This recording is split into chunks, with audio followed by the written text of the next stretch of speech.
Chris clap.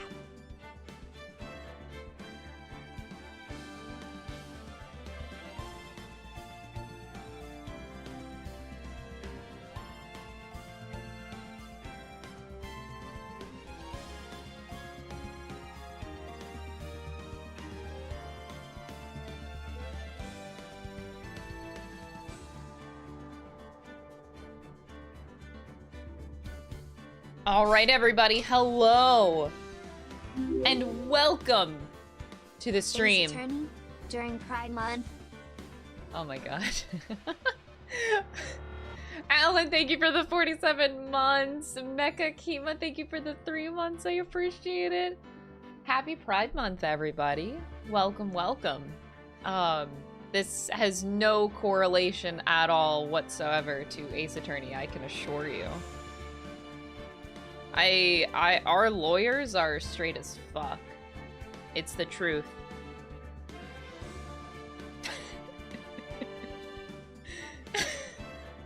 Totally. Oh. Happy Pride Month. Hey Ray, thank you so much for the 4 months. I appreciate it. Let me tell you guys, all right? It has been, here, I feel like I need to be a little bit brighter. There we go. It has been torture. Like, not playing this game on the weekends.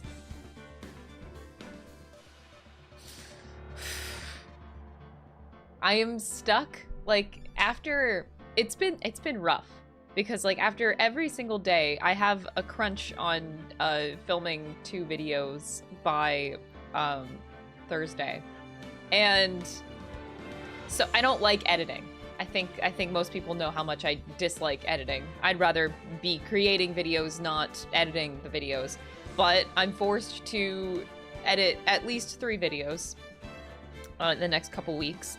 And since I hate it so much, it's rough because, like, I love playing Ace Attorney so much that it pains me to stop every day because then I have to go do editing, which I hate so much.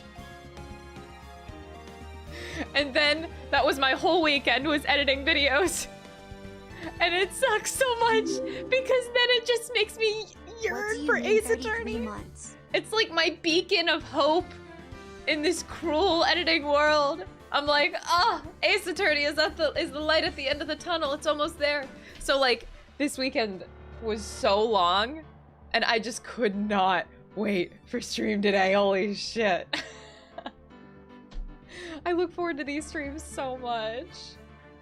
The Decoy, thank you for the 33 months. I appreciate it. Ugh. Just don't ever stop playing. The problem with that is that if I don't pace Ace Attorney, that means the journey ends faster. So, like, I really need to take my time, take it slow, because I just really want to milk my own journey as much as possible. I can't play it too much, because then it's done quicker. It's sad. I don't want this journey to ever end. But at some point it's gonna have to. But I feel like I'm several months away from that point, at least. But I'm just scared, you know. This is Crystal editing emotes. Well, through emote expression, yeah. Let's end the torture and ingest the Sudagaze to feed the brains to King in our skulls. Nom nom nom nom nom. Mm-hmm. Diane, thank you for the 10 months. I appreciate it. Yeah, this is really bad brain rot. I can't recall ever feeling this excited to play a game ever. I thought about that this weekend. I really don't think I could think of a time. Like, obviously I get very excited to play a lot of games, but I think this might be the most excited I've ever been to play a game before. I'm pretty sure that is accurate. So yeah, that would lead then to this being like the most horrid brain rot I will ever go through in these next few months. It's pretty bad. Oh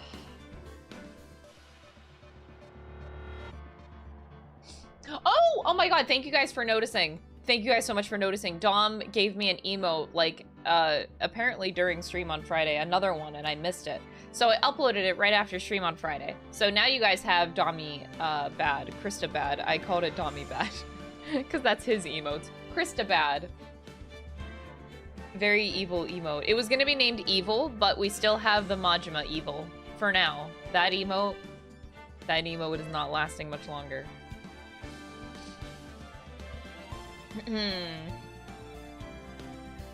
you call out Capcom? Oh, I absolutely will. Absolutely. Why? But the thing is, why would I go to Capcom? I would go directly to the source. Shu Takumi. Can you write me a new game? Me personally.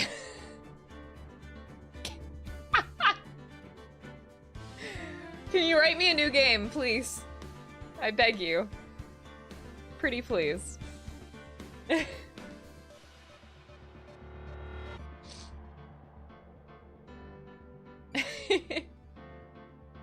I thought about that though. Could you imagine a I like the idea of the Great Ace Attorney Chronicles, not continuation, but I would love a Watson and Holmes adventure. Like, could you imagine just like a side game of just those two and their cases? Yeah, that's what I imagine. Like I guess Sholmes, a Sholmes spin-off game where it's the adventures of Sholmes and Watson.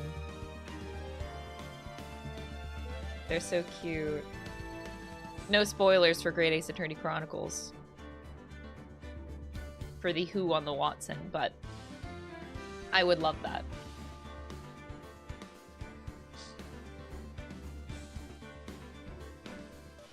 I would sell my soul for a Sholmes spinoff. I loved him so much. It's crazy. I really, really, really loved him.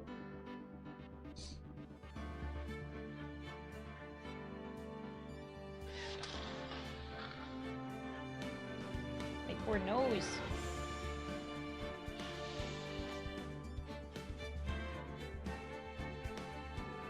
What if they change Sholmes to Holmes? I believe they can now. Correct me if I'm wrong. I believe they can. Oh my god, guys! My suit shipped out this morning. I'm a little excited. If it wasn't obvious. So I don't know how long it's gonna take to ship, but my shipment of my suit, my 3-piece fuchsia suit, is on the way. I'm a tad bit excited. Yeah.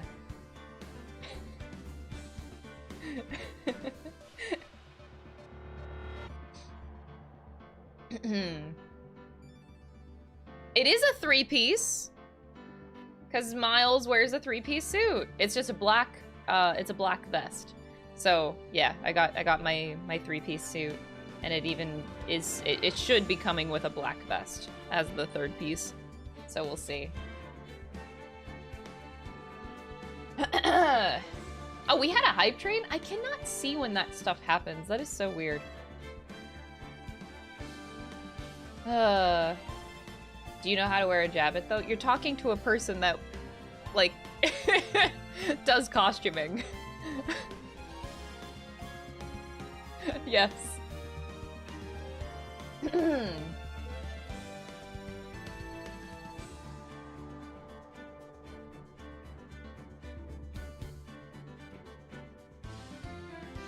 I gotta work on my smirk. Yeah, my finger wiggle, my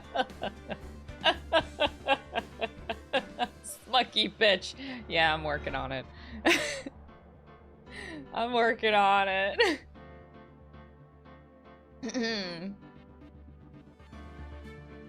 I know, isn't that, yeah, calling these games evergreen. I love games like that. Ace Attorney is so great for that. Goddamn, just games that never die. Dark Souls is also another one of those. I just love it. Like, Ace Attorney has been relevant for 20 plus years. Fucking love that.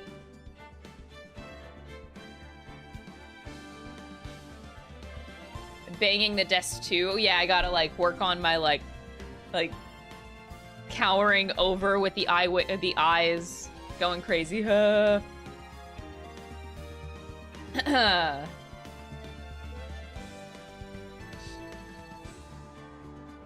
know. I know.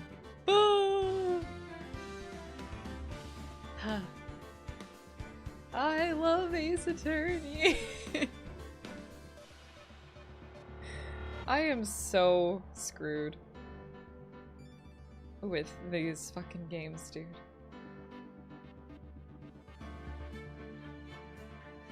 The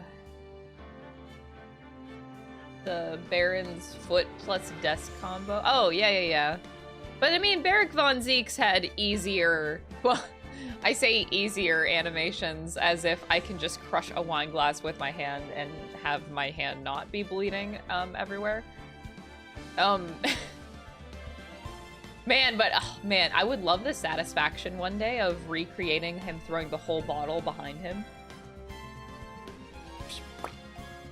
I would love that, but I don't know. I don't know how you do that without shattering glass everywhere.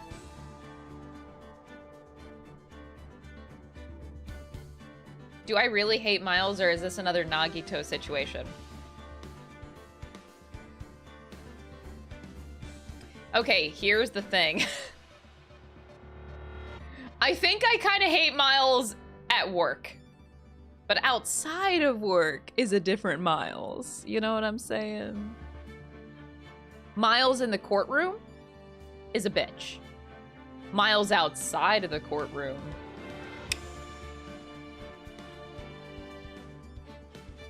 That's how I currently feel. And maybe, yeah, maybe Miles in the courtroom is just like some sort of weird foreplay for the two of them. I don't know. I don't know. But Miles in the courtroom, goddamn, he's a bitch.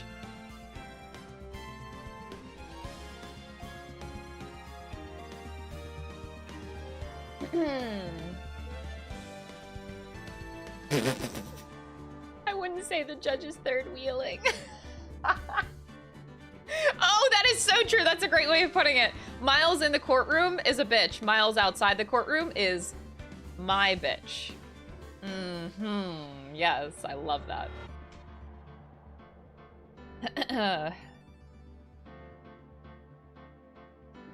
He's still professional outside of the courtroom, but like, man, I yearn for the day where his facade just like breaks down, okay? We saw it a little bit at case 1-4, and it kind of went back up a little bit as he got through case 1-4 for case 1-5, where we're in right now. There's still some lingering signs, but I just really, you know, I just really yearn for the destruction of Miles Edgeworth. We'll see. Objection in the what does it say? Objection in the streets. Take that in the oh my god.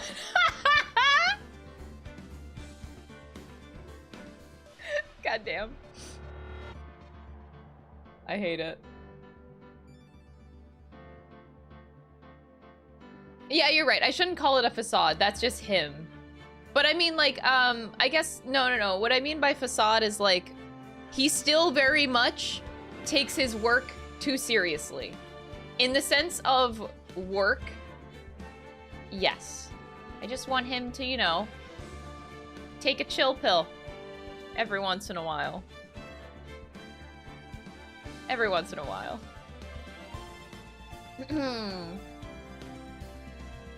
Miles is like a nice cocktail. Fun to have after hours, but pretty bad during work hours.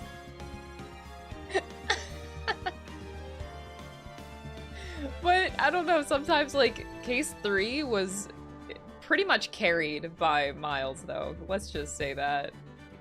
He was hilarious. He was absolutely hilarious in case 3.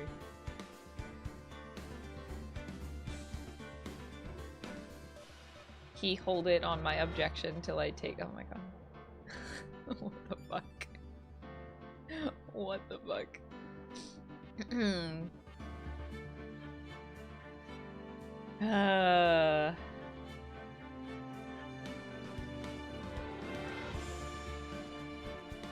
You want Greg back on? They will both be returning. James and Jess and Greg at some point. Don't worry. Don't worry. I have to find like a balance because I want so many guests on, right? But at the same time, I don't want one every day. So I'm like trying to find a balance of like maybe once a week have a guest. So it's not too much, but not too little. I'm trying to find a balance. But once a week I think is like a good like, I don't know, oomph. Oomph. What? You guys stop bringing up ProZD. Oh my god. Please. Oh yeah, Alan. We gotta have Alan on at some point for the amazing voice acting. You thought I was talking about Edward's dead dad? No! Greg Chun, oh my god. Oh, Dom! Dom actually wanted to come on. Dom wanted to come on and share his voice acting expertise. Giga Chad Dom coming on the stream. I don't know if it would be through voice or like he would physically be right here. I feel like it's better if he's in voice though.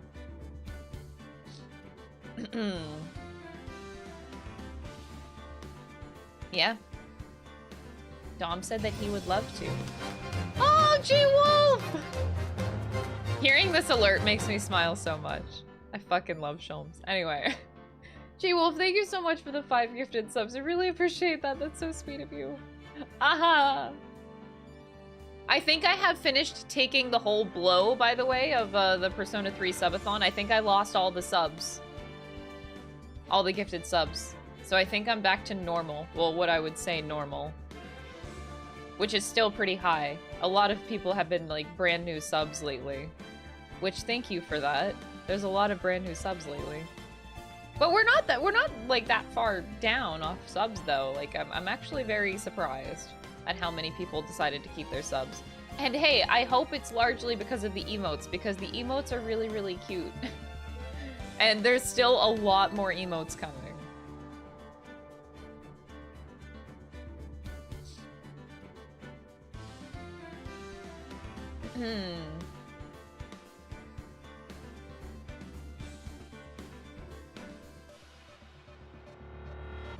Yeah, I think a lot of people sneakily stayed subs.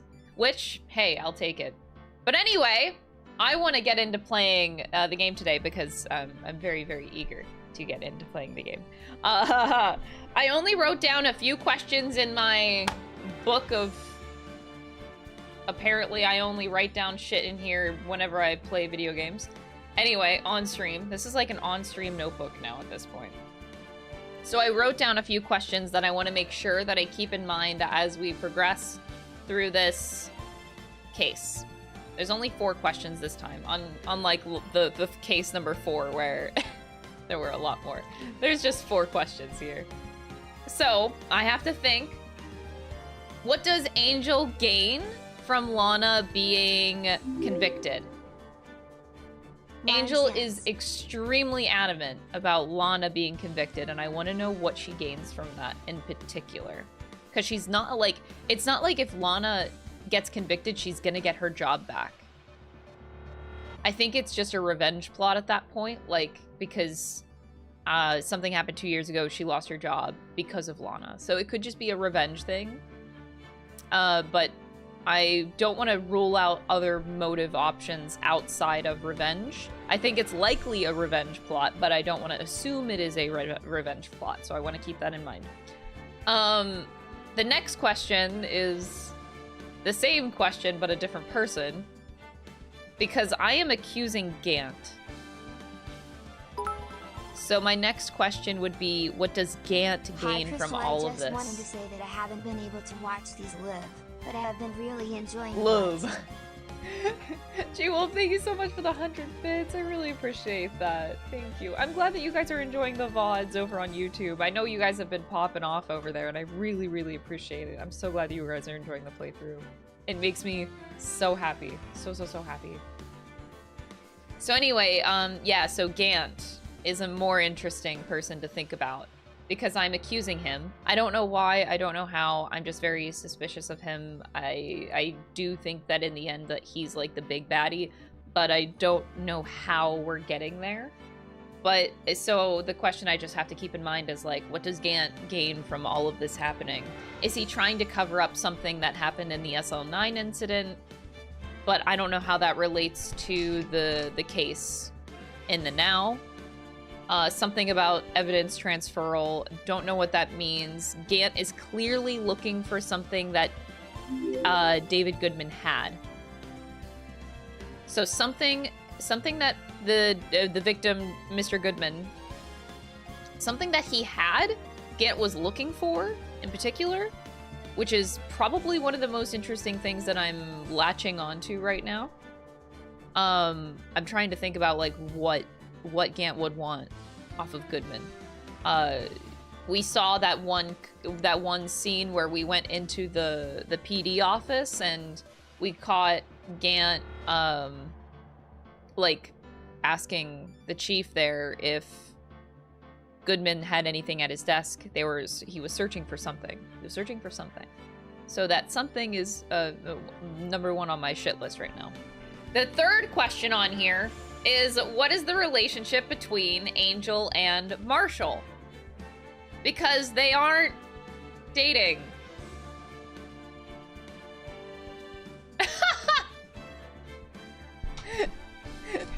This poll, I didn't read it. So yeah, the relationship between Angel and Marshall. Because I have a feeling that they don't actually like each other, but they are in the same position in the now of they both have mutual benefit from whatever is happening right now. I have a feeling that they don't get along, but they are just mutually benefiting off of what's happening. So what's that called? Like when you I can't remember the phrase. Friends by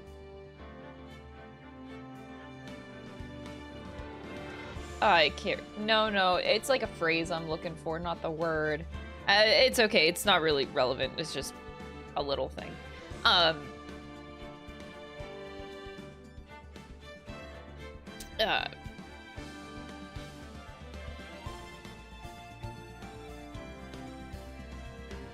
The enemy of my enemy is my friend. Yes, thank you.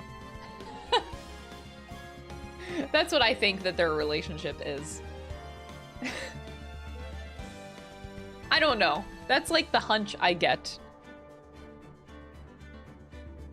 Or maybe they were, maybe they're divorced. Maybe they were like really close before. You know what I'm saying? Same. Listen to your streams while at work and was super enjoyable. Glad to finally catch something live. Rubku, thank you so much for the 110 bits. I appreciate that. It really means a lot that you guys are enjoying the playthrough. Thank you so much. The fourth and final question I have on my question list here.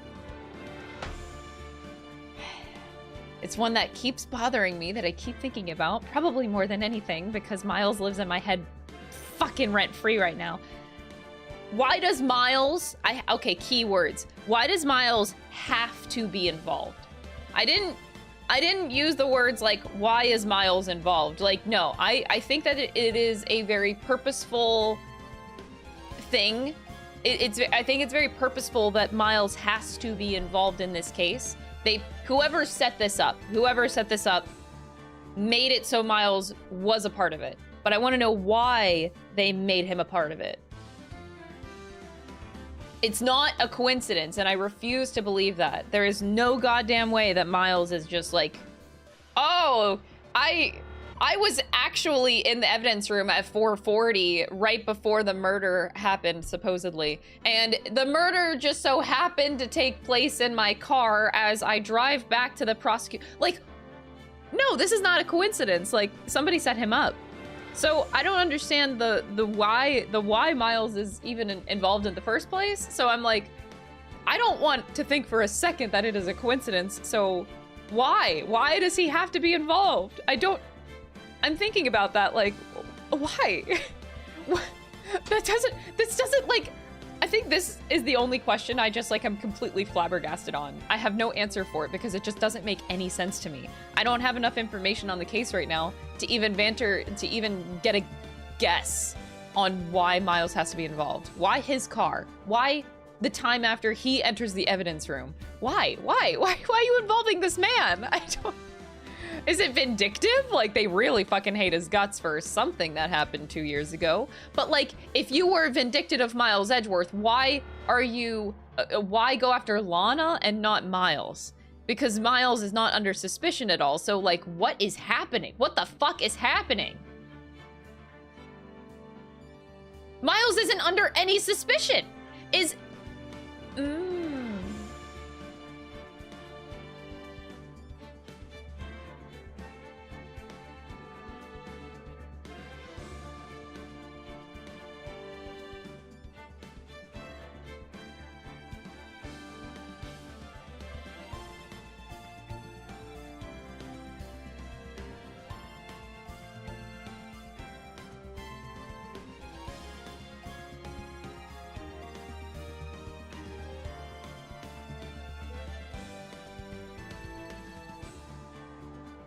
Okay. Okay, never mind. I came up with an angle. But I still don't understand why. Maybe they're just trying to take down Miles's reputation? You don't want to convict Miles, but maybe they're trying to hinder his reputation as a prosecutor.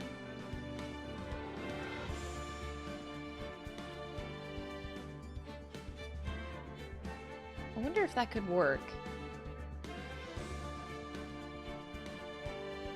So they're not trying to...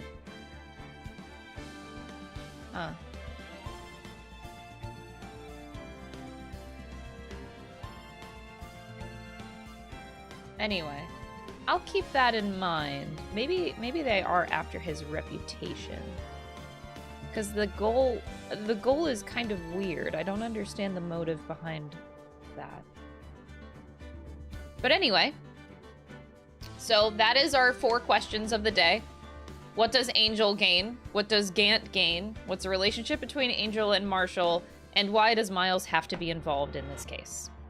Those are my 4 questions that I will have in the back of my mind as we go through this case. I hope I get some answers today. I hope.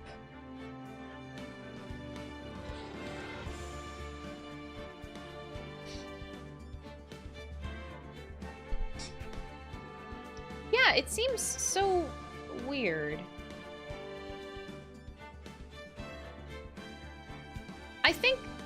I don't know why.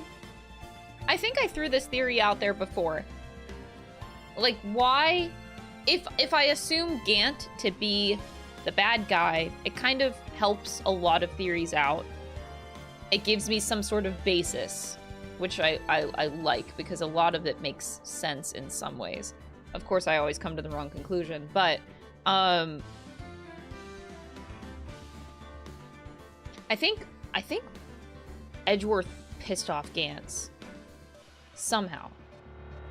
I think so. I'm trying to figure out, like, so if I go down that line of thinking, you're like, how would Edgeworth piss off Gantz? How do you achieve that?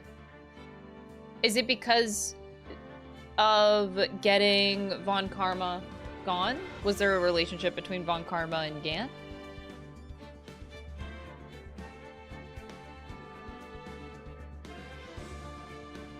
So it could be, if I go down that line of thinking, that could make sense as to why Miles is set up. If you harm the reputation of Von Karma, he's gonna go after Edgeworth.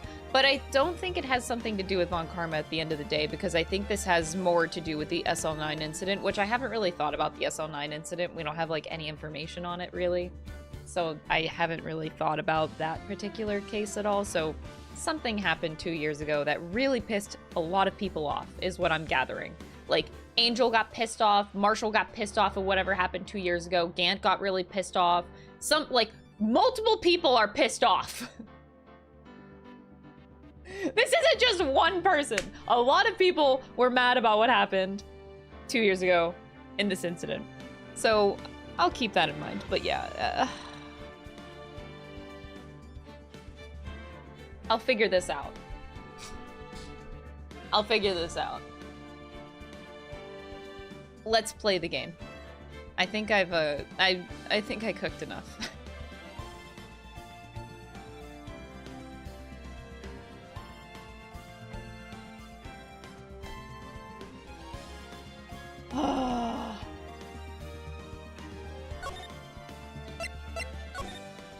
So I believe we left off, this is after the trial of the testimony of Mr. Mike Meekins.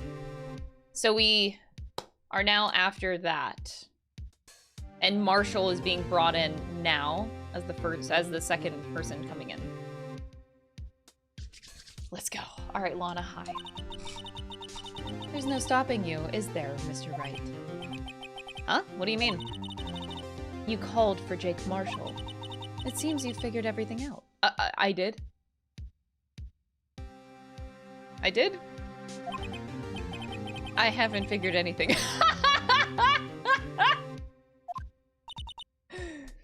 Lana, you're the one who knows everything. Emma, you always know everything. Why don't you just tell us? Mr. Wright is trying his hardest to protect you. I don't recall ever asking for his protection. How can you be so cold? Don't you trust us? Don't you trust me? Help, I'm not interrupting anything, pals. Oh, guess I am. I'll come back later. Aww, he was sad. Wait, Detective Gumshoe, what is it? You got a lot of nerve, pal, making a detective run around while on duty. And to top it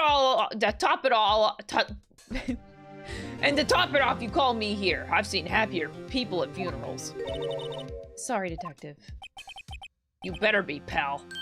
Hey! I didn't see you there, Chief Prosecutor Sky! Gumshoe. That's okay. So, have you brought what I asked? Oh, you mean this, right? Is that the SL9 case? My apologies, Detective. Due to my present circumstances, I was forced to use Mr. Wright's name when making my request. My name? Never in a million years would I have thought it was you who asked me. Could I bother you to bring me the SL9 incident files? Oh boy, that's a lot of files to go through. I'll need them by noon. Talk about crazy. The SL9 incident. But Lana, that's... I thought Mr. Wright might need them, so I had them brought here. Here, you might do well to read them. I can't believe the Chief Prosecutor were a witness in that case. Miss Sky was a witness.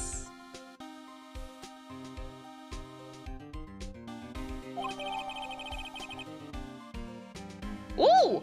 Files for the Joe Dark killings. Solved 2 years ago.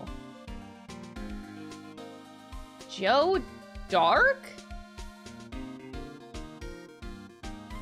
Okay. Take it from me. You don't want anything to do with serial murders.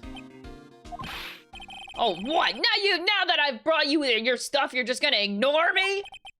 Emma? But why? Why is your name in here? What? My name's in there? I don't know, unless... Can I read it now?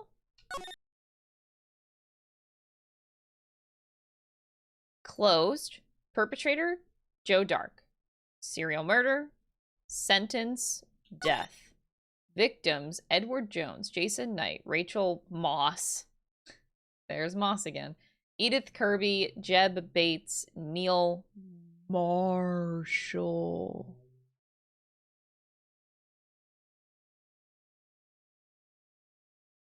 We're getting somewhere. Head prosecutor, Miles Edgeworth. Witnesses, Lana and Emma Skye.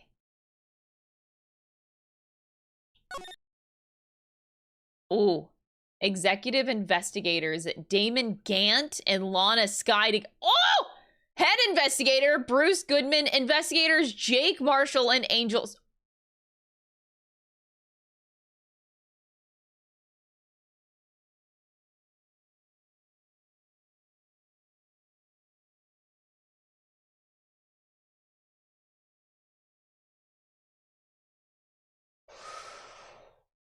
Okay.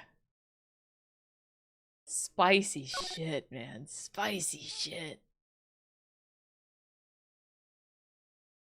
Why? Are they so mad? What happened? You would think this would be a good thing. Oh, you got a serial murderer. You know, you got a serial murderer convicted. He's guilty. Okay, that's a great thing. Why is everyone so mad?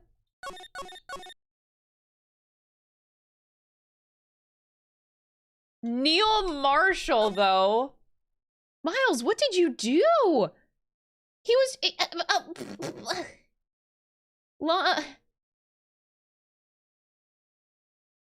So, wait, you mean to tell me they witnessed, like, some serial murder happening with their very own eyes? That would be scarring. Witnesses?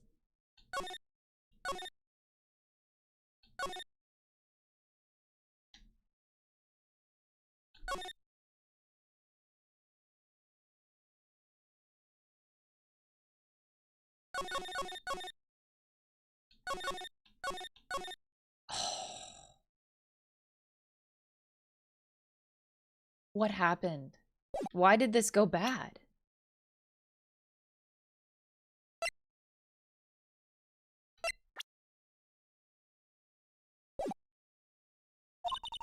No, it couldn't be Lana. This SO9 incident, is that? That's the classification number the police filed it under. 2 years ago, the rest of the world knew it as the Joe Dark killings. The Joe Dark... No, Lana! That's over with, no! Emma, wait, she ran. Hey, you know what? I just remembered. I gotta be somewhere. Sorry, pal, but I'm out of here.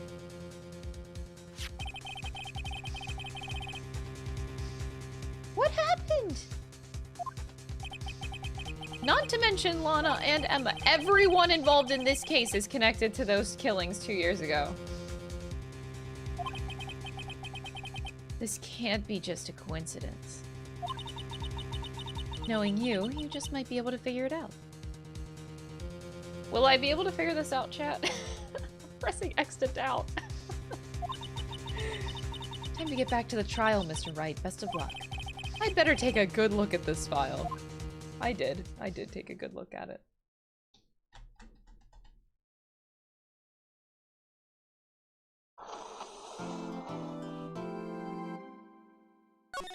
Oh me, oh my.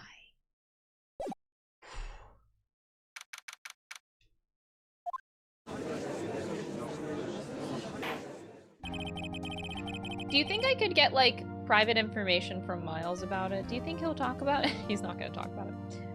He already told me, I remember. That case 2 years ago is unrelated to this case. Meh. The court will now reconvene for the trial of Miss Lana Scott. Emma didn't come back. Allow me to call the next witness to the stand. The officer in charge of guarding the evidence room on the day of the crime. Witness, please state your name and occupation. Me, partner? Oh, I'm just a man, same as you, wandering the trails of civilization. Occasionally helping the elderly cross intersections when needed. Yes, we get it. Why do I feel like that's so underhanded? Oh, I know. You're a patrolman. As for my name, if you listen hard enough, you can hear the howling wind calling it out. To be exact, it's Jake Marshall, Your Honor. Howling wind? I've never heard Edgeworth described that way before.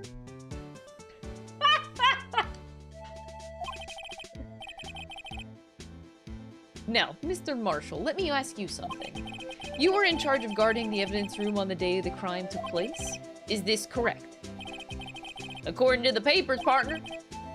What do you mean? A desperado's soul is as boundless as the desert sands. No paper can sum it up. Maybe it's best we got on with this quickly. Please share with us your testimony of the day of the crime in plain old English.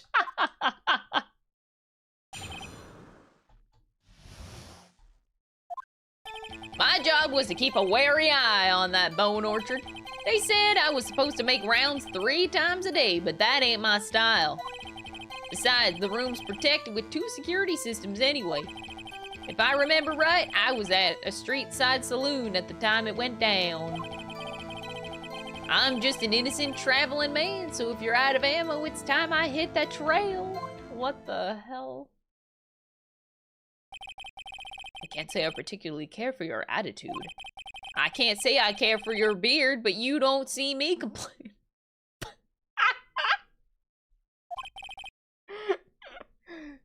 Wait a minute. What do you mean by 2 security systems? I mean the security cameras and the ID card reader. I reckon every cowpoke like you knows about those. Even a cowpoke. Yes, well, what about the fingerprint-activated locks on the evidence lockers? Fingerprint-activated locks? What kind of newfangled doohickeys are those? He's not being very helpful.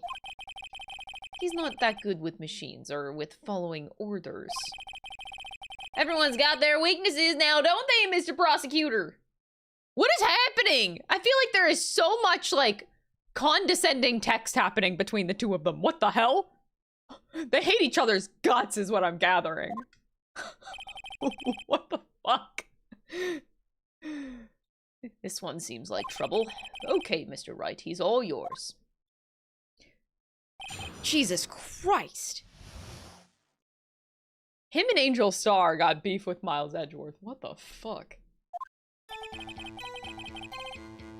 My job was to keep a wary eye on that bone orchard.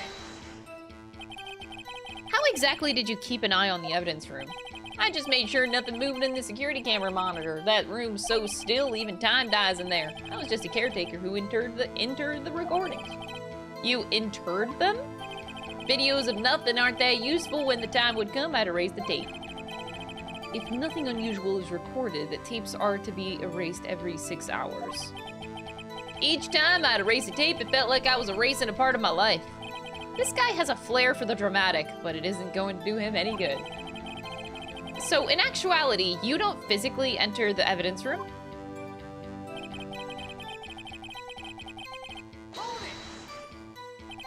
But you made your rounds on the day of the crime, right? Ain't you heard a word I said, partner? I told you that it ain't my style. I'm afraid I don't understand. No desperado I know lets rules get in his way. No desperados I know join the police force. So, Officer Marshall, on the day of the crime, just between you and me, I didn't set foot in the evidence room that day. There was a rubber glove stuck in the victim's locker. Do you know anything about that? Sorry, partner, can't say I do. I haven't been in that crypt in weeks. How does this guy avoid being fired?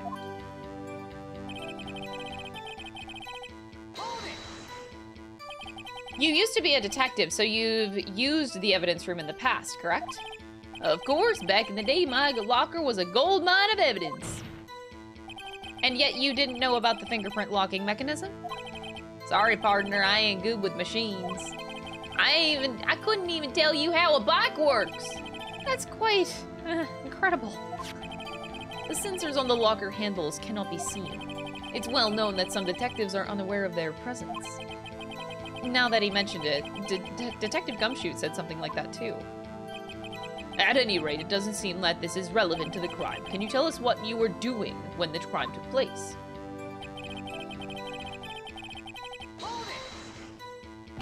What were you doing in a place like that?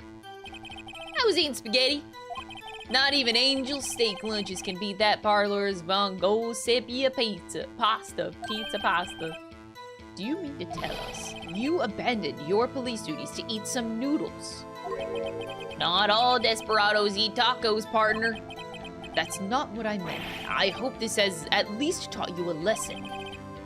That's strange. This isn't usually where Edgeworth says, "Did you not want a raise this year?"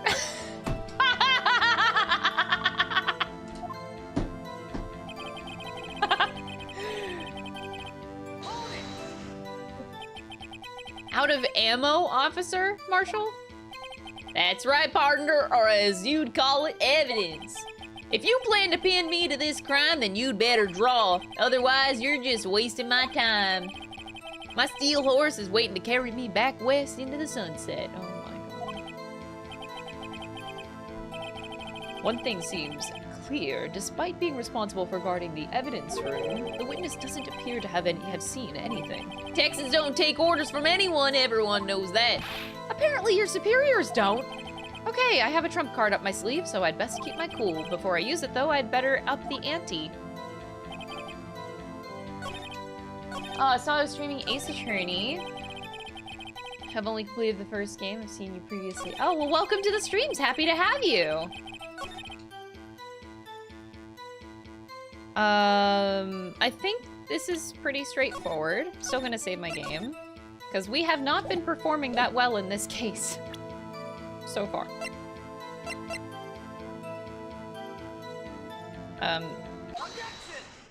Objection!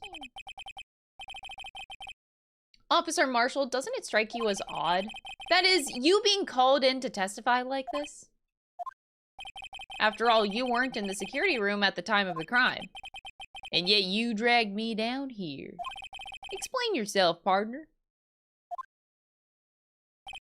It's quite simple. You left a very large trail behind at the scene. Or to be exact, a handprint.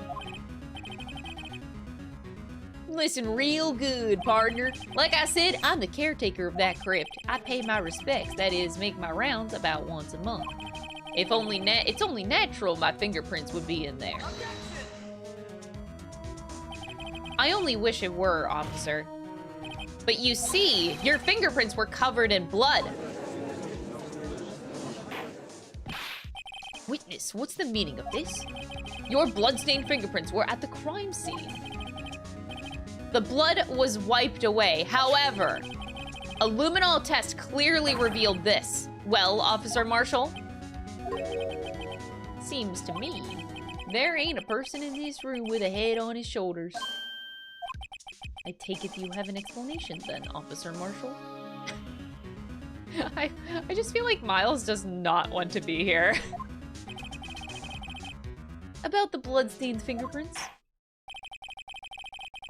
Very well, you may begin your testimony about your fingerprints. Found at the scene of the crime.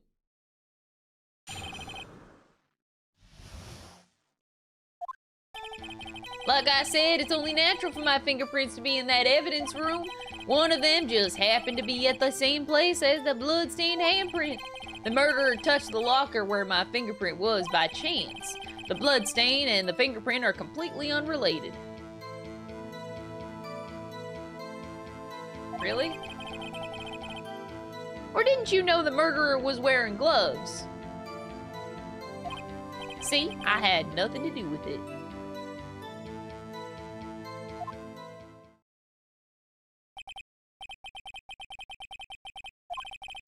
There's room for doubt. Life wouldn't be fun without any doubt, partner. The defense may now cross-examine the witness. This guy's hiding something, I can feel it. Now's my chance to prove it. I only have some vague ideas, but hopefully it's more clear through pressing. That's because you, how did you put it? Pay your respects once a month? Yeah, that's right. That and one more thing. That locker happens to be mine. Oh, I know. You were dressed up as Goodman. I know. What do you mean? I mean what I said. That's the locker I used when I was a detective, the locker I still use.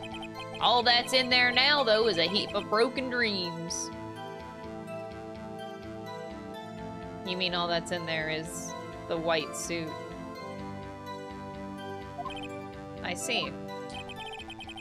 It'd be strange if my prints weren't all over that locker. Apparently his fingerprint data was never removed from that locker's programming. He must have been using the fingerprint lock all this time without ever knowing it. Wait, what? They updated it. Found on the bloody handprint of Marshall's own locker. Interesting update. So then, what about the bloody handprint? Wasn't mine, it's no mystery. Please explain. My locker is covered with my fingerprints. It just so happened. Murderer touched the locker. The chances of that happening are 1,000,000 to 1. On the contrary, one could argue just the opposite. The chances of that not happening are 1,000,000 to 1. Get one thing straight, partner. You ain't gonna get no reward from me with a mere fingerprint. You wanna know why? The bloodstain and the fingerprint are completely unrelated. Unrelated. They're as different as night and day. Kinda like cereal and cereal. That got real dark real fast. Okay. One's got to do with breakfast while the other's a type of murder. He's right, although seemingly alike, they're totally different. I don't see why homonyms have... I don't see what homonyms have to do with this. Or didn't you know the murderer was wearing gloves? How do you know that? I may be a loner, but I still do my job. I keep up on the reports. There was a bloodstain at the scene, thought to be left by the murderer. That's right. It was found on Detective Gumshoe's locker. However, no fingerprints were detected on that handprint. Oh yeah, I think we tried that too. So that would mean the murderer wearing gloves happened to place their hand on top of Officer Marshall's fingerprint. That's... okay. That's the only logical conclusion. Are you starting to get the picture, partner? The picture? The seal of blood. In the desert, it's just food for the buzzards. There's only one reality, and that's this. The security tape. So long as my trail isn't in there, you can't say otherwise. I can say otherwise. It's painfully obvious. This isn't getting us anywhere, Mr. Wright. Please consider carefully where you're going with this cross-examination. Oh, I know where I'm going.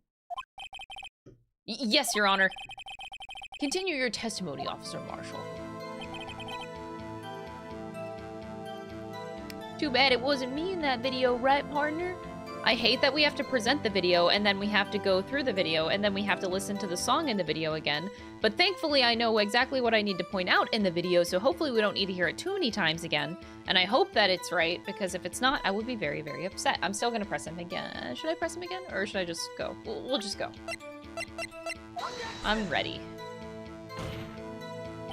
The witness's statement is clearly... oh, wait. What? I can't just point out the video? What do you mean I can't point out the video?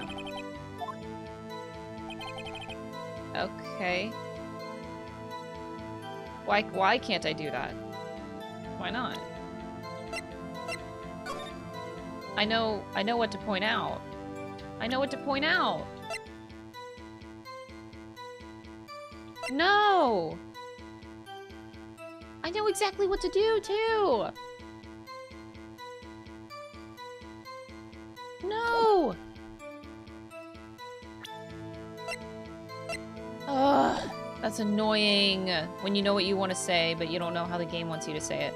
Because, I'm well aware, I did notice in the video, it's like, look at the locker, there's no cloth hanging off of it, and then after the murder happens, it's because he took off the disguise and he threw it in his locker.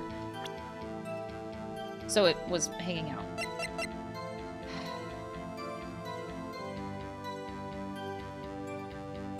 But I have to get to that point. How do I get to that point? Too bad it wasn't me. It was you. That's your locker. So, do I just... So I point out the fingerprints, and then I prove in the video after that? Is that what they want?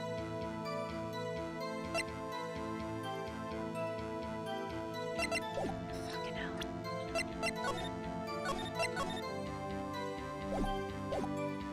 Okay, what do you want me to say?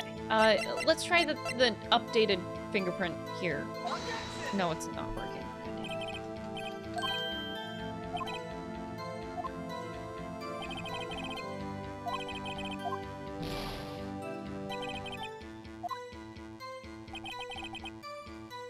It was you in the video.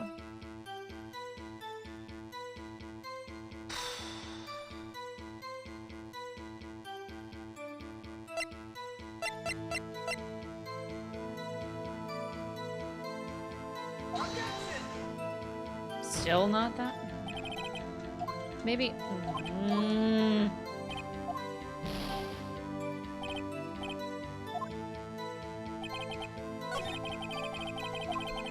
I've got to find something. Okay, maybe I'll press him again just to see. It was you, you bitch. Gonna load.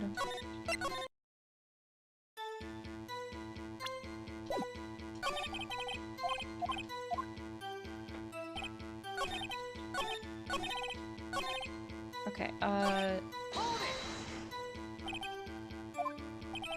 you want to tie me to this crime, isn't that right, partner? If so, that video is the only direct evidence you have. But that video is next to useless. It's full of blind spots. Places you can't see. The camera's panning back and forth. The floor isn't shown. If someone was familiar with the camera's position, they could leave the room without being caught on tape. Ugh, Miles. We don't have time for your speculations, Mr. Wright. If you can show us evidence in this video that indicates Officer Marshall was present. Ah, yes, yes, yes, yes, yes! I got it, yes. I just had to fucking press. Allow me to point out your mistake, Officer Marshall. Tread carefully, Mr. Wright, or you might wind up being the one making the mistake. Oh, I got it, baby. Show us this incriminating evidence. Oh, no, no, no, no, no. Fast forward. All right, I'm gonna try to do this as fast as I can because I do not want to keep listening to this. We're gonna go right to the end, right to the end. Fast forward to the end. And we're gonna point out the cloth coming out of his locker. Or should I point it out now? Wait. I wonder if I should point it out now. Like, the fact that it's not there right now, but it was there after. So, let's point it out when it's there. Fast forward. Okay, I'm going as fast as I can. I'm trying. Look, it's there. Pause. Okay. It didn't work. Did it? It did? Come on. Bringing our attention back to the security camera is a mistake I'm afraid you'll soon not forget, Officer Marshall. The days are short in Texas, and so are our tempers. Could you sum up what you have to say in 8 words or less? Very well. You can clearly be seen in this video. Exactly 8 words, not bad, partner. The key lies in a certain locker shown in the video. That locker with the white cloth sticking out? That was the witnesses, I believe. Now then, let's rewind the video a bit. Ugh.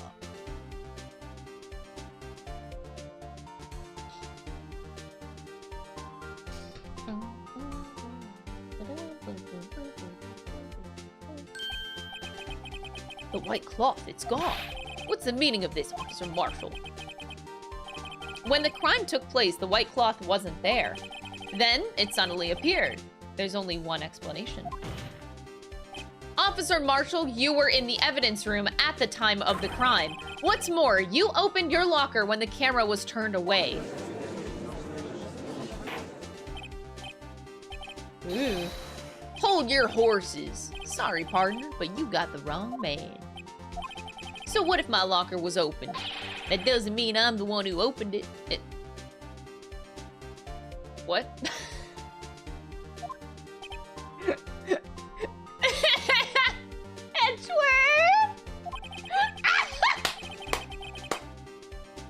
I just love the ... coming off of Edgeworth there. That was perfect. He's like, you're a goddamn idiot.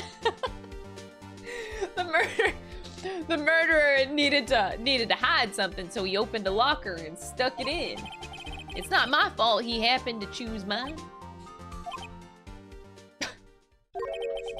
Why is everyone staring at like I'm a wanted man? This guy isn't just playing dumb. He really doesn't know.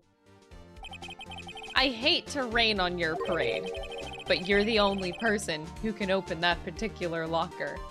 And he doesn't have any idea how it actually... Oh my god. I call your bluff. Oh my god, it's painful. It's so painful! Oh, oops. Fingerprint sensor. We talked about this earlier today. The lockers can only be opened by the detectives they belong to. What kind of crazy talk is that? Well, Detective Gumshoe did mention something about this. The locks aren't that obvious. There are some people on the force that don't even know how about the fingerprint locks. So, Sheriff, what do you have to say in 8 words or less?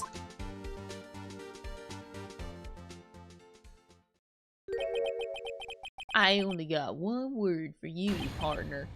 No! Whoa, okay, that was interesting. Order! Order! Witness, explain yourself. If this is a joke, it's the worst I've ever heard. I assure you, this is no joke, Officer Marshall. Now then, please tell us what you were doing in the evidence room at the time of the crime. Olay, please answer the question. Olay! Thank you, Zanrilla, for the 2 months. I appreciate it. Is that the reason that you're staying subbed? Say yes. Because yes. Yes, that makes me very happy. What is he now? What is he now, a bullfighter?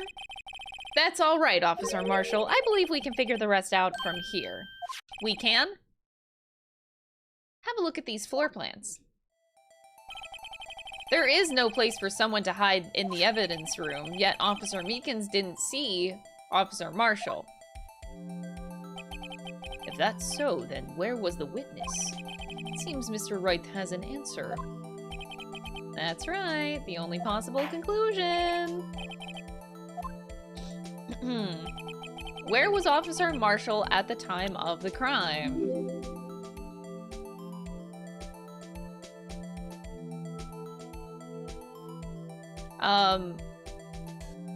I'll be honest, I have no idea where they're going with this. But, oh, I'm gonna get penalized. I was thinking because the camera's vision is, like, right here, but he didn't see Officer Meekins, so maybe he was just standing, like, right here. Somewhere over here. Officer Meekins didn't notice him standing there. That's almost as incredible as Meekins' warp theory. Your chamber's empty, partner. Better reload. Oh, God.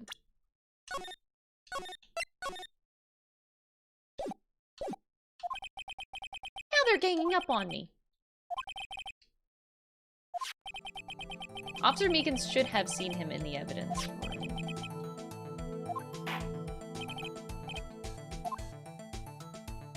Oh. Oh. Wait.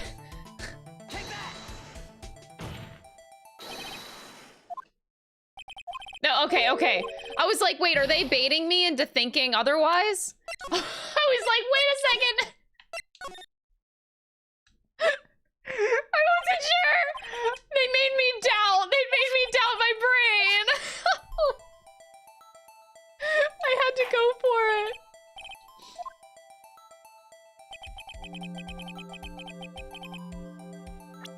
I actually have no idea. I didn't even consider the fact that there was more than 2 people in this room. Oh.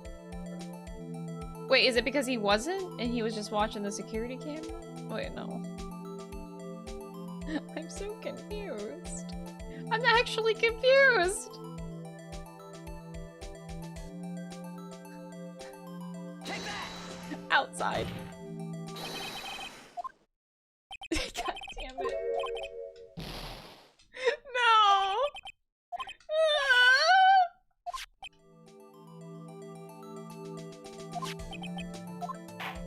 Okay, so it has to be the other corner then.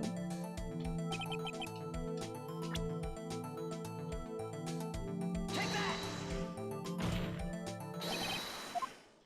No!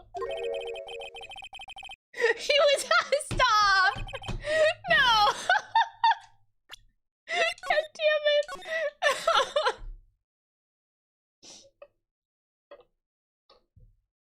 No, I was not good at hide and seek. I was not.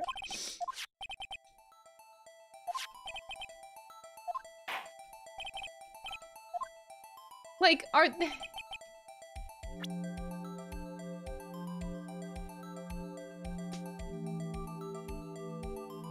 You can't fit there. Oh my god. I'm actually not putting 2 and 2 together right now. My brain cooked for the last part of this and now I'm just like...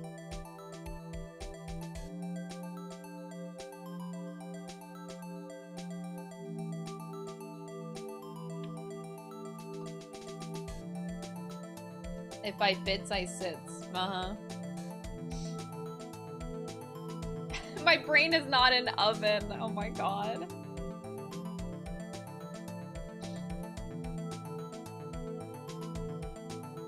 You can't like actually fit into a locker though. That's kind of fucked. Oh, I got it. He was standing on top of the lockers. On top, right here. Take that!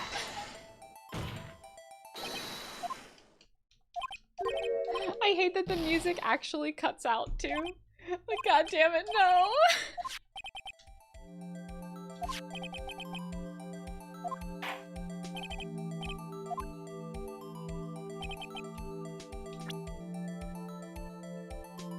He was standing right back here.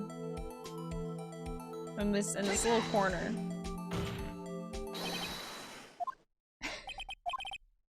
Your Honor, he is a locker.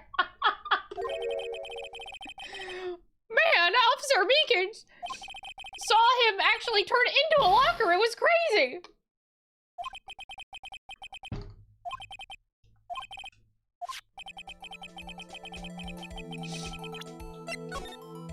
I'm malding. My brain actually short-circuited.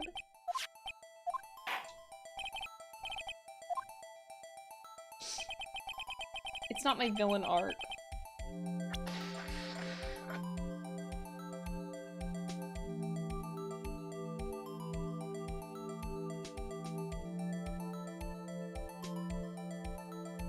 Right here, in this corner.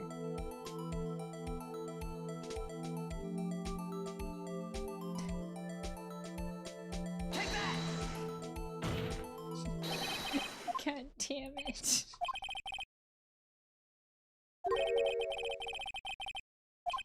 What do you think Miles is thinking of me right now in this moment? If you could describe what Miles' thought process is right now, what do you think he's saying?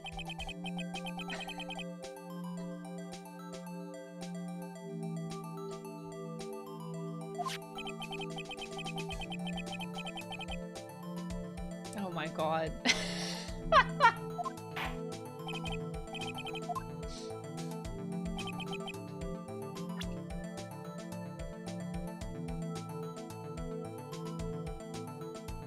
Miles has no memory. You keep rolling back. God damn it. I'm actually so confused.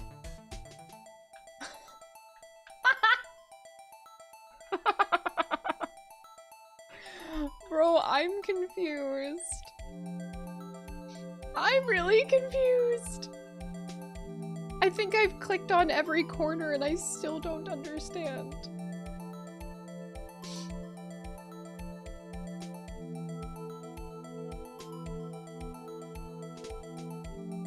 I figured out this much.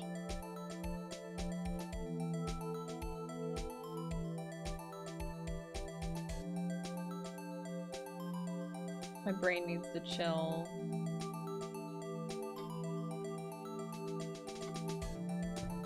Oh, thank you, chat. You guys are great. Thank you, thank you. You're making me look bad, probably. Ugh. Maybe letting my brain cook is just a mistake. Why?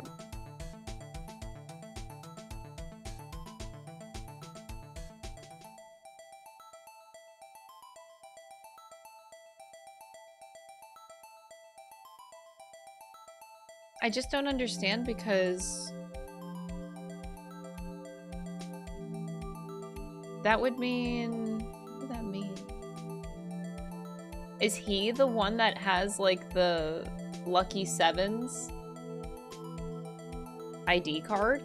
I didn't think that was gonna be Marshall's ID card though, because that would imply that like if there was another person in this room, then he would be the only one that would come in at 420?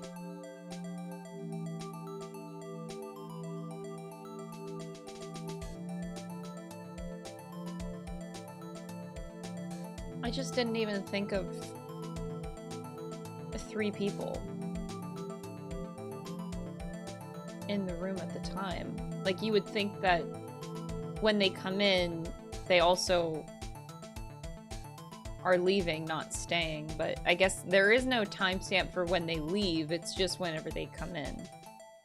But the only other one left would be 420.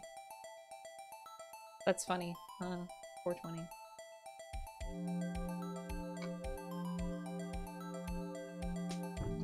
Oh, I know, I'm so bad at it too. My brain does overthink. It's really bad.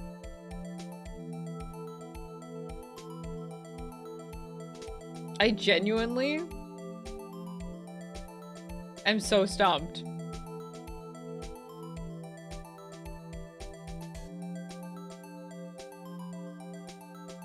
Oh, I got it. He was hiding behind the blue badger.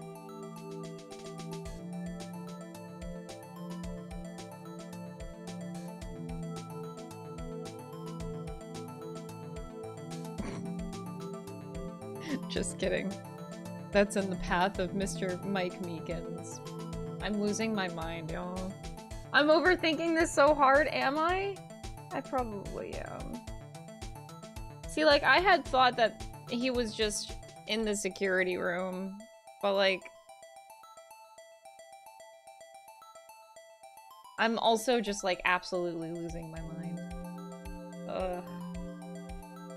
You guys are keeping me sane, though. I'm trying- what I'm trying to do right now is, like, calm my brain.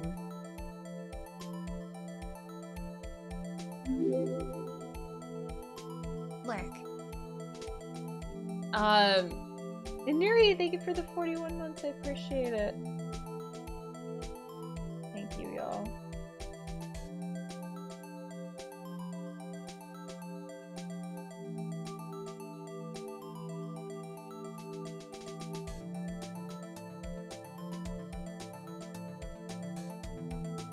it! Oh my god, stop! Thank you for the prime, Dendrobe, I appreciate it.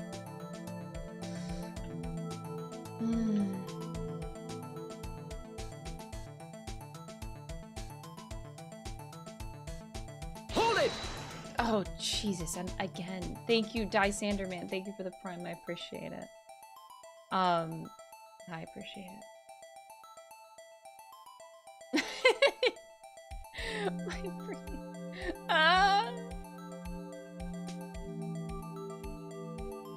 I got it, y'all. Wait, I got it. This is a topsy-turvy situation. The killer was actually Mike Meekins. We had it backwards this whole time.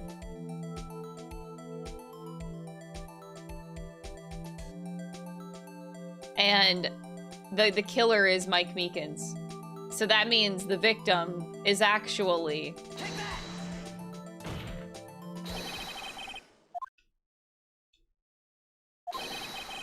Oh.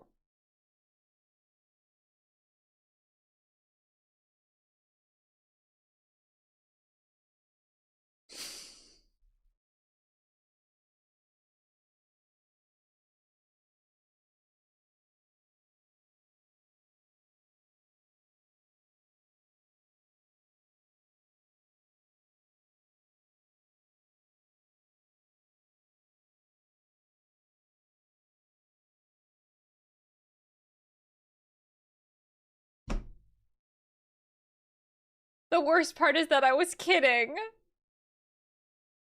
I still don't understand.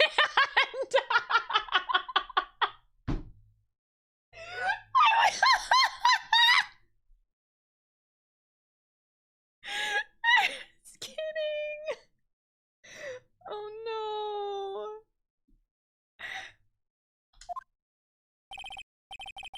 Correct, unless the man wasn't Detective Goodman. I believe the victim in this video is Officer Marshall. It was you dressed up like Detective Goodman. But that's preposterous. Officer Meekins witnessed the detective at the crime scene. Once he saw the man's face, he'd know for sure. May I point out, though, that Officer Meekins did not know Detective Goodman. Oh, wait, this is what I said before. I literally said this before. TBH, I thought V was Meekins this whole time. I literally already knew the answer. I already knew the answer! Oh my god! I didn't know that that's what they were trying to say with that moment. Ah, that confused me so much! I already knew that! Oh my god! That makes this so much worse! When you know the answer!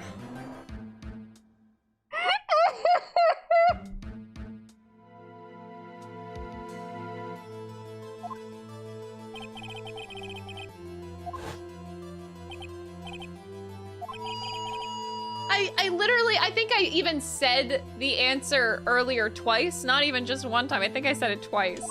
Like, I knew where this game was going with this. But, oh my god.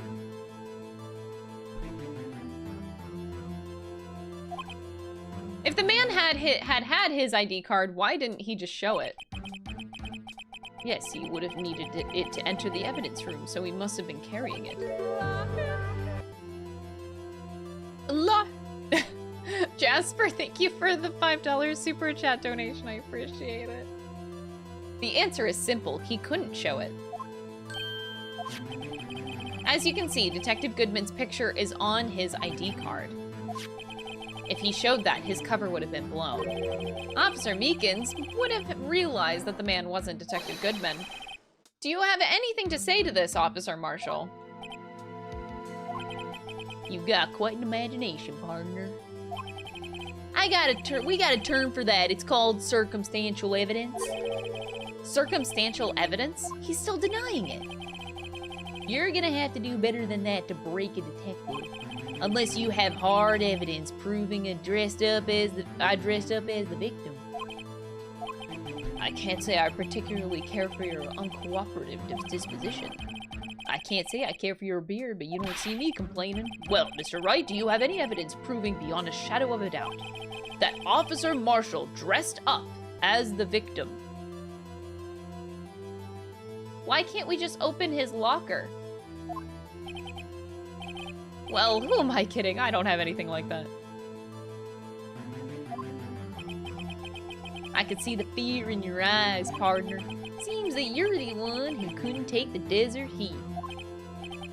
This can't be happening. It's so obvious that he's the one. What can I do?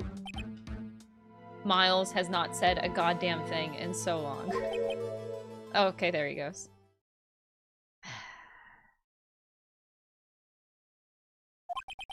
It looks like your lack of experience has finally been exposed. I'll pass on to you what someone told me whenever I was just starting out. When you run into a wall with no place to go, return to the basics. Is he helping me? For me, that would be what Mia used to tell me. Try thinking outside the box. I shouldn't look for proof that Officer Marshall was in disguise. But rather, I should look for evidence that came about because he was in disguise.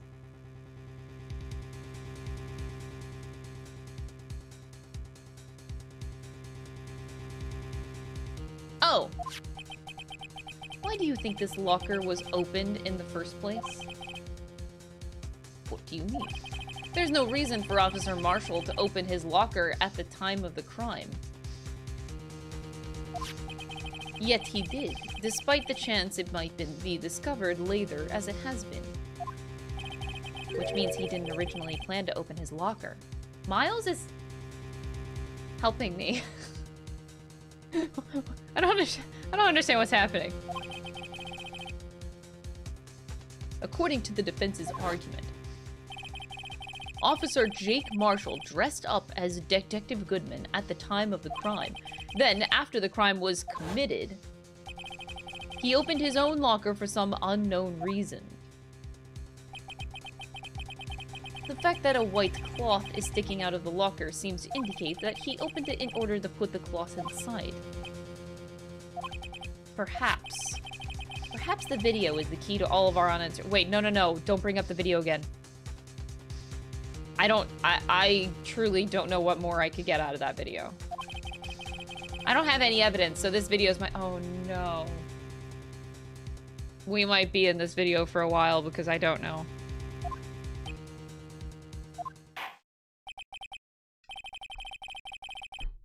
Oh no.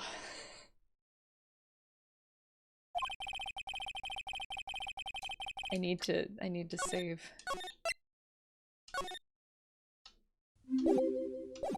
After committing the crime, the witness— to how hot Edgeworth is. Also 27 months. Thank you for the 27 months, Broda. After committing the crime, the witness opened the locker to put away the white cloth. Please show us why the witness had to open the locker.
Should I point out the blood? Because otherwise he would have walked out with blood on him. That's the only thing I can think of.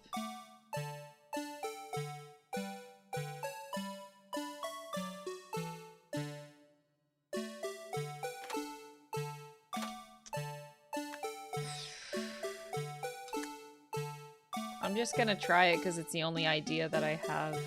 I literally have nothing else. Take that! For some reason, you disguised yourself as Detective Goodman and entered the evidence room, though I don't know to do what end yet.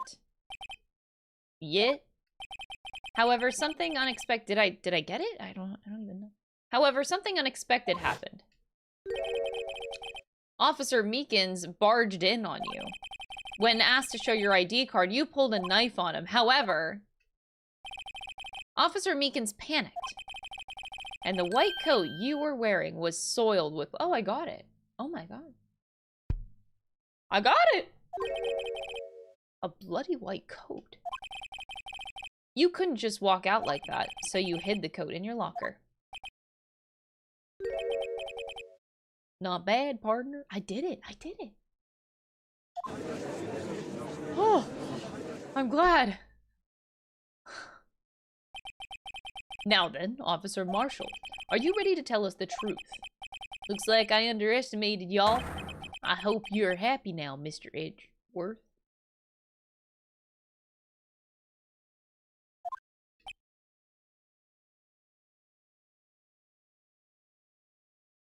Happy?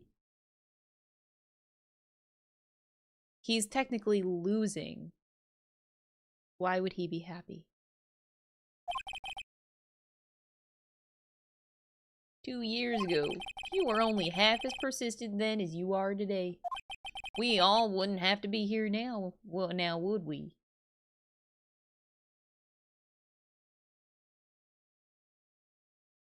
He was also, like, still a baby lawyer.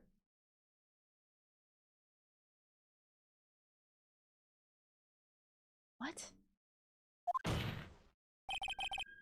Officer Marshall, tell the court what you did. All of it. All right. Seems the time has come.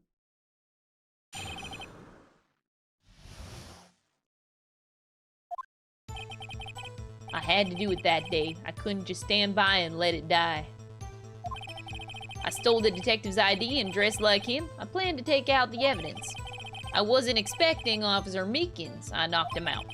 I managed to escape. I knew which areas wouldn't be caught on the camera. There wasn't any murder in the evidence room at 5:15.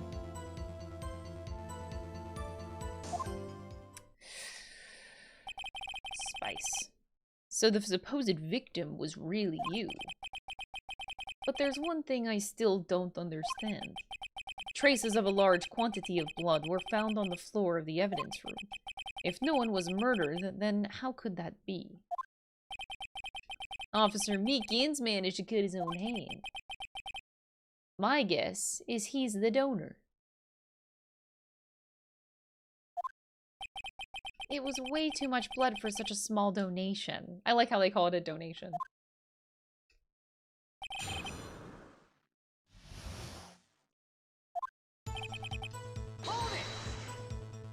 When you say it, you mean... Do you even have to ask, partner?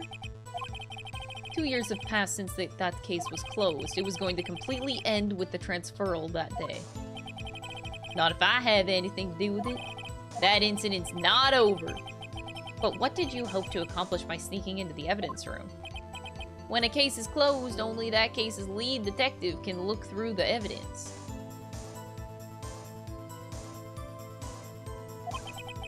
I wanted to have a look at it myself one more time. No matter what the cost.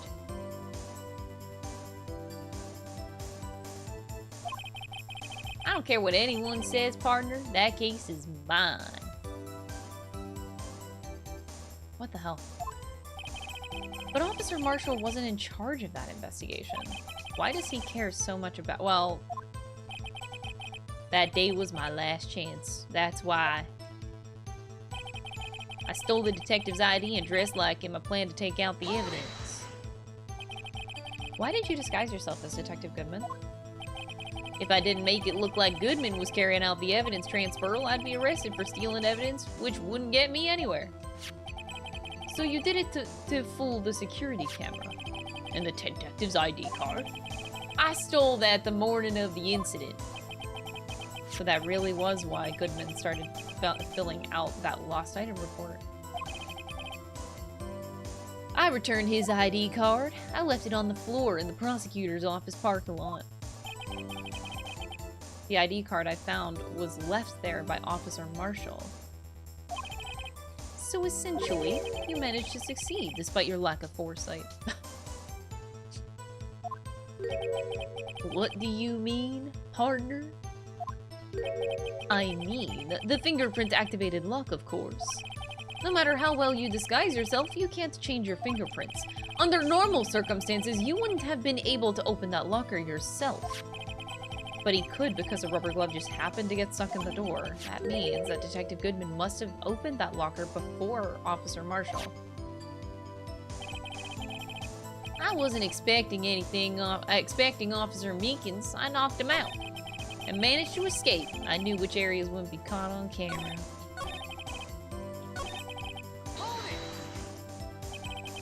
You pulled a knife on Officer Meekins and tried to drive him off? Let's just say I was a little surprised. I only planned on being in the evidence room for no more than 5 minutes. I didn't think anyone would actually come in during that short time. Officer Meekins certainly is a 1 in a million type of person. Truly. Mistaking a detective for an intruder and demanding to be shown his ID. I'll have to think a little more about his raise this year. When did Edgeworth get so much influence? Anyway, he threw himself at me and I ended up cutting him slightly. I'm sorry it had to turn out that way. With me knocking him out and everything. By the way, what happened to your knife? Oh, you mean this one? I don't know what to say. So you knocked Officer Meekins out. So you did your research beforehand. Those who go into the desert unprepared don't live long, partner. I don't think it would make a difference, though. The security tape is erased every 6 hours. If all had gone as planned, no footage would have been left. However, you bloodied your coat in your struggle with Officer Meekins. If someone was in the security room when I came out, the jig would have been up. I opened my locker and stashed it in there. What was Officer Meekins doing during that time? What else? He was sleeping like a baby. So what you're saying is, on that day...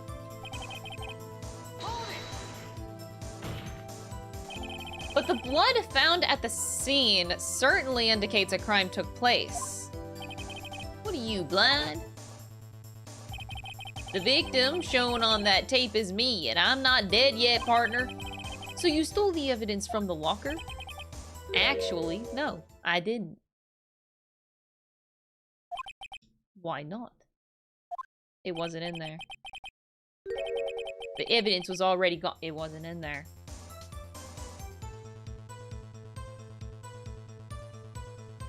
Is that the same thing Gant was looking for? I wonder if it's the same thing.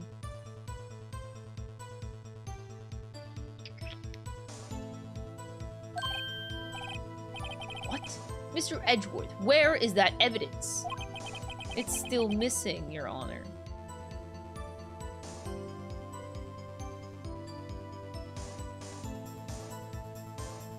They're all looking for the same thing.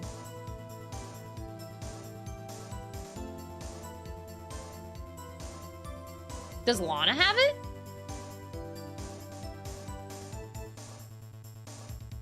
And she's gonna die with it? Why?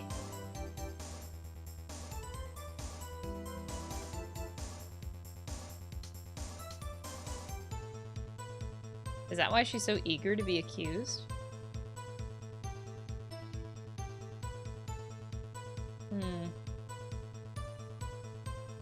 Someone has it.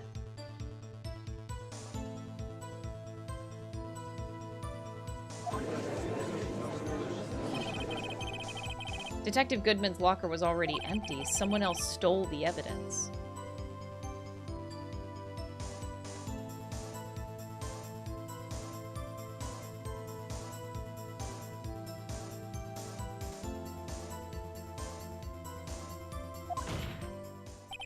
Officer Marshall, may I ask you one thing?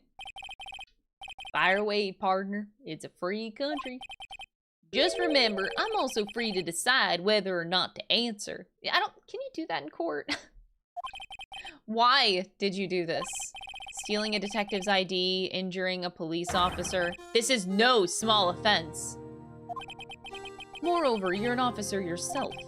This will have serious consequences. It can't just be forgiven with a simple cut in salary. Not that salary cuts are ever a valid solution. Like I said, this isn't your case. This one is mine. And I'll do anything it takes to get an answer I'm satisfied with. The witness has an unusual amount of zeal. Let's hear more. I can't just forget the SL9 incident. You know why? Because my brother died. That case was solved 2 years ago, wasn't it? That's the reason the evidence was stored in the evidence room. Joe Dark was convicted for his crimes. One thing I can say for sure is he deserved his sentence. I remember the Joe Dark case. It involved serial murders, didn't it? I don't intend to complain about how it turned out, but there's something that still bothers me. Something went down at that trial, something no one will talk about.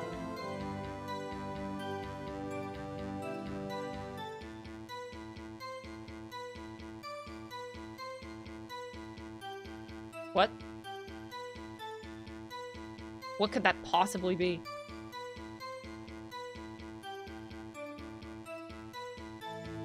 This is what I was wondering, like, if this guy was a serial murderer and Edgeworth got his ass, everyone should be happy, right? Like, this should be a good thing. So, what happened? I don't know. That's what I'm trying to find out.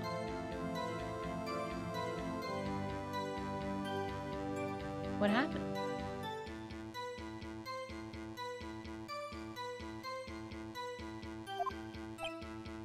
What'd you do, Edgeworth?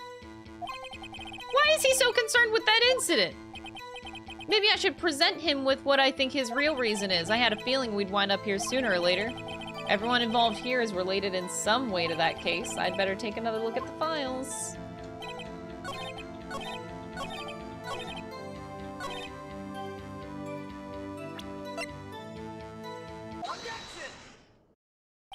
Officer Marshall, I think I understand. I think I know why you care so much about the SL9 incident. Sounds like you've been sipping too much cactus juice, partner. I have the SL9 incident case file here. The name, Marshall, is mentioned in here. It's a list of murder victims. Neil Marshall. Are you related to this man? Neil Marshall? Yeah, I'm sure you've heard that name. 2 years ago, he received the same lousy prosecutor award that you got.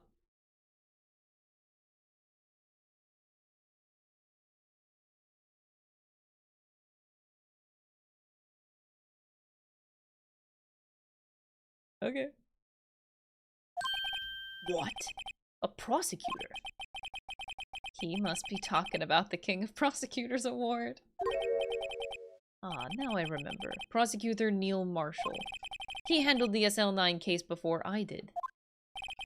That's right. He was killed. And the case fell into your hands.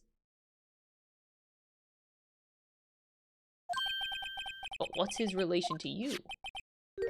He was my brother.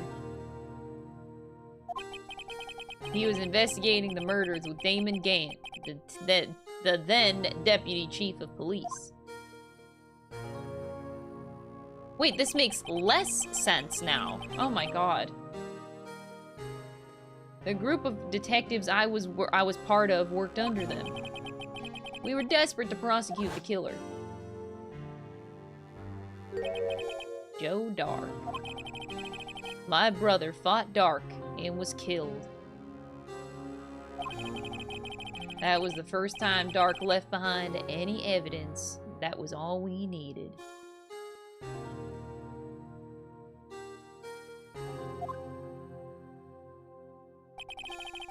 He was arraigned and incarcerated.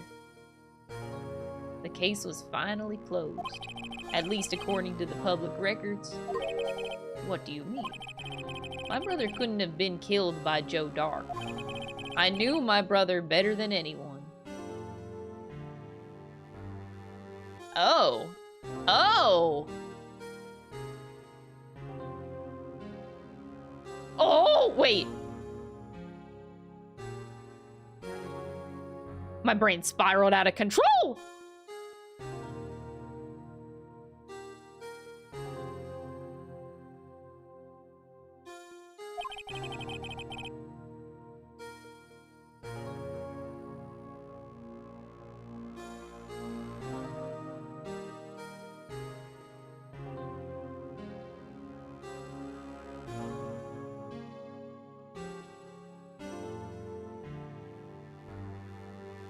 No one could have beaten him in a fight. And that's it? That's your reason for your insane actions? There's more to my brother's death than what the records say. And no matter how much you try to hide it, you can't fool me.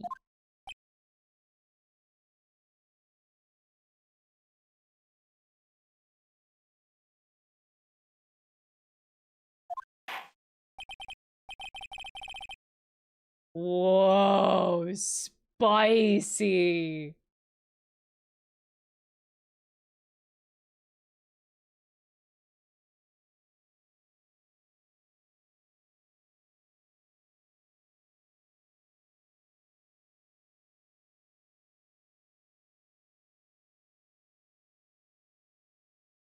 My brain immediately, the first thing I thought of was that what if Gant killed him? And the cover-up was obvious. It was like, oh, it's just blame the death on the serial murders because that's the easiest thing you can blame it on. I don't know why I'm still accusing Gant.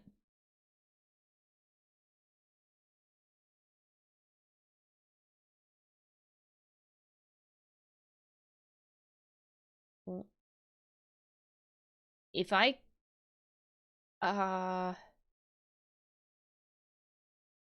keep going down that train of thought, though, it kind of makes sense.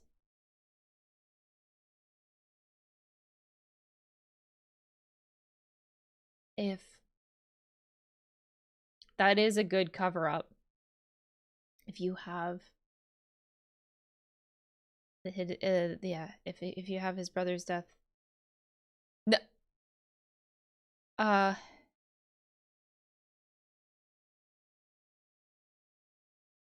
Why is always a big question.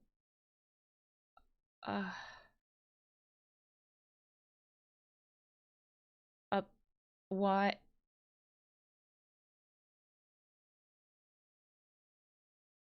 Oh boy. It. Oh.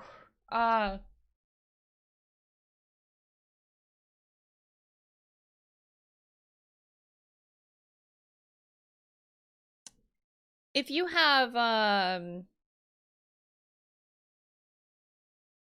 what is up with the prosecutors? If Neil Marshall was a prosecutor, and then Lana was the chief prosecutor, and then... Is this why Miles is set up? But why? It still comes back to the question of why. This is so weird. Angel is still involved, though. Okay. Now we know what happened at the police department on the day of the crime. That was the last day the SL9 case could be reopened. Not satisfied with its resolution, Officer Marshall planned to steal the evidence. Disguising himself as Detective Goodman, he entered the evidence room. Officer Meekins confronted him, so he rendered him unconscious and fled. Yes, this mystery has finally been cleared up. No murder took place at the police department that day. Smug Edgeworth back. The things that happen by chance never cease to amaze. At exactly the same time as the murder at the prosecutor's office, this fake murder was going on at the police department. Chance? It's gotta be more than just that. So if no one was murdered at the police department on the day of the crime, that means the murder in the prosecutor's office parking lot was the real one. Which, in turn, means only one person could have committed the crime. Chief Prosecutor Lana Scott. Objection! Yeah, that's right, objection. But wait, a verdict wasn't reached in yesterday's trial. Objection! Miles! Which is why we examined the incident at the police department today. But there's only one reason the defendant was not convicted yesterday. There yet remained the mystery of the simultaneous murder of the police department. This fucking guy. It seems to me, this boy's got the draw on you, partner. Oh, no, he does not. All of the mysteries at the police department have been resolved. No doubt about it. Our sole murder took place at the prosecutor's office. The only suspect is Lana Skye. And the testimony of one Miss Angel Star is completely incontestable. If you have a response, make it a single word or less. Objection!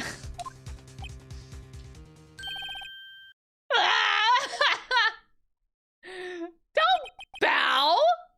I rest my case. You're a bitch. Seems this trial has reached its conclusion. There's no room for doubt. Well done, Mr. Wright. Thanks to you, I didn't need to waste my...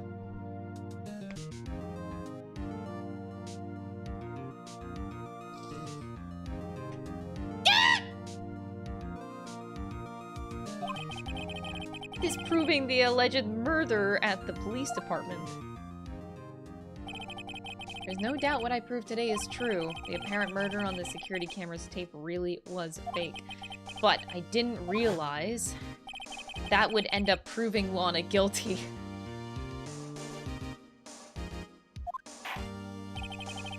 Is that why he was helping me?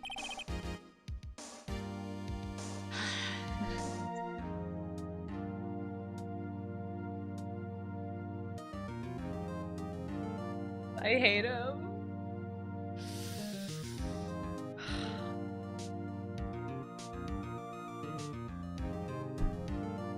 You're an ass! The time for the verdict has arrived. This court finds the defendant not guilty. Who said hold it? Emma? Emma's back, yes. Your Honor, wait! She's gonna testify about what happened in the SL9 case. Get it, girl. Get it, girl. The defense has an objection. A scientific objection. Right? What do you mean, right? Mr. Wright, are you this girl's guardian? Your Honor? Oh, in a sense. Please, Your Honor, all I'm asking for is a minute of your time. Please hear me out. Mr. Edgeworth, please. I don't want to leave any loose ends. You want a minute? I'll give you 3. Oh, whoa.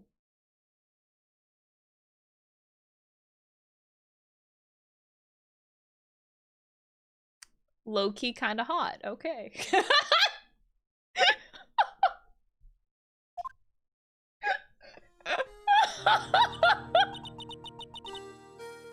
Oh, wait, the music is sad.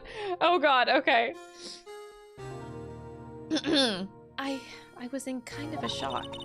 I mean, finding out the SL9 incident referred to the Joe Dark killings. Now that she mentions it, the names of both Sky sisters were in that file. But that's when I figured it out. I mean, what Officer Marshall was trying to do today. So I knew that his fingerprint had nothing to do with the crime.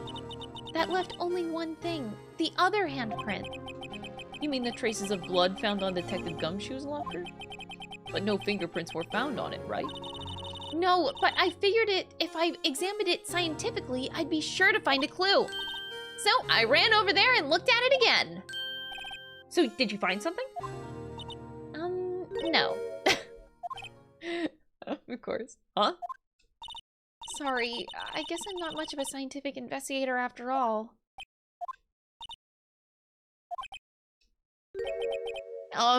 Is that all?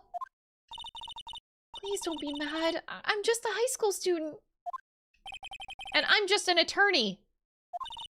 But Mr. Wright, those traces of blood are the only clue that we have. But they're also gumshoes? We can't. I can't. I kind of don't want to go there, sweetie.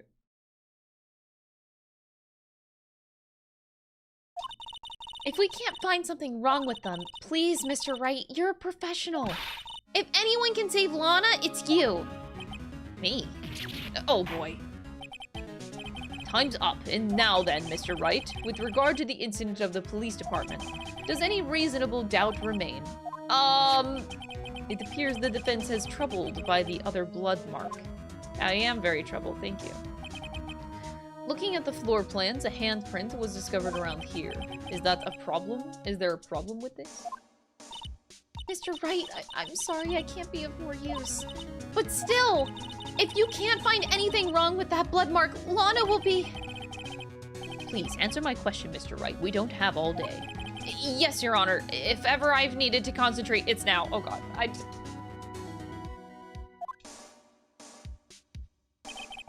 What could be wrong with that handprint on Detective Gumshoe's locker?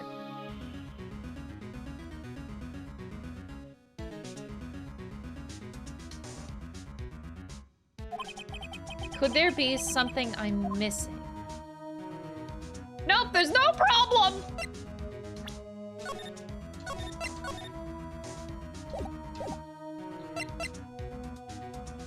Fuck, I don't know.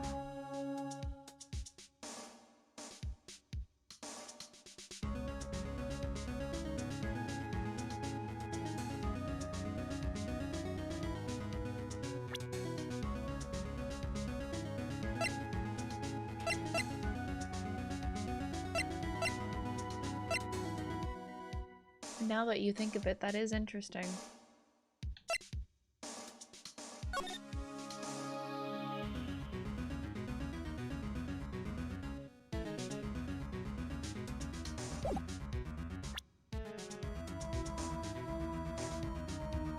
We were given evidence for Marshall's fingerprints, but whenever we did the Gumshoe one and confirmed it was Gumshoe's handprint, we didn't get anything off of that.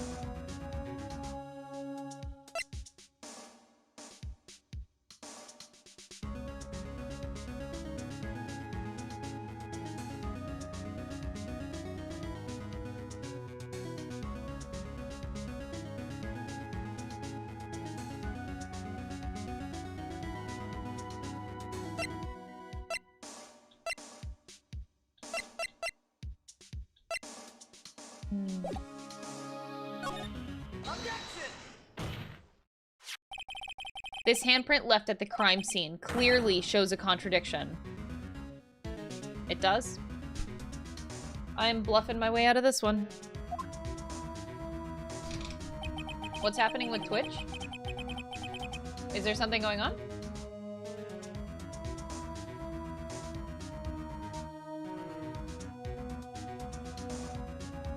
The only thing that seems clear is you're grasping, Mr. Wright. You're right, I am grasping, but...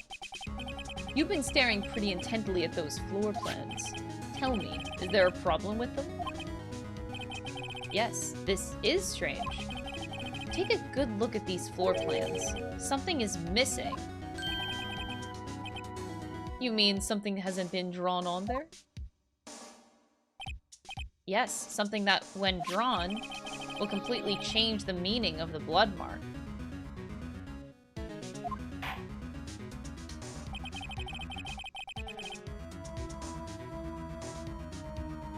Oh, okay, so nothing's wrong with Twitch, okay. What is this emote? Laundry basket? Why the fuck is there a laundry basket? guys doing? Let us pray the defense isn't simply trying to buy time. Very well, Mr. Wright. With all this evidence here, there's gotta be something I can use. Which item can prove something is missing from the floor plans? I mean, the only thing we really have is the pot. Don't ask me anything else about it, though. Take that!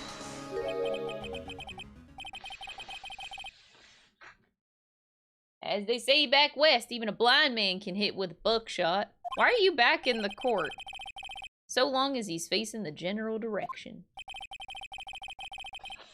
It seems Mr. Wright's not sure which direction to face. The more evidence there is, the greater the chance of me being wrong. Just calm down, Mr. Wright. Try and remember what the evidence room was like on the day of the crime.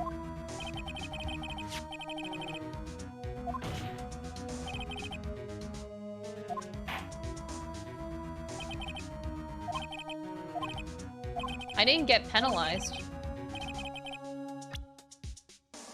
Which item can prove that something is missing? Oh!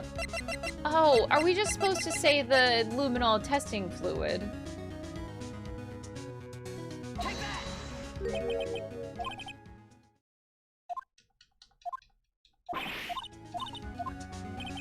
I thought that's what they meant by... Okay.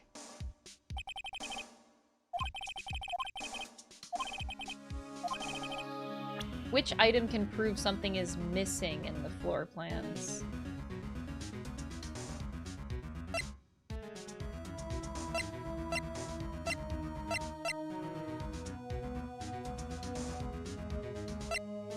Do I just present the floor plans?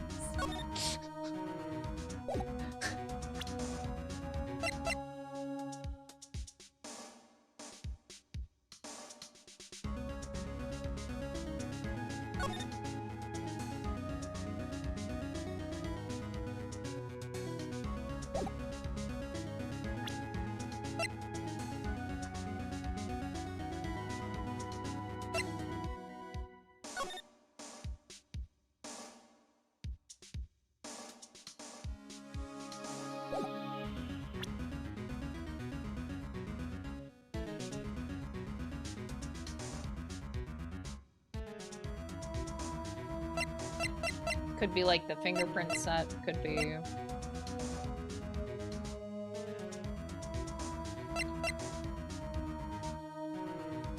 I mean...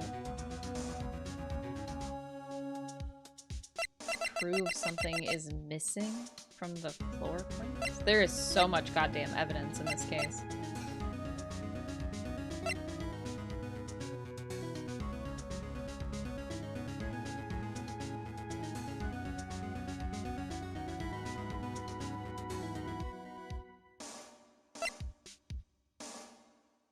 The blue badger. Does the blue badger need to be on the floor plans?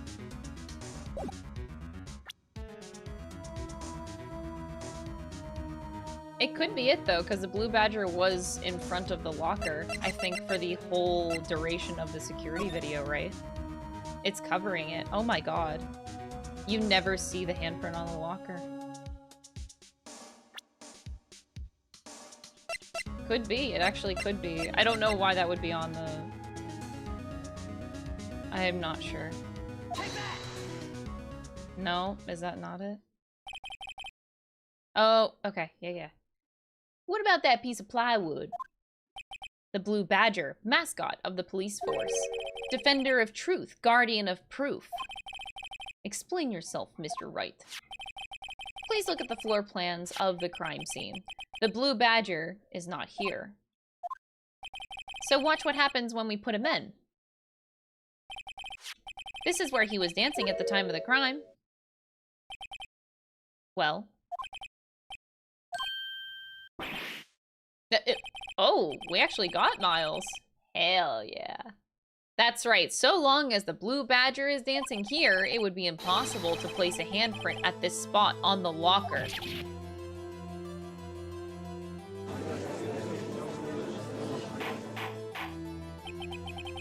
So that means... Just what exactly does that mean? it means it can't be done. What are you saying? Blood traces were undeniably found on that locker. Don't look at me, I didn't put it there. Mr. Wright, think it through scientifically. On that afternoon, Officer Meekins was the one who brought the blue badger to the evidence room, right? After he put it down, it would be impossible to leave a handprint on that locker. So that must mean this blood mark was left there before the blue badger was brought in at 4:50.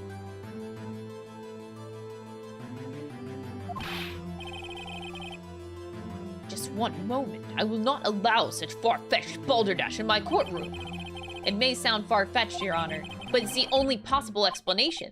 On February 21st, in the police department's evidence room, blood was spilled not once, but twice. How? One time was captured on this tape, taken by the security camera. Officer Meekins cut his hand, from which a trivial amount of blood fell. The problem is the other time. At least we don't have to listen to the music again. Someone bled prior to the struggle shown on this tape. It had to have been. It had to have been Detective Goodman when he was really murdered. Oh, we cooking. Miles don't like that! Let's go! That's ridiculous. I refuse to accept your absurd claim. The murder portrayed in the security tape has been proven to be a fake. However, that does not explain the blood mark found on the locker. Oh my god, when the boyfriends are like objecting back and forth, it's like such a serious moment. I'm just like on the edge of my seat, like, oh my god, calm down, stop objecting at each other. So then, you assuming this murder you purport really happened? When did it take place? I demand you show evidence that proves when it occurred. When did the first incident occur? To summarize, the defense claims that prior to Officer Meekins being cut by Jake Marshall, who was posing as Detective Goodman, another incident took place in that evidence room. That's right, the blood mark on the locker proves this. Very well, then tell us, when did this first incident occur? As Mr. Edgeworth said, proof must be presented. Proof that shows when the murder took place. There's only one piece of evidence that I know that can show that.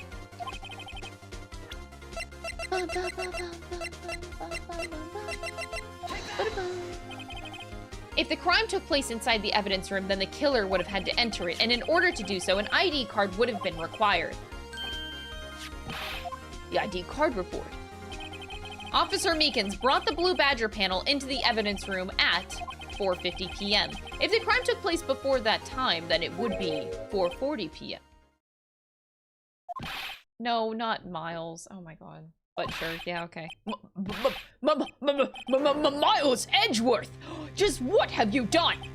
I never would have figured you had the nerve, boy. Oh my god, it was not Miles Edgeworth. Drop the act, witness. It doesn't take a lot of thought to figure out they couldn't have been me. Nope, I ain't getting it. I'm afraid I don't understand either. It's clear from the luminol test that blood was there. However, when the second crime took place, both Officer Meekins and Officer Marshall failed to notice the blood. That means the blood from the first crime was wiped away by the real murderer. I would have had just 10 minutes to murder the victim and carry his body away. And clean up the blood. Unfortunately, that's physically impossible. Kinstry, thank you so much for the tier 1 sub. I appreciate it. That would mean the crime must have taken place before Mr. Edgeworth entered the evidence room. Then let's look at that chart again. There's only one other card number remaining. Talk about a lucky number. That doesn't make sense. How could Detective Goodman have entered the evidence room, since there's no record of his card being used beforehand? He must have entered along with the real murderer. That's the only plausible explanation. He went in with 7777777. Mr. Edgeworth, please look into this ASAP. Find out whose ID number is 77777777. That's 1-7 too many, Your Honor. He counted. Why? You're a fucking nerd. You counted that. Unfortunately, I'm unable to look up the owner of that ID card. At least at present. Explain yourself, son. The ID number 7777777 belongs to someone with a rank of captain or higher because it's Gant. Someone who is a so-called executive officer. We don't have the authority to inquire into such a person's identity. Objection! But that's ridiculous. How? I'm not finished talking, Mr. Wright. There is one situation in which we can be granted such authority. If an official charge filed against an executive is accepted. An official charge. You're all alike, aren't you? With your cover-ups and your forgeries. That's how the prosecutor's office operates. Miles don't like that. I take pride in my work, Officer Marshall. I would appreciate it if you would keep your slander to yourself. Woo! Spicy in this courtroom! It is so spicy right now! Slander. Slander, is it? Okay, let me ask you a question. Yes. No, not to you. To her, the defendant sitting over there. Your own little executive. Lana? Don't be stupid. She's been charged with murder. Of course we've looked up her ID number, and it's not 7777777. Don't play me for a fool, partner. That's not what I want to ask. All I want to know is one thing about that incident. The SL9 incident. Answer me this, Chief Prosecutor. In that trial 2 years ago, did you really only use legitimate evidence? Oh! Woo! Woo! Woo! They're calling out Miles! Oh my god!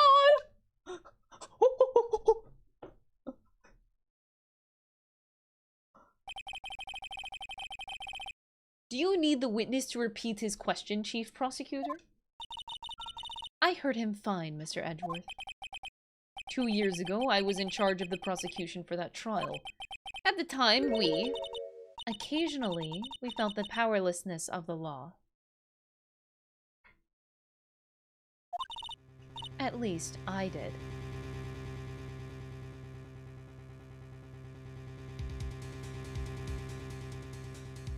Oh god.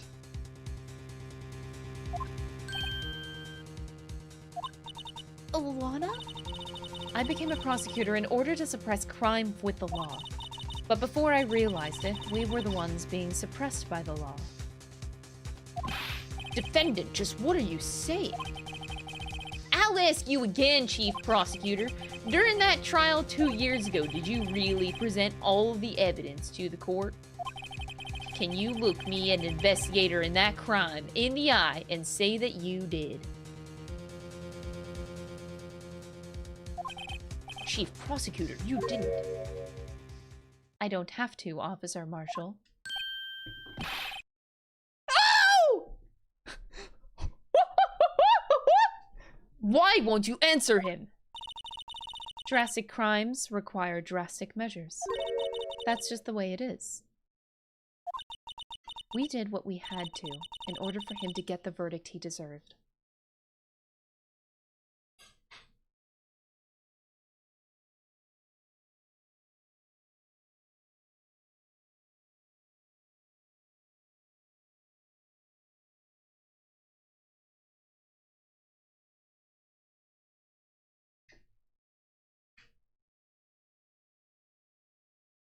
Oh my god.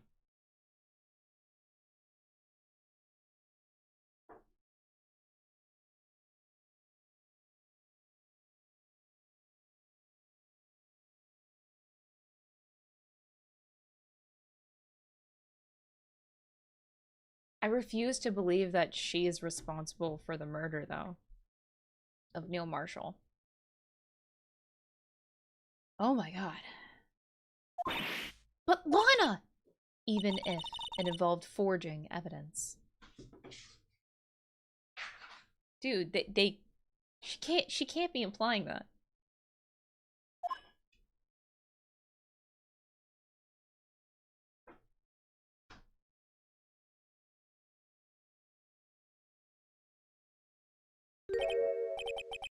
See? That's what I'm talking about. No. No! Oh my god, the court is so loud. Lana's remarks caused such a stir. The chaos, oh my god, would have to wait until the following day.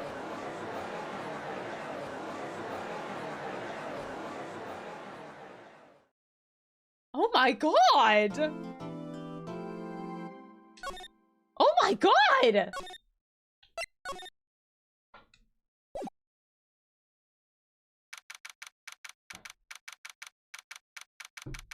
Oh my. Who's this? His face is blacked out. Joe Dark deceased. Serial killer responsible for the SL9 incident 2 years ago was given the death penalty. Prosecutor murdered 2 years ago in the SL9 incident, Jake Marshall's brother.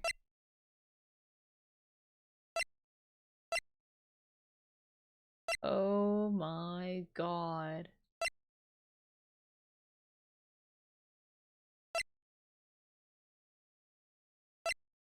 Whoa.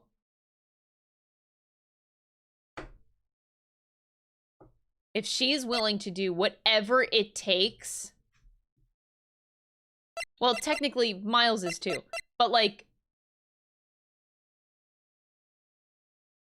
Why this?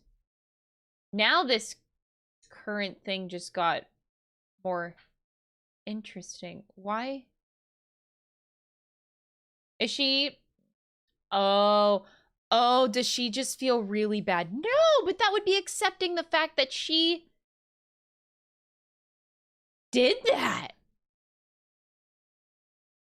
No! She didn't.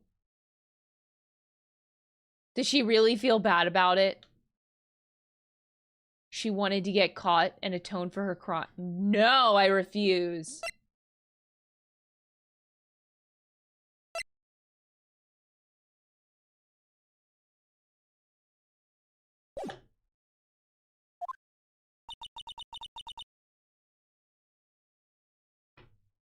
Oh, that's a heavy, heavy, heavy accusation. I don't... Does it say how old he was when he died, Neil Marshall? No. Deceased at what age? Okay. I'm so sorry, Mr. Wright. I'm sorry for what my sister said.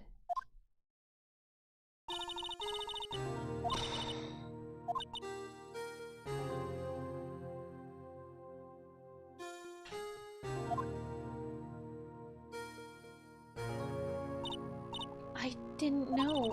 I never knew that the SL9 incident was just another name for Joe Dark killings. Sounds like everyone's heard about these killings but me. Lana wanted Dark convicted so badly. That's why she used me. That's why she used what happened to me. What do you mean, what happened to you? It's all there in the case file. Joe Dark's last victim was prosecutor Neil Marshall. When he murdered Officer Marshall's brother, he left behind an incriminating piece of evidence. But what did you have to do with those killings? On the night prosecutor Neil Marshall was murdered, Joe Dark tried to kill me. He tried to kill you. Officer Marshall's brother, Neil, was only trying to save me.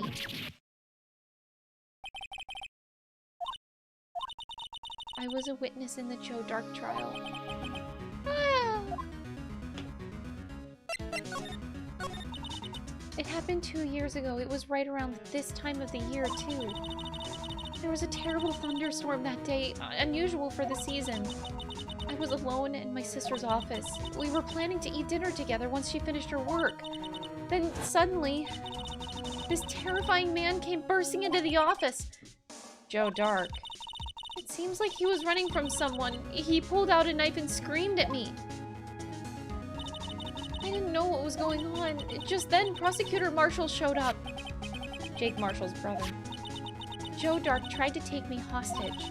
But before he could, Mr. Marshall tackled him. And then... what happened? I'll never forget it. Lightning struck and the lights went out. Suddenly, a bolt of lightning flashed outside the window, lighting up the office for an instant. What I saw then burned a permanent picture in my mind. I can still see it now. A permanent picture? I don't remember the moment when Dark stabbed Mr. Marshall. So you weren't able to testify about that? No, I was only asked about when I was attacked. That must be why why she made up the crime. You mean provided bogus evidence? The prosecutor's office wanted that guilty verdict so badly. Lana forged the evidence and Mr. Edgeworth used it. Yes, but I'm sure he didn't know anything about it.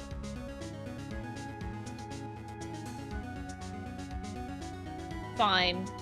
I'll entertain your idea that Edgeworth is clueless. Just this once. Because it might be the case. He's just a bitch in court, okay? God damn it. Ah! He couldn't have known he was being given false evidence. Even so, that's when it all started. The rumors about Mr. Edgeworth, I mean. It's all my fault. Oh my god. That's why he oh my god. I almost feel bad. Almost!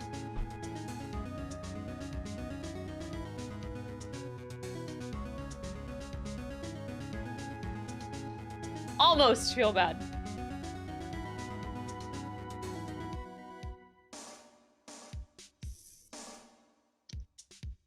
So in case 1-4, we literally save Edgeworth's life. In case 1-5, we save his reputation.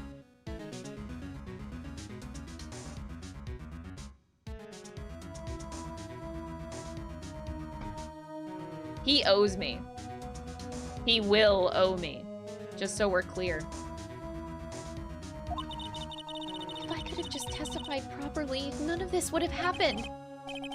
So it's true, even though he may not have known it, Edgeworth really was involved in falsifying evidence. After that case ended, Lana was never the same. She became cold like she is today. She must not have been able to face up to what she did, especially not to Emma.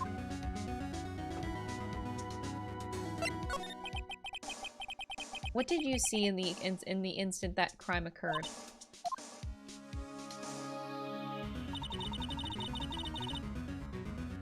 Why? Never mind. Dark knocked down Mr. Marshall and raised his knife. Neil Marshall was stabbed right in front of this poor girl. I don't remember what happened after that. Apparently, I passed out. When I came to, Lana was cradling me in her arms. Poor Emma, you've been through so much.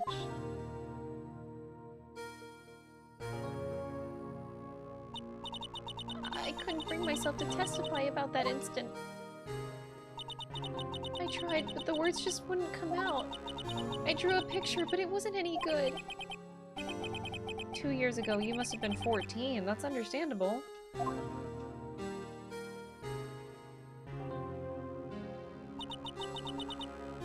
Once it was all over, I made up my mind. I decided that when I grew up, I'd become a scientific investigator. I want to be able to fight crime with my testimonies and find the evidence to make an airtight case.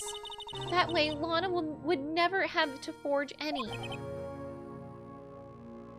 Oh, wait, that's cute. I think I'm finally starting to understand what makes Emma tick. But there's still something that bothers me about the crime. There's something that's puzzling me, Emma. What is it? You said you were in Lana's office at the time, right? That's right. Why then would a serial killer come running in there? Not only that, but he was being chased by a prosecutor. Oh, there's no mystery there. Joe Dark had been taken in for questioning that day. Taken in for questioning? You mean by the police? Of course. This happened at the police department. He tried to run away halfway through the interview and fled into my sister's office. But why did he run all the way over to your sister's office? Because the detective's offices and the questioning room are right across from the elevator. Across from the elevator? But Lana was the chief prosecutor, wasn't she? No, silly. Didn't I tell you? 2 years ago, Lana was a detective. Oh, they mad!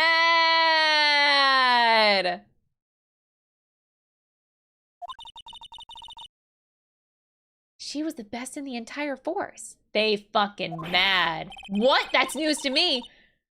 After the Joe Dart case, she was transferred to the prosecutor's office and made chief prosecutor. Lana used to be a detective. I'd better have another talk with her. How's Charlie doing, first off? He looks a little yellow today.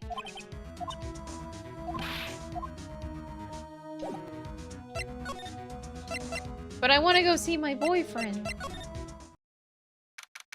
Okay.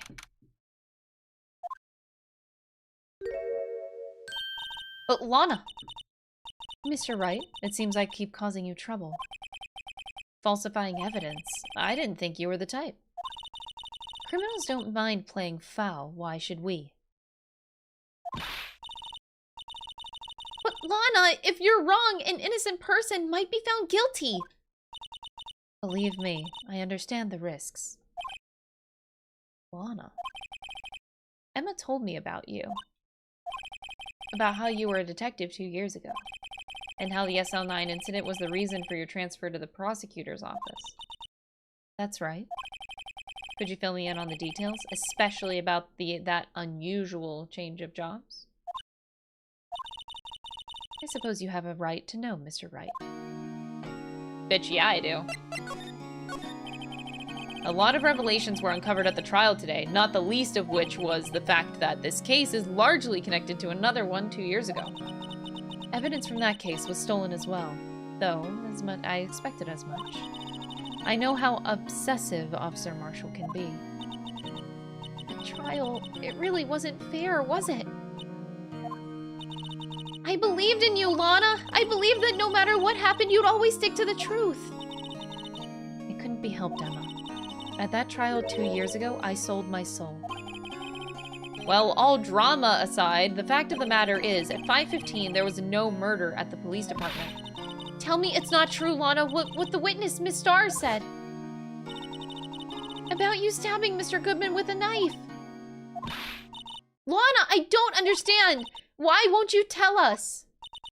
Emma, this doesn't involve just me.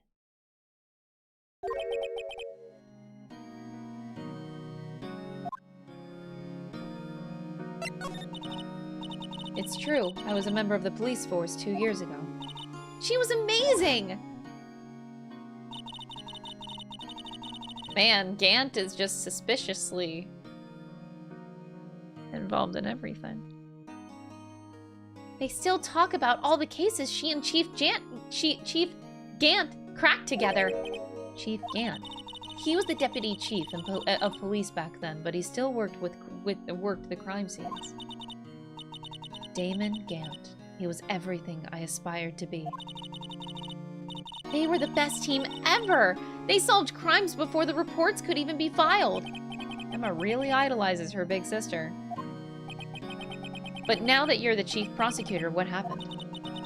I always planned on becoming a prosecutor. The reason I became a detective was to gain experience investigating crime scenes so you could use that experience in court, right? Gant's help in the SL9 case was crucial to its resolution. After that, he became chief of police and arranged my transfer to the prosecutor's office.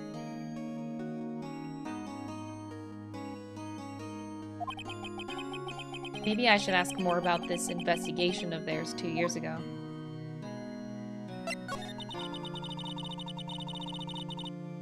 Two years ago, I was second in command of the detectives investigating Dart.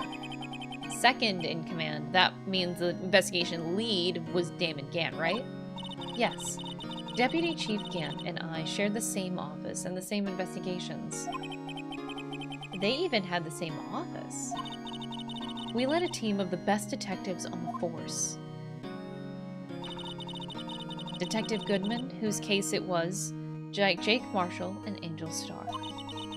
It was the first time Marshall worked with his brother. He was quite gung-ho. Without a doubt, Joe Dark was the serial killer. We asked him to come in for questioning. We were desperate for evidence. That was when his final murder took place. When he tried to murder Emma. Prosecutor Marshall was trying to save me from Dark. You see, the first person who happened upon the scene of the crime was me. Now you tell us.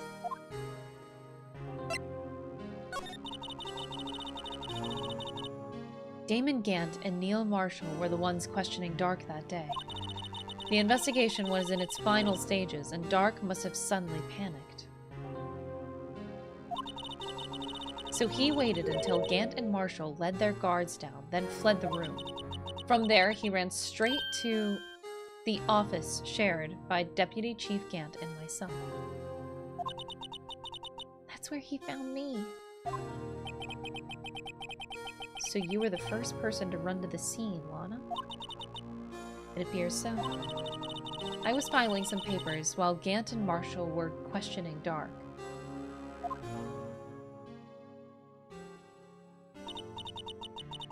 When I returned to my office, I saw 3 bodies on the floor and smelled blood.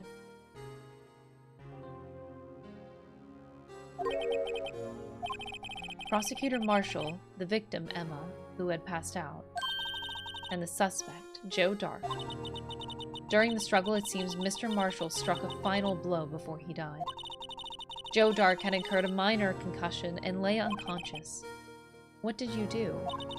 To be honest, I panicked.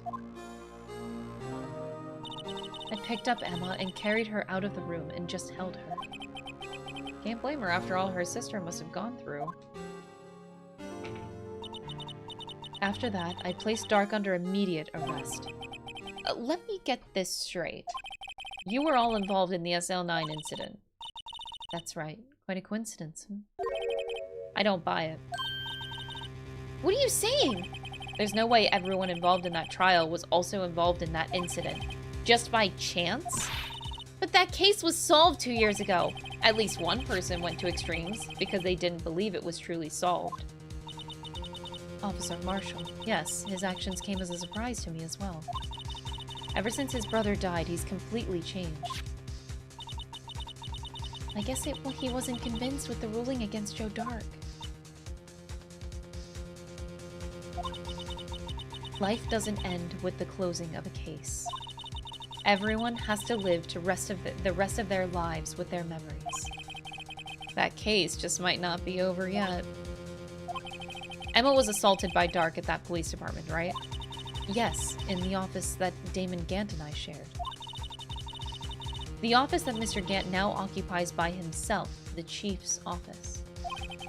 Maybe we should have a look at the Chief's office. The site of the final SL9 murder. Oh boy.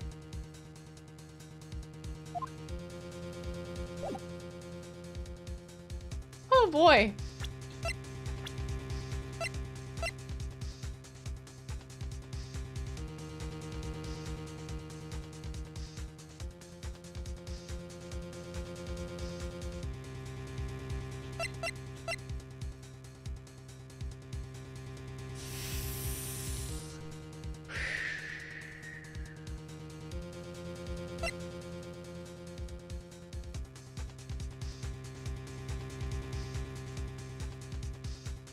Check this scenario out. Goodman knew that it was Gant. He has the final piece of evidence, the same piece of evidence that Gant is looking for to this day. Reason being, it's a piece of evidence that can incriminate himself of the crime. He's in a state of panic, trying to find this.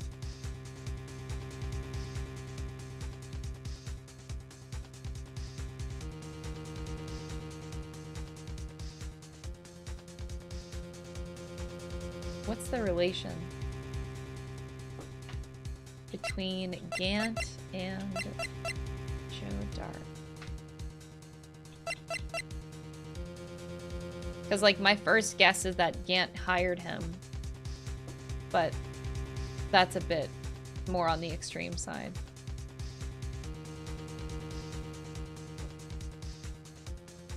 I think Goodman knew. In the evidence transferal. Definitely brought something back, I think. Attorneys and prosecutors have no business showing evidence outside of court. It's taboo, especially when the interests of both parties are involved. She really means it. But I'm an attorney. Okay.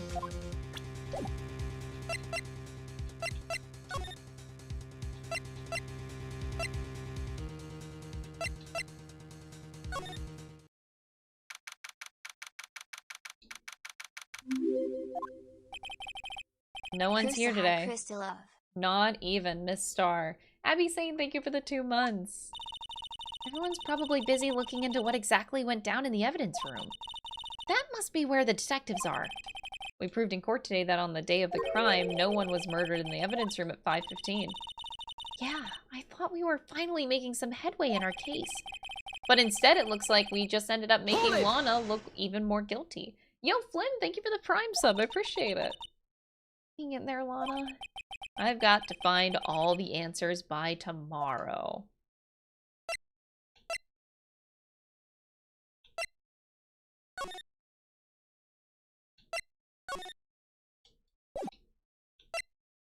Wait, how is Miles driving around without his car? Is he getting a taxi? He's getting a taxi. You home? Mr. Edgeworth isn't here. Maybe he's being questioned in an inquiry committee? He took a real beating in court today. Yeah, with Lana admitting to falsifying evidence 2 years ago? We'll just have to come back later.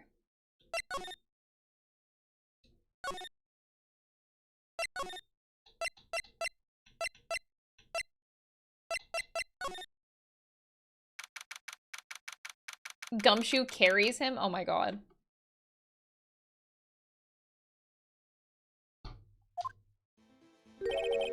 Howdy, Bambina. Oh, Mr. Marshall! Never thought things turned out this way when I woke up this morning. Okay, Sarah, you never know where life will lead you, eh, Bambina? I should have known my luck had run out when old Billy dried up this morning. Billy? Must be his pet cactus. Say, where are you headed? Just over to the prosecutor's office for a little interrogation. Edgeworth isn't there, I was just there. Also, why are you interrogating? It's a voluntary appearance, but we all know I won't be coming back. Sorry, but you can't go in the evidence room today, partner. But, Mr. Marshall, why did you do it? Why did prospectors head west? If ever there was a case I needed to know the truth about, it was that one. Before you turn yourself in, Mr. Marshall, would you mind telling us exactly what happened? Looks like I won't be getting a steak lunch today. Something was fishy about that trial from the beginning. It wasn't just me either. All the detectives thought so.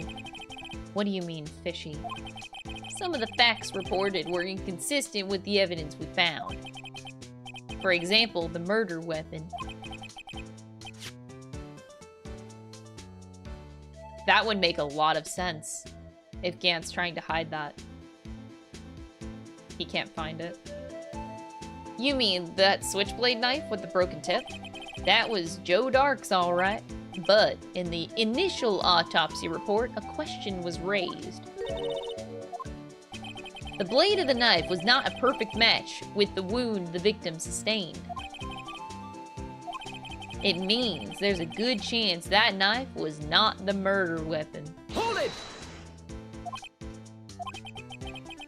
However, in the report that was finally submitted, that possibility had been erased. Smells. Oh god. Tetra, thank you for the Prime. I appreciate it. Enjoy your emotes. Could the facts have been concealed with forged evidence?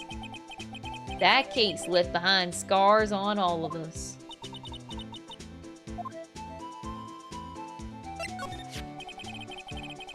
I got the looks, but he got the brains. I don't know. I think he got both of them, but to each their own. He was one of the best prosecutors around. I had just made detective when it went down. It was our first case together. How old was he, your brother? He was 27 at the time. The same age as Lana, then. He was awarded the highest honor that very day. The highest honor? You mean King of Prosecutors.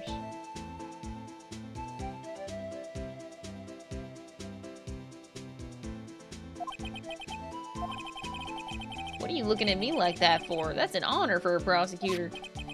Mr. Marshall must have really been close with his brother. The day the SL9 incident took place, that wasn't the same day as... That's right. It was the day of the evidence transferal. It was drizzling that morning, and by nightfall, there was thunder. Can't believe 2 years have gone by already.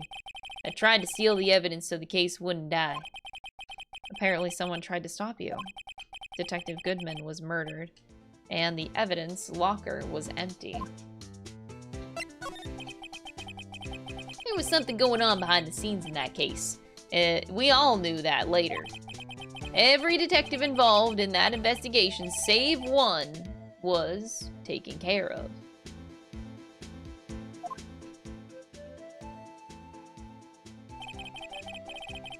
Miss Starr was fired, and I was demoted and boxed away in a tiny room. What about Detective Goodman? If they did something to him too, the commissioners would get suspicious. Nah, they were too careful. They were careful enough not to be too obvious. Who are you talking about?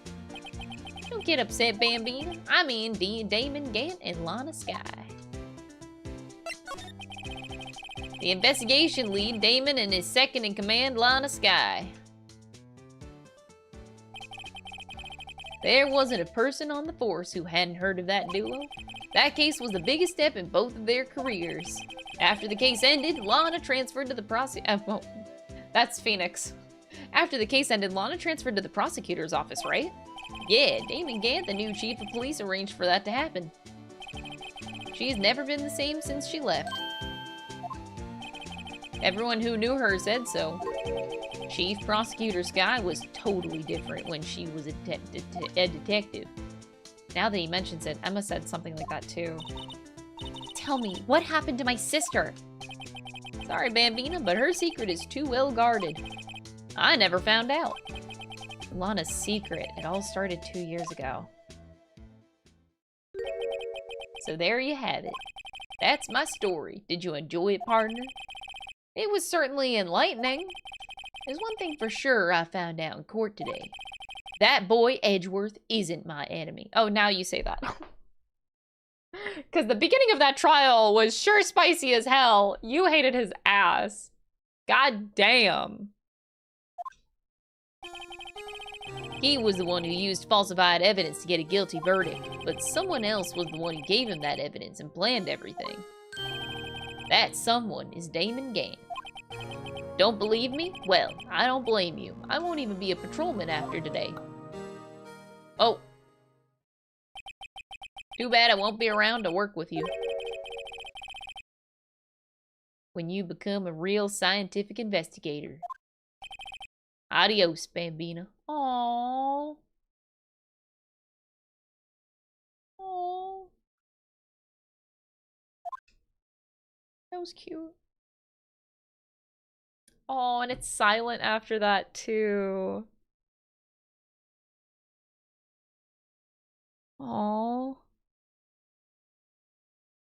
What the fuck?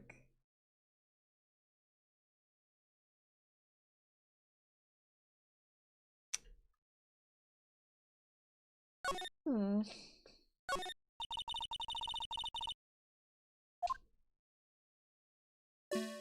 Oh, God.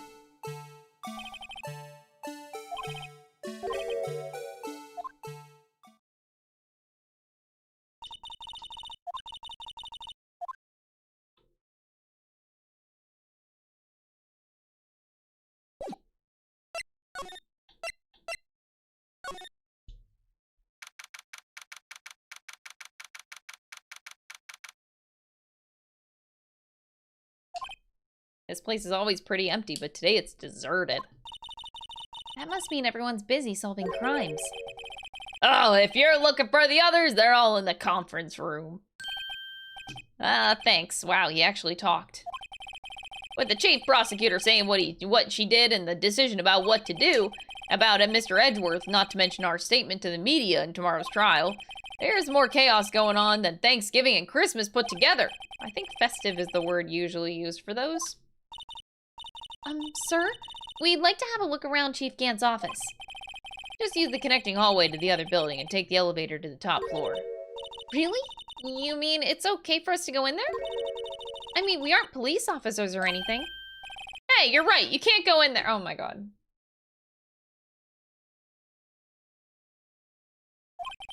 Now I see where Detective Gumshoe gets his unique charm. Well, what are we waiting for? Let's head to the chief's office. How's our best boy doing over here? That's it! The villain used a time machine! Very clever indeed. Oh, that would explain the alibi. The future might not be so far away after all.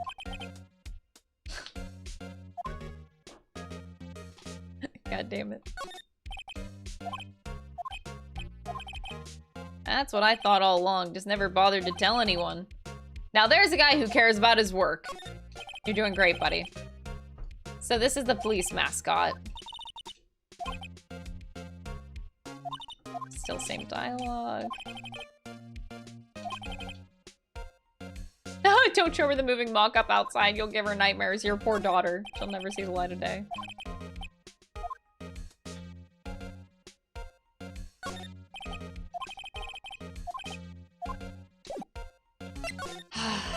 The chief's office. I'm gonna save my game because I have a very bad feeling about this.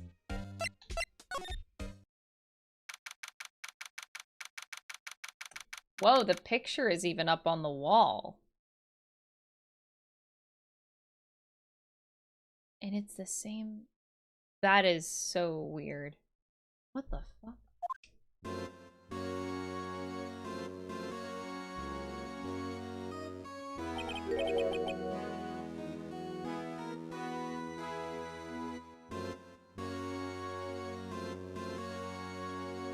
That's it! That's the piece of evidence he's looking for. It's this. It's the jar. It's the piece. Isn't it? It's in the back of that picture. Holy shit. It's right there. That has to be the evidence he's looking for.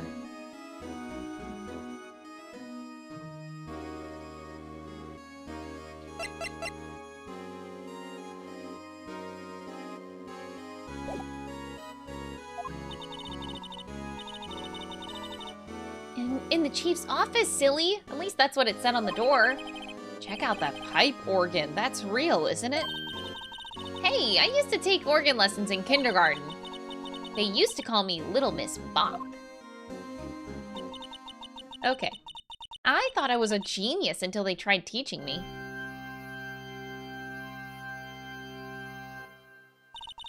I never could remember where C was. Oh, it's you two. Chief Gant. He put that paper he was reading in his desk. Righto! Have you been swimming lately? No, I haven't. I have been kind of busy lately. Can appreciate that. I've had my hands full too with Mr. Marshall's misconduct. And Lana's provocative statement. Oh, you mean about the forged evidence? 2 years have passed since that incident. My, how time flies. See that big picture on the wall over there?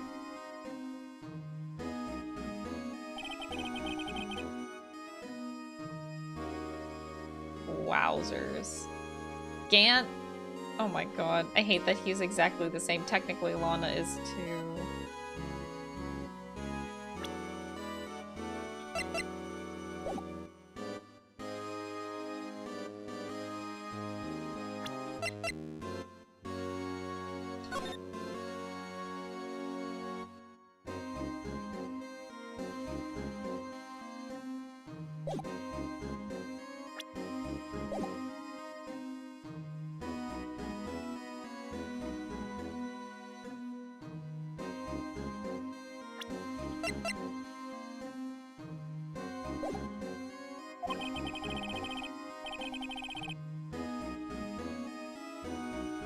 So, this is Mr. Marshall's brother, Prosecutor Neil Marshall.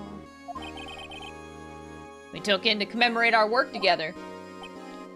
Something's not right with this picture. Oh, there is several things wrong with this picture. Oh me, oh my. Yeah, I need that picture. Yeah. Yeah. There's some juicy shit in there.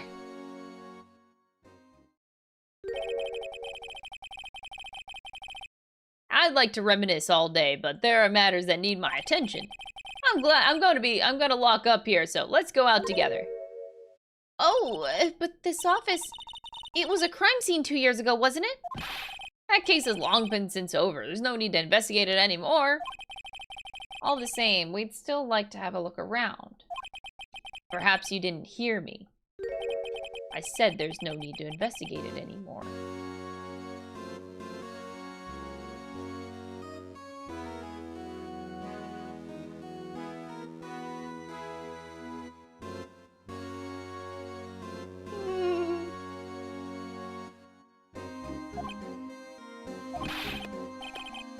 Hurry up and get out! I have a meeting to attend.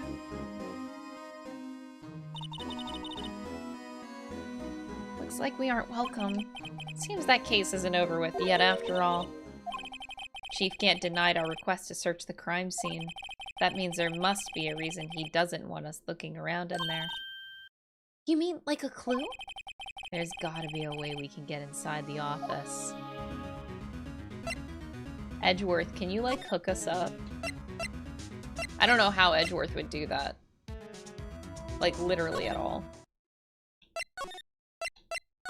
Can you help us? God damn it, where are you? Asshole.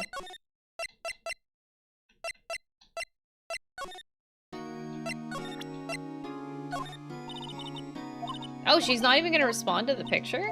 I was really hoping she would.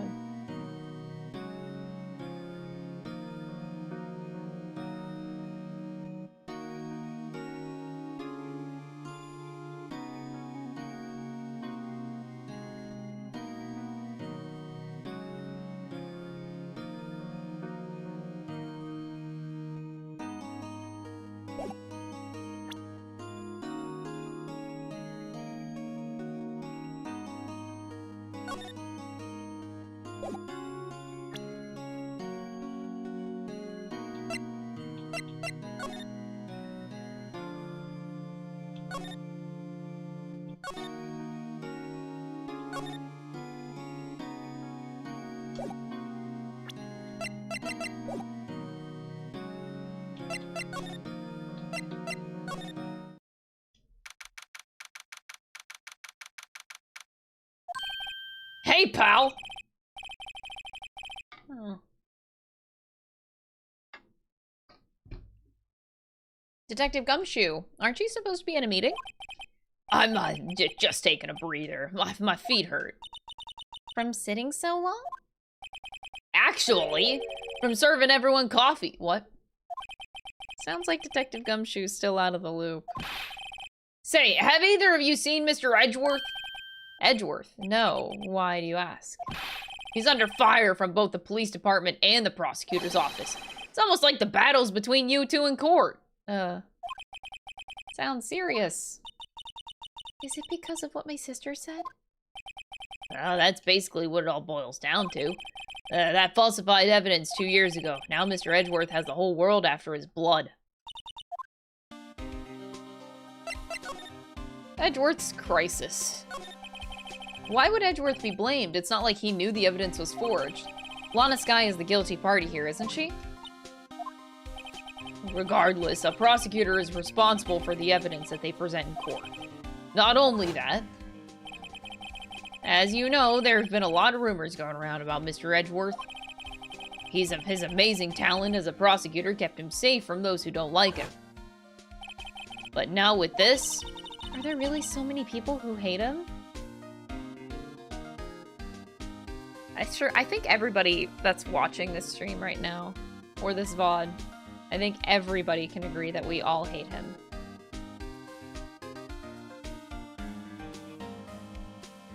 Yes. Yes. I think we can. Yeah, fuck that guy. Yeah, fuck that guy. That's what I thought. Yeah, this is a Miles Edgeworth hate stream. That's what this is. There's a lot of people that hate him. Yeah. Fuck him hard. Yeah. Anyway. In our world, only those with talent rise to the top. Mr. Edgeworth not only does that, but he's young. There's no better recipe I know of for making enemies. That is so true. Hey, Dick, keep up the good work. Yes, sir. Let's go out for lunch again sometime. My treat. Yes, sir. You gotta take me back to that joint sometime, okay, Dick? Yes, sir. It seems you don't have any problems with enemies. Yeah, well, I'm careful not to stick out. Oh, yeah, he doesn't...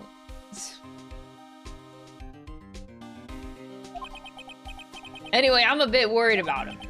Under all this pressure, I'm afraid Mr. Edgeworth just might crack. He's gonna crack? I doubt it. I doubt it. Maybe he will. Wait, I should rethink that. Nah, he's not gonna crack. Nah, he's not. Actually, I took a look at the file earlier while the coffee was brewing. He seems genuinely concerned for Edgeworth. Well, did you find out anything? The only evidence Stark left behind was during his final attack. His final attack? You mean when he killed Prosecutor Marshall, he was trying to protect some girl.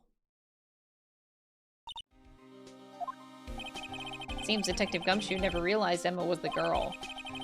That's when he left the most incriminating evidence of all. Well, let's see. I think it had something to do with a murder weapon. Oh, I forget. Look, it's all written somewhere in here, okay? His powers of recollection never fail to impress. Maybe we should show him the murder weapon. It might jog his memory. Joe Dark was 42 at the time of the crime. He was just your run-of-the-mill businessman. A businessman? What made him take to serial killing? One day on his way home from work, he hit someone with his car. So, it was an accident? An accident, yes, but it transformed him into an animal.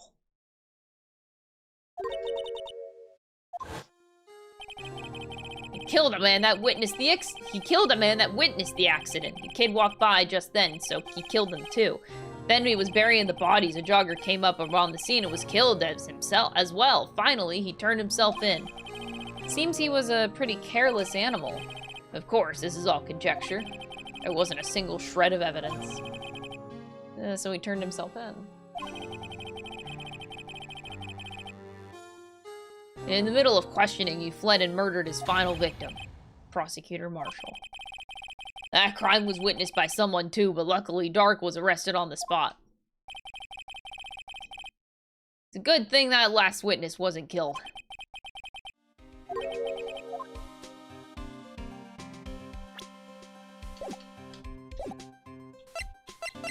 Wait, does the detective have more? Oh, he has more. I got it! I'm the culprit! Very clever indeed. Who would have thought of multiple personalities? I don't see how else he could have done it. I guess it's time to have my head checked.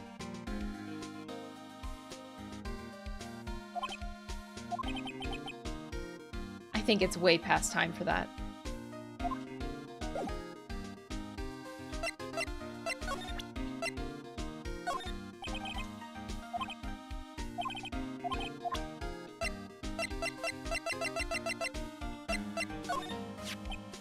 About this. Hey!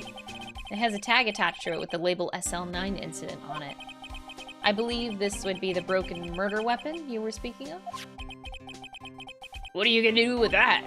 Ever since that case was closed, that knife's been locked away in a locker. On the day Detective Goodman was murdered, and this suddenly disappeared from the locker. And was found in Mr. Edgeworth's car muffler.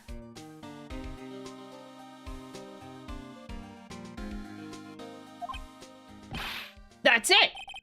Now I remember what that incriminating piece of evidence was. When you showed me that knife, it all came back to me. What was it, Detective? Quick, before you forget again. This knife, it was Joe Dark's, wasn't it? That's right. We traced it back to the store he bought it at, plus he had his fingerprints on it too. But no one actually witnessed him using it to murder anyone, right? That's where his luck ran out. When you take a good look at that knife, you'll see it's broken.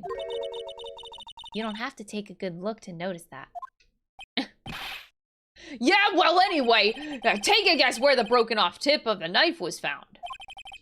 That's what did him in. Yeah. It was found deep inside the stab wound. Did it match Dark's knife? You bet, down to the last fiver. That's pretty conclusive. Neil's autopsy report, stabbed in the back, died from punctured heart and lung. A knife tip was in the wound.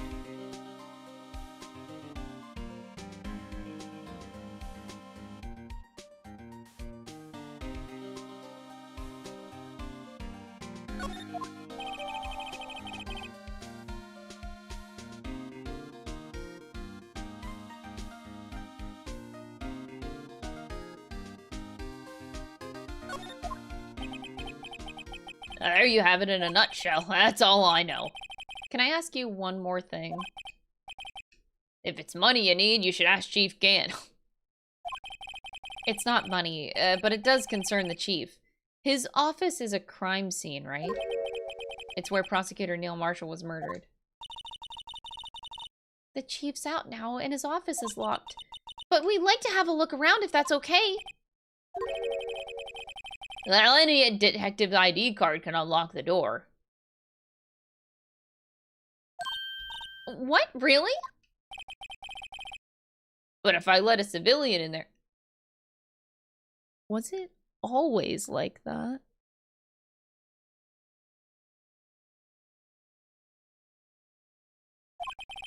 I'd be charged with breach of trust. Breach of trust? Simply put, I'd be canned. Oh. Sorry, pal. I don't plan on getting fired because of you. How about this ID card? It was Detective Goodman's. That won't work either. The data was deleted the day he died. I was thinking that too. So in other words, Gumshoe was our only chance of getting into that office. I wonder if there's something we could show him that would change his mind.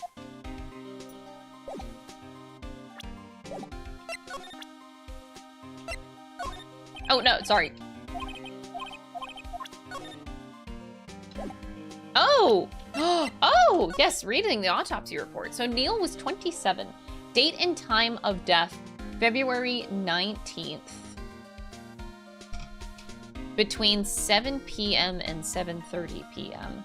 Single stab wound piercing the heart lung. Died from blood loss in under 10 minutes. Weapon found in wound was missing the tip.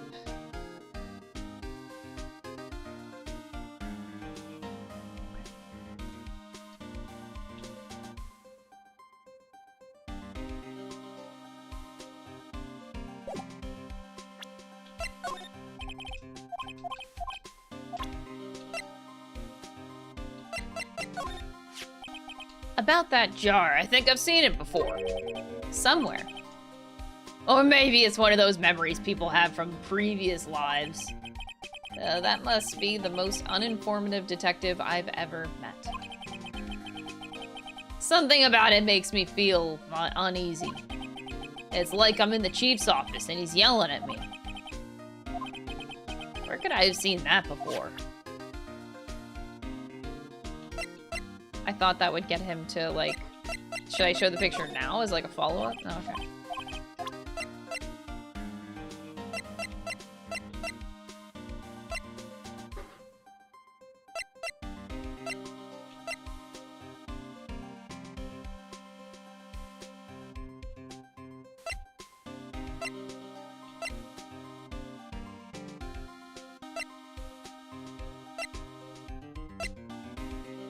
already did all of this, though. Maybe this? No. Still don't understand that.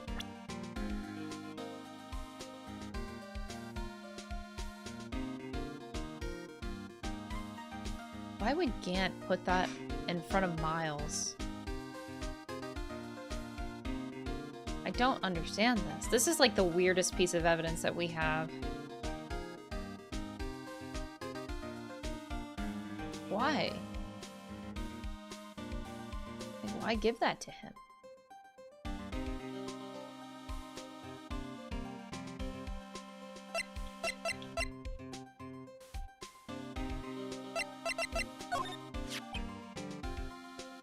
I've been studying up on those files. There's nothing wrong with Mr. Edgeworth's presentation. I think people are accusing him of injustice. I, for one, ain't buying it, pal. You're looking into the case for Mr. Edgeworth? It was a pretty big deal while it was going on, you know? A serial killer was on the loose. But Lana was pretty clear in her confession. She forged evidence in order to prove Joe Dark guilty.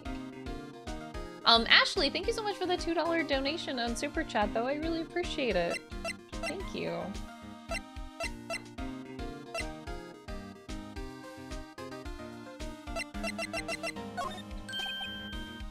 Hey, I just bought some of that stuff. Now I can go around detecting blood traces too. Wow, is that a new type? I've never seen that bottle before. Add 3 inches to your base height. Base height. Hey, let me see that. Looming tall. Oh my god.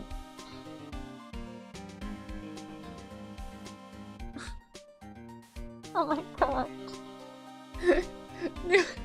New and improved growth formula.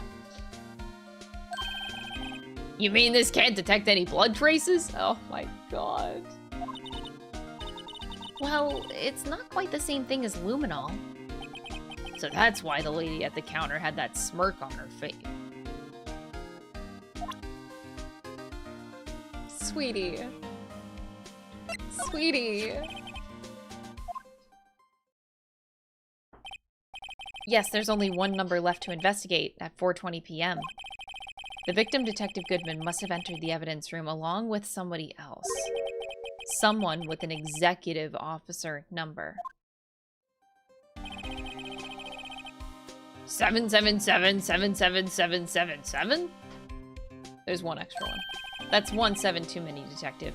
God, him and Miles. 2 peas in a pod. It's crazy how that works out. An executive officer. I just might have a hunch.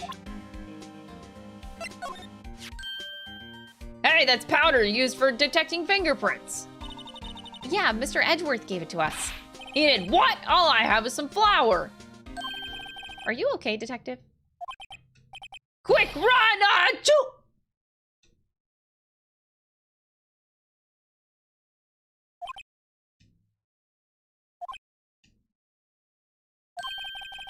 If it's any help, one time I took a nap on a bench with wet paint.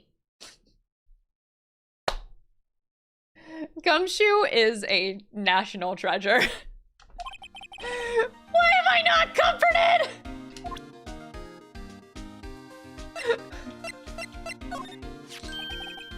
Oh, a lost item report, huh?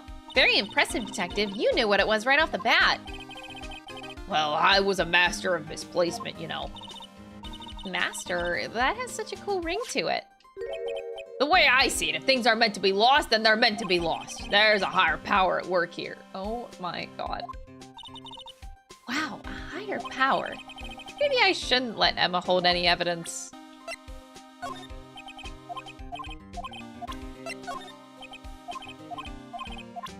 Gumshoe got a lot of, like, extra dialogue at this point, so we're sharing everything.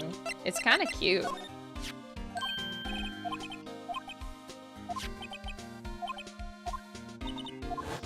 I shouldn't have re-showed that. Oops.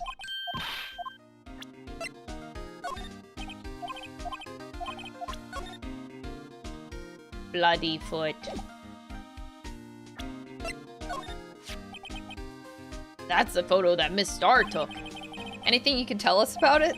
Miss Starr is quite the lady. Why, I remember it was winter. I was 16. She was the only one who ever got me to talk about what happened. 16? That's how old I am now.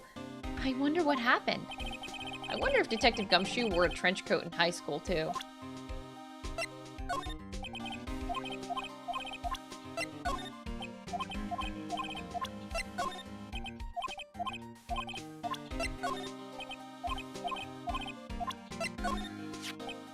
This guy almost made us lose the case today.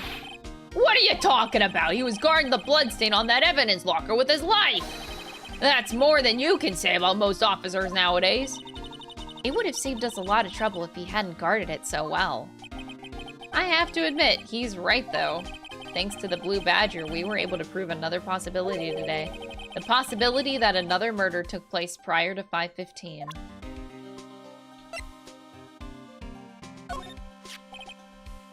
Found in Mr. Edgeworth's car, stabbed with Mr. Edgeworth's knife, huh? What would drive Chief Prosecutor Skye to do such a thing? Oh, wait, I didn't mean, I mean, sure, of course someone else really did it. Someone who must have had a grudge against Mr. Edgeworth.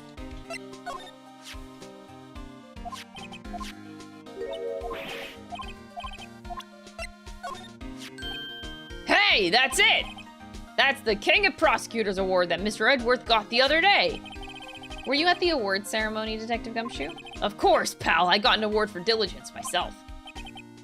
Ah, congratulations. I was wondering why is the award a shield? And why is it broken? Oh, there's a reason. I'll tell you what it is later.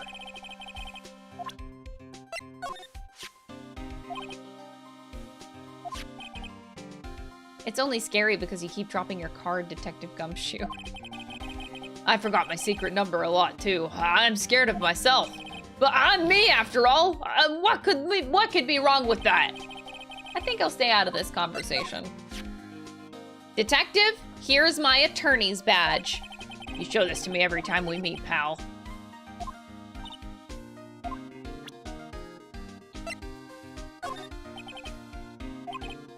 I have nothing. I think I shared literally everything with him. You know Officer Marshall? Of course I do. He was like a mentor to me.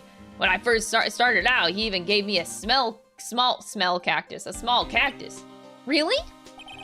He said, Dick, she'll listen to all your troubles. Note to self, Detective Gumshoe talks to a cactus. Hard to believe he's just a patrolman now. Someone ought to trade places with him.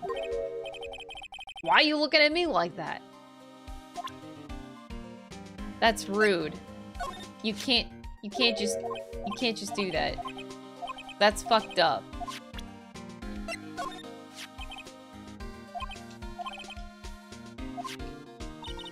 Wasn't your locker the one with the blood on it, Detective?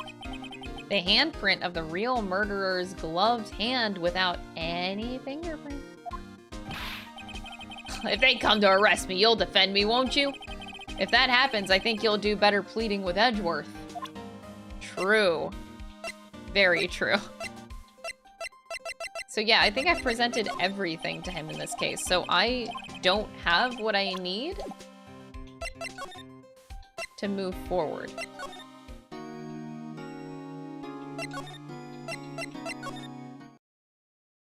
And Edgeworth is still gonna be gone.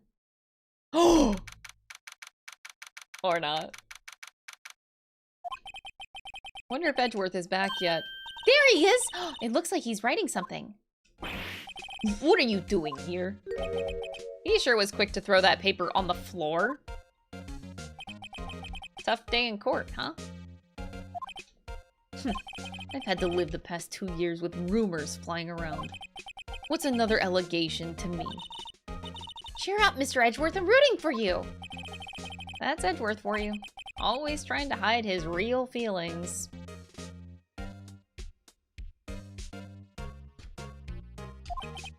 So, what do you want? Unlike some people, I don't have all day. You know, I just want to have like a chit-chat. Like a chitty-chatty, you know? There's no excuse for what I've done. 2 years ago, I used false evidence to obtain a guilty verdict. That's what it all breaks down to, and nothing I can do can erase that fact. But you didn't know, did you? I mean, that the evidence was falsified. The police department and the prosecutor's office share a bond of trust. If that bond is broken, we stand to lose everything. The police department's error is my error, my responsibility as a prosecutor in charge. That fact remains the same no matter what excuses I might have. Mr. Edgeworth. I take pride in my work, so tell me why? Why has it all come down to this? Even Edgeworth can't keep this kind of emotion bottled up. Yikes. Are you up for the trial tomorrow? First last year's trial and now this one. It seems all you do is worry about me.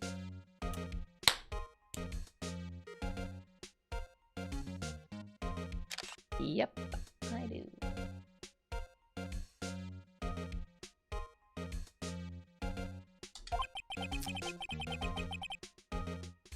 We most certainly do. To be honest, you're getting on my nerves. Oh, really? Mr. Edgeworth, you can't just walk out on the trial. Tomorrow is the last day. It's too late to change prosecutors. I'll bet that's what my superiors are banking on. I never thought that case would come back to haunt me like this. What do you mean? The list of evidence. It seems too short. Most lists run twice as long.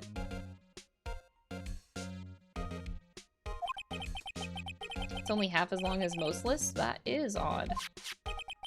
After Neil Marshall was murdered, I became prosecutor for that case. I may not have been part of the investigation, but I knew what I had to do. Use the evidence I was given to prove the suspect guilty. That was really the only thing on my mind at the time. Say, we just saw a picture taken around that time.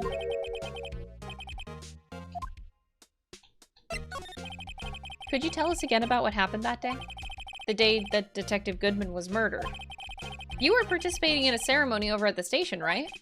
I've never cared for ceremonies, but I had to attend that one. Because you were awarded this? Those receiving awards can't exactly skip out on the ceremony.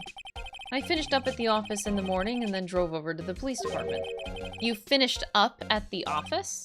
Yes, just odds and ends, clerical stuff. I didn't plan on returning to the office that day. That is until I was asked to take something back.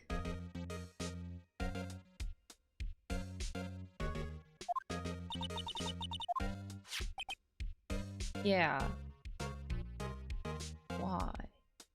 Oh, it was just bait? It was bait? Oh my god. That's all it was.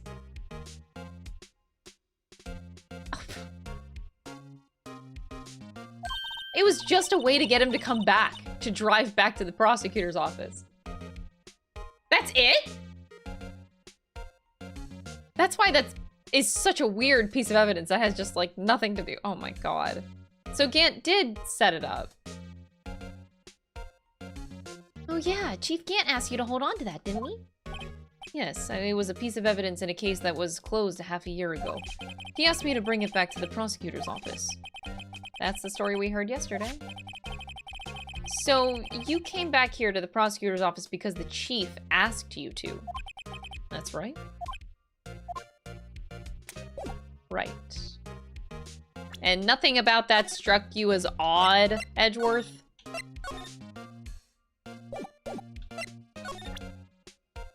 Look, I'm still an attorney. I feel like every time I show him my badge, I make him hate himself like a little bit more every time. Every time.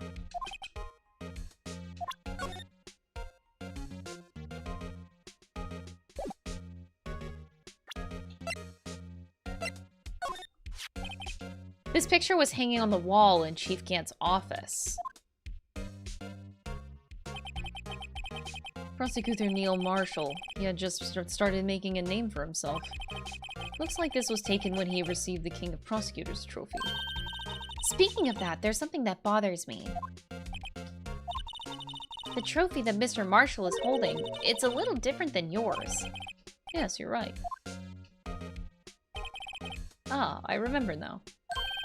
Remember what? That was what the official prosecutor's trophy looked like until 2 years ago.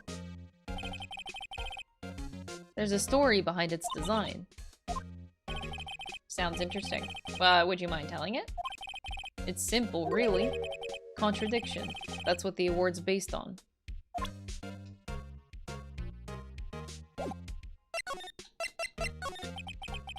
This award originates from an ancient Chinese tale. In Chinese, the word contradiction is written with 2 characters. The first means halberd, and the second means shield. Have you heard this story? Me? Sure. Everyone knows that. Why don't you tell it, though? For Emma's sake. Very well.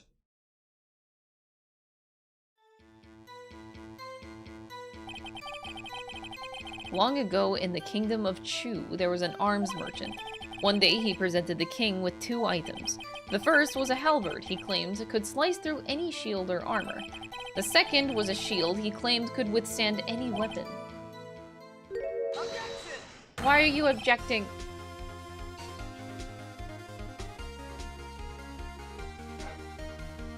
Oh my god. Oh my god, Phoenix. Oh my god! Why is he like this? Those claims contradict each other! Very perceptive, but then again, you've heard this story before, right? Anyway, as you mentioned, the very description of these items discredit them both. When the king pointed this out, the merchant was left speechless, and thus the Chinese word for contradiction was born.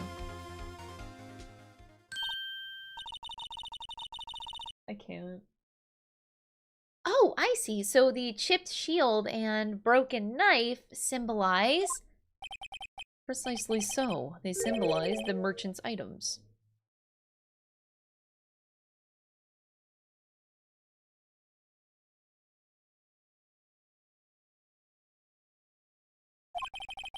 The ancient tale ends with the merchant at a loss for words. But it's in our nature to pursue matters to their conclusion, even if it results in something as ugly as this. Wow, thanks, Mr. Edgeworth. I learned something new today. That's funny. If that's so, then why were you only given a shield? You'll have to ask Chief Gant.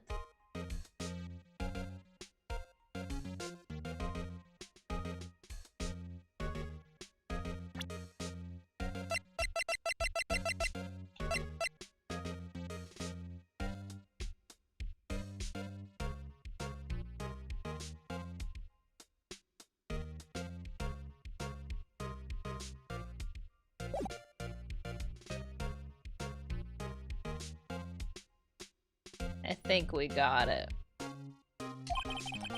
2 years ago, he had the halberd part of the award abolished.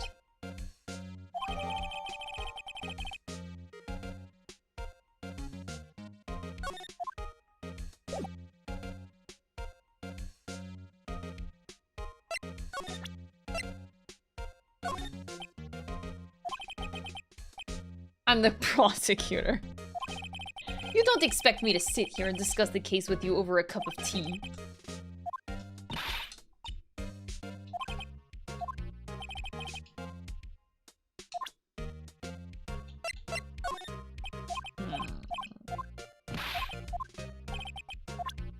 I don't know if I have anything left to get him to talk. Wait, so if let me think through that. Okay. Maybe Detective Goodman was able to get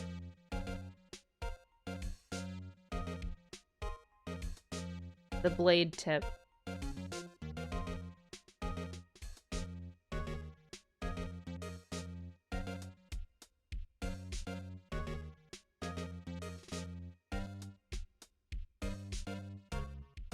So if... Wait, why would...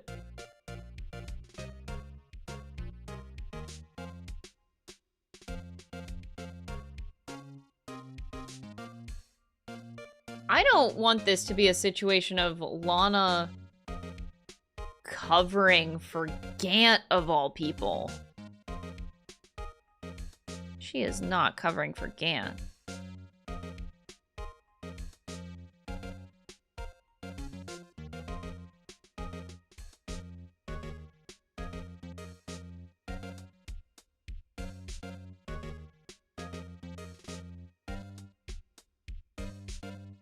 That would be gross. To say the least.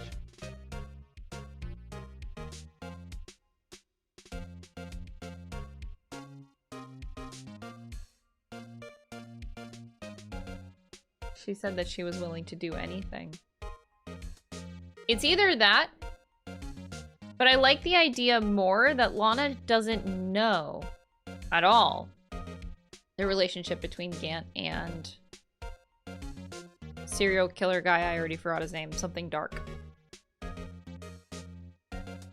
So it's either maybe she never knew about it, but she was gonna cover for Gant anyway.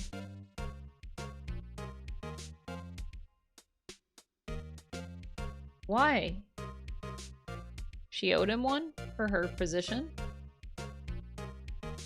Was getting promoted like a form of hush money? What is going on there?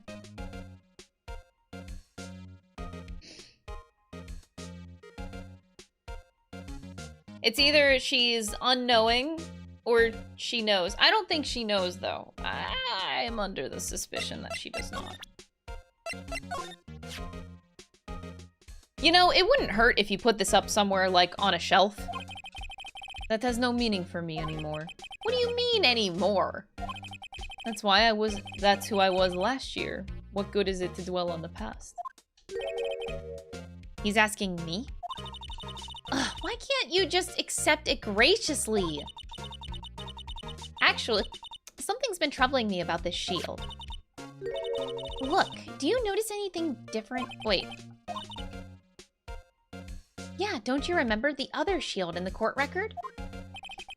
Guess I'd better present that other shield. Wait, what? Wait, is this not what we just did?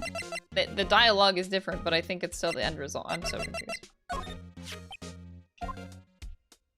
Okay. Yeah, I think that this was just the same.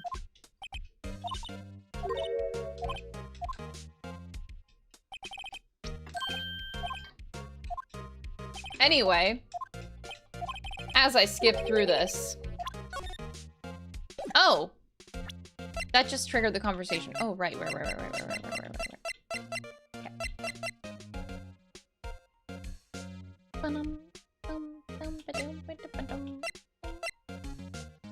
How do you feel about the blue badger? God damn it. I wanted you to have some comments about the blue badger. Apparently, he just really doesn't care.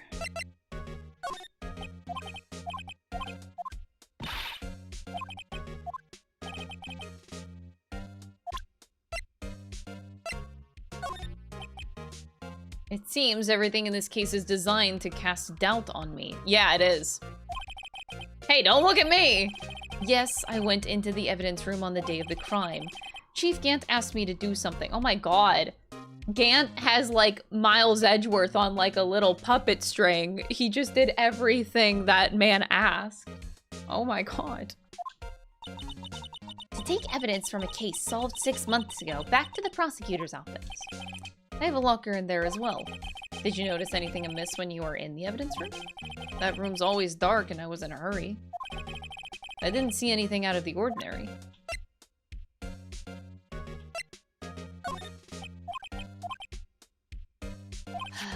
But this isn't related to the case, remember? You said so yourself. So I did. Chief Gant gave this to you that day, didn't he? He asked you to bring it here from the police department. Chief is a very competent man, but sometimes he does things that don't make any sense. At least it's better than being incompetent and doing things that don't make sense. A certain detective comes to mind. Wow.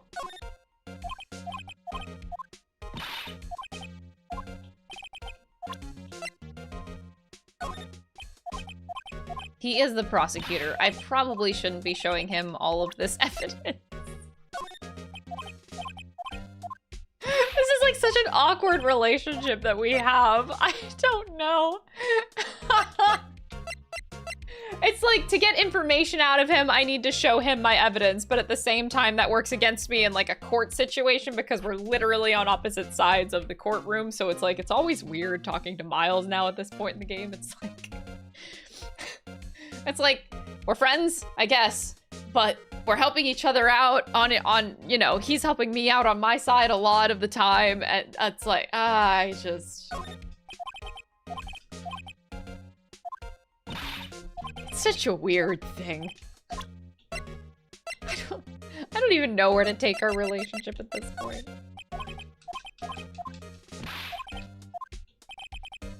But he goes along with it, like, he's just helping me out sometimes.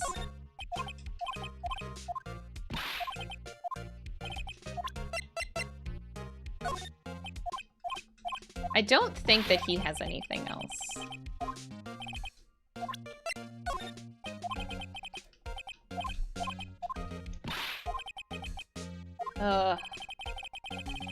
I just... yeah, I guess, yeah, communicating with Miles is a whole other thing. This is a weird time, anyway. So, about your crumpled up paper on the floor, what were you doing? I wonder what he was writing before. Come on, Mr. Wright, let's take a look. Are you crazy? Edgeworth is sitting right there. Just distract him. I'll check it out. Hey, Edgeworth, come here often. Is that Detective Gumshoe out the window there? Oh no, he's falling to the ground! Hold on, first let me see what this girl doing crawling around my feet. He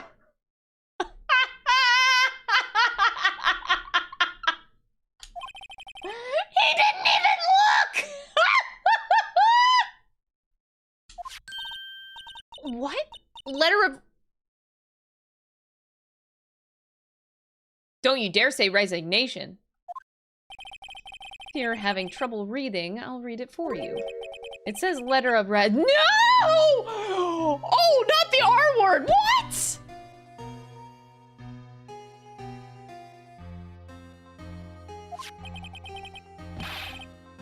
Edgeworth!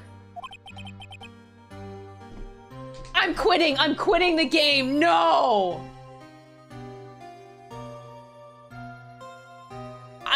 If Edgeworth quits, I quit. That's the deal here. If Edgeworth quits, I'm gone.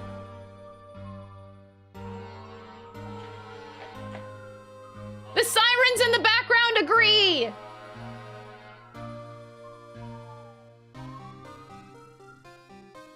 No! I feel as if something inside me has died. Oh.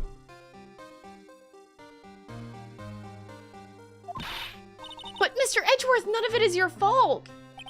I know the path I've walked. You don't need to tell me. And the path I've walked hasn't been a just one. I can't forgive myself for what I've done. And no one else should forgive me either. Phoenix just raises his hand. I forgive you. Me, your #1 fan. I think he's serious. Mr. Wright, please, you have to do something. This letter of resignation, I wonder if I can use it for anything? What? Evidence?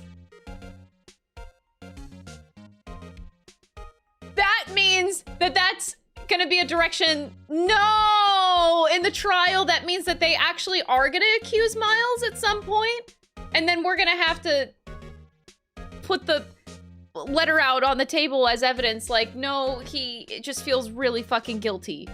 He's not guilty of the crime. He feels guilty. Oh my god, that oh, don't go in that direction. God damn, this poor man. Okay, I'm really starting to feel bad. He's been through so much. I feel awful. Oh.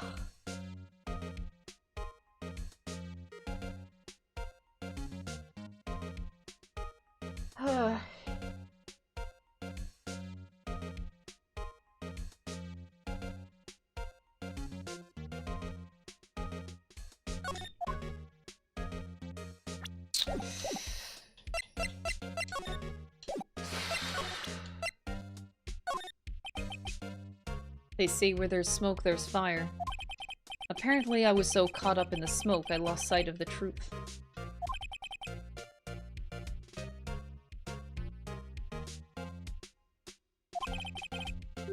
The others are right. I have no right to serve as a prosecutor. But Mr. Edgeworth, you were only doing your job! I've always made my own decisions about what I can and cannot do. That hasn't changed. Forgiving myself is something I cannot do.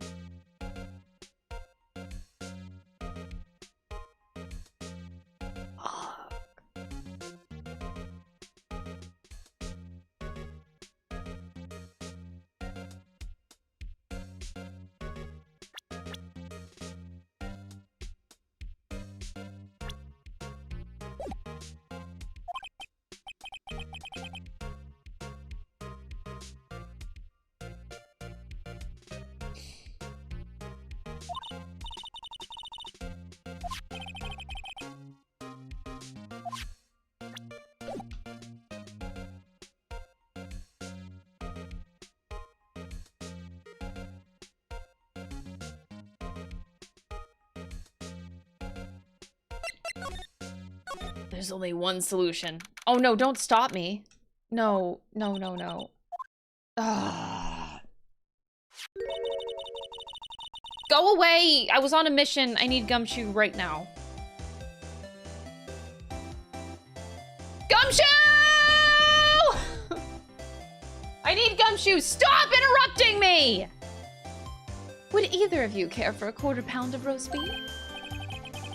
Miss Star! Guess she's out of lunches. You certainly are the curious sort, aren't you? Kind of like the first person who sucked a cow's nipple to discover milk. Still, I never thought that you'd go digging up that case from 2 years ago. Everyone in this trial was involved in the SL9 incident. Not only that, but the murder occurred on the very day the evidence from that case was due for transferal. This can't all be attributed to mere coincidence. Aren't you forgetting something? You know, that little scene I happened to witness? The instant Lana stabbed Detective Goodman with a knife. No matter how much of the past you dig up, it won't change what I saw. Roast beef is meant to be savored when eaten. Miss Star's hatred toward Lana, it all dates back to 2 years ago. Let me guess. Let me take a fat guess here. Actually, you know what? I don't even care about you right now. Fuck you. Wait, no, not...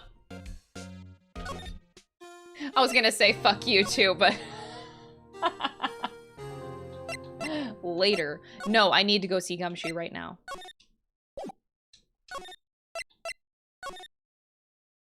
Where's he at? Oh, you're back. You're still here? You gotta make 150 copies of the... I gotta make 150 copies of these files. Brewing coffee, copying files. I'm turning into a regular DJ! You're a DJ as well? If I'm not mistaken, I think he means desk jockey. Oh, that DJ! I gotta admit, admire your persistency, but my answer's still no. Oh yeah? Oh yeah? I have a little letter to show you. I'm not letting you in the office, chief's office, period. It'll be my neck on the line.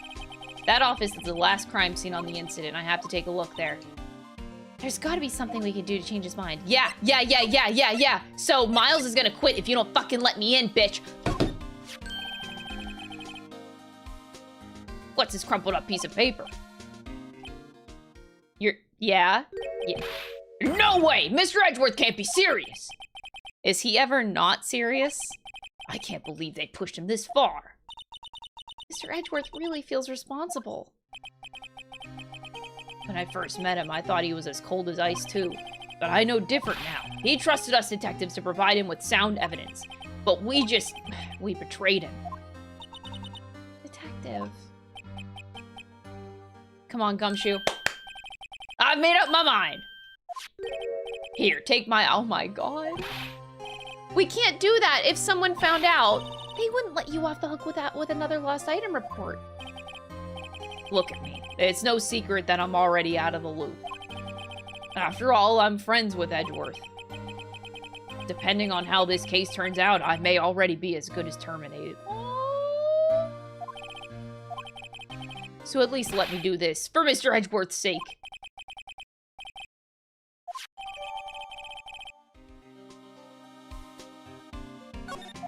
Gumshoe. Look at him! Why is his head so small?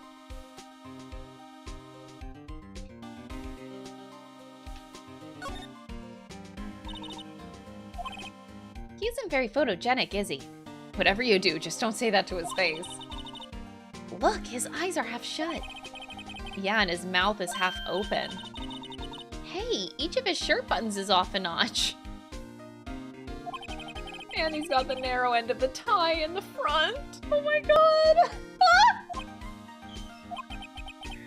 I think this goes beyond being a photogenic issue. He's just laughing! Oh my god.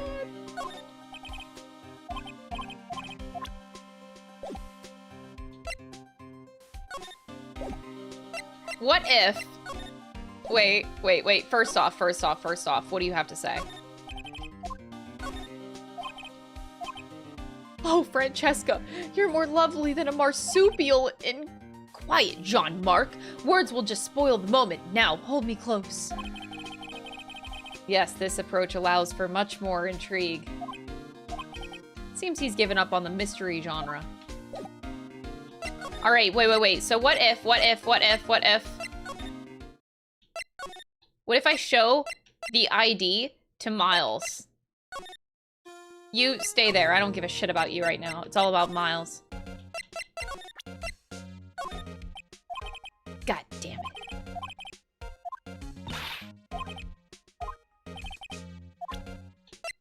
Oh, good. The paper went out of my... I just noticed the paper went out. That's good. That's good. I didn't want it to come up in the trial. That would have been really sad. Crucifog. You're a bitch.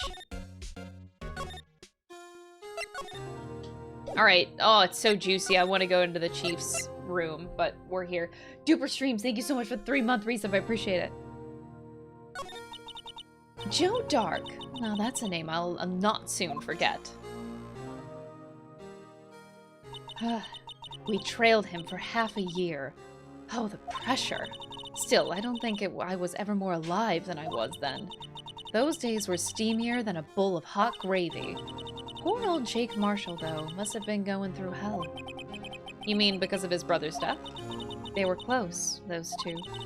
After Neil died, something took over Jake. He became obsessed. Seeing Jake like that made her all the more desperate. Lana Skye. My sister? The best of the best were put on that SL9 case.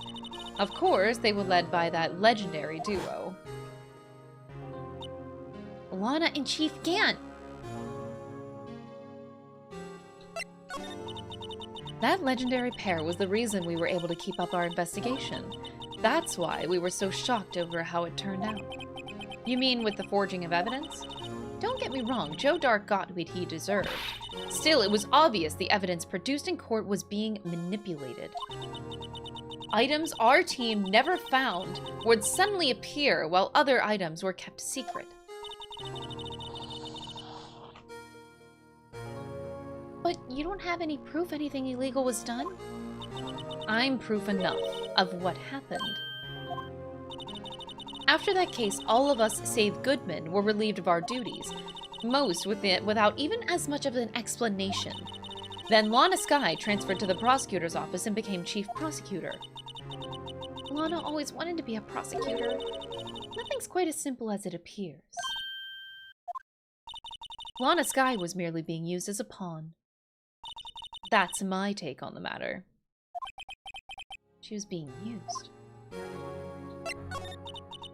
Damon Gant and Lana Skye.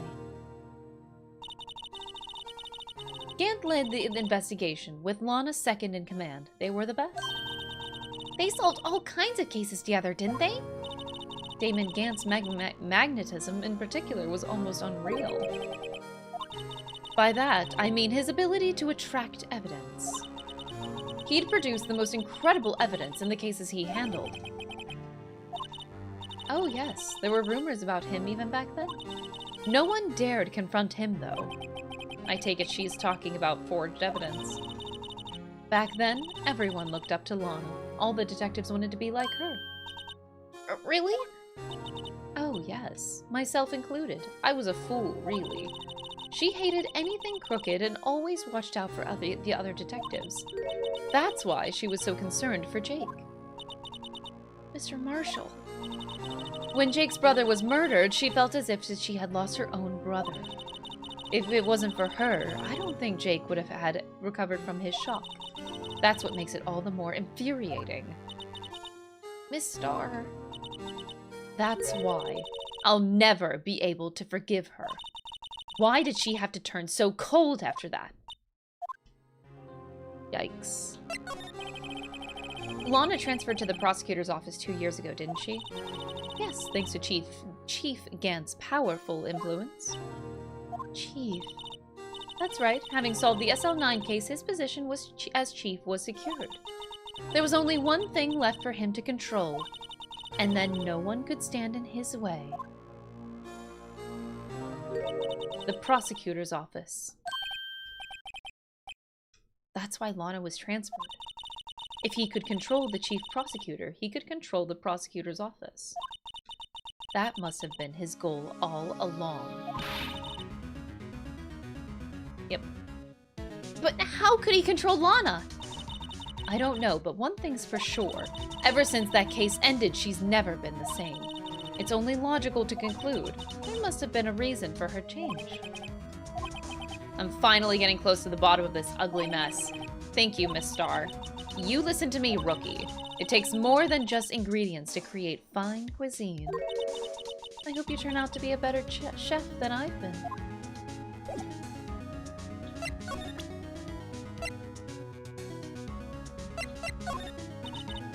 I don't have anything else to tell you. The only thing I can give you now is a poppy seed red rice set. Eat this and maybe you'll be able to tell black from white in court tomorrow. She's truly done. We're done with Angel Star. I actually think this is the last time we will ever be talking to her. But you know what's here? Miles's car. Let's fucking go.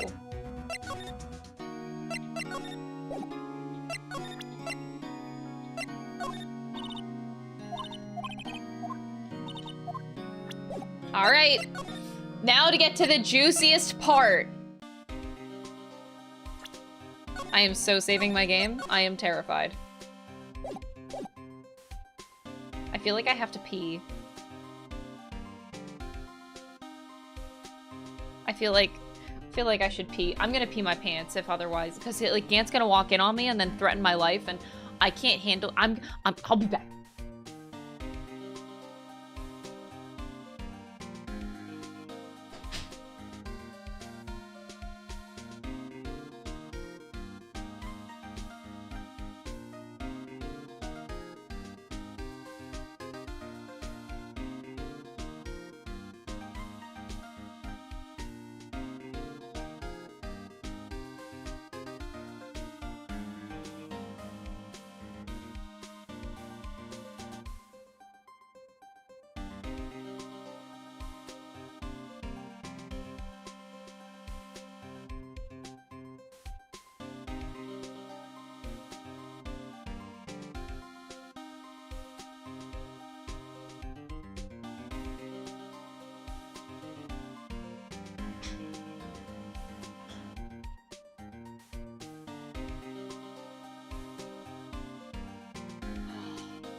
Okay.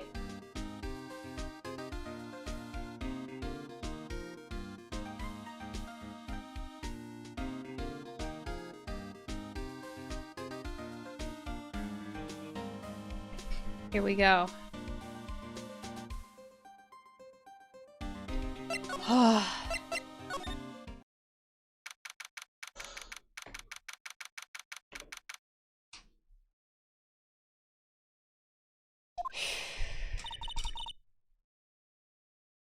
Here goes, Mr. Wright.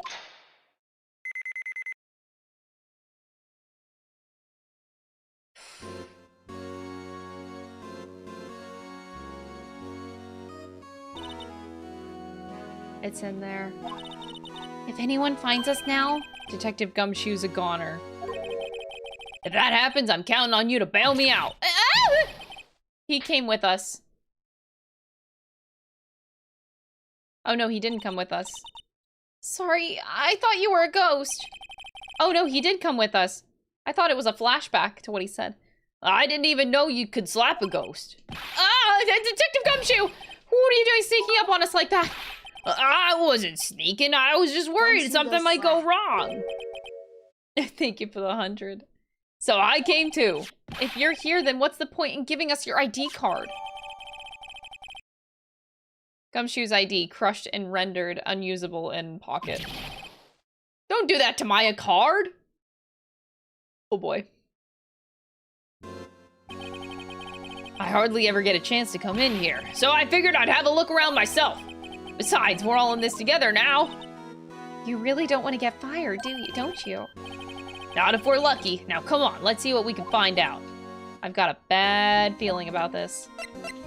Okay.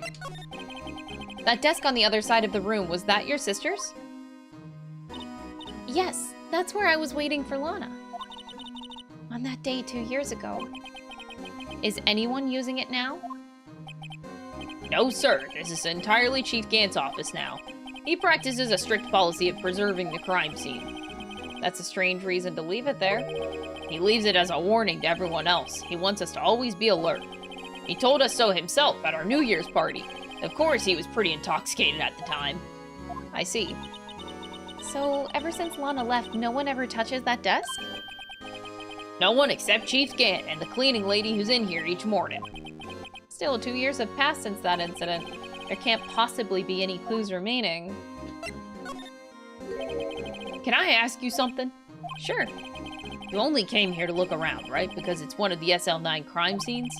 I mean, that's your only reason for coming here, isn't it? Why do you ask? You don't think... Nah, you wouldn't be. No! No, there's no way! Never mind, don't worry about it. Okay, now then, let's look around a bit more. Hey, hold on! Not so fast, buddy! What is it? When someone tells you don't worry about it, it's supposed to start bothering you, pal! You don't just let it go like that! Sorry, this guy's starting to get on my nerves. Okay, so what's bothering you? You two don't think Chief Gant might be a suspect, do you? Nah, right? We never suspect Gant. I don't think I've ever suspected Gant a day in my life. Dude's an innocent little bean. Never. We would never suspect Chief Gant. What? He's right, Mr. Wright. What do we think of him? Oh, wait, chat, you guys were hitting on Gant, weren't you? You would never accuse of him because he's too attractive to do it, right?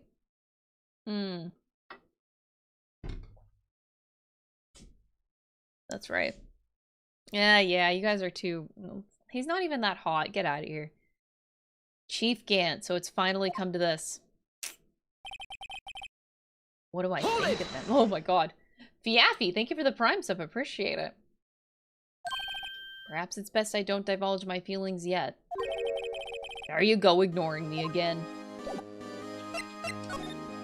Alright, obviously, I want in that safe first and foremost, but... I'll look over here first. Look at that giant window. Makes you want to crash through it and jump outside. No, it doesn't, actually.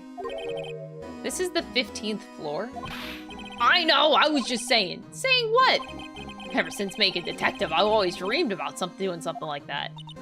Note to self, Detective Gumshoe has a lot of dreams. So long as he doesn't go crashing through that window when he gets fired. Don't say that! These shelves are mostly empty. Lana must have cleaned them out when she transferred over to the prosecutor's office. There's a small picture frame on the left shelf. Hey, this is where Lana and I went to that theme park!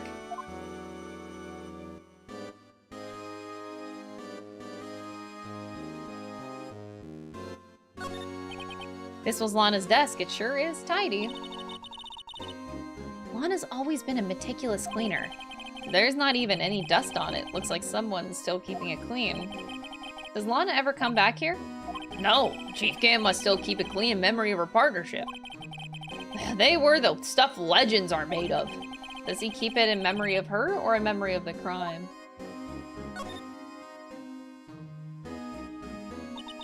This was taken on that day 2 years ago. The day Joe Dark ran out in the questioning room and tried to kill Emma.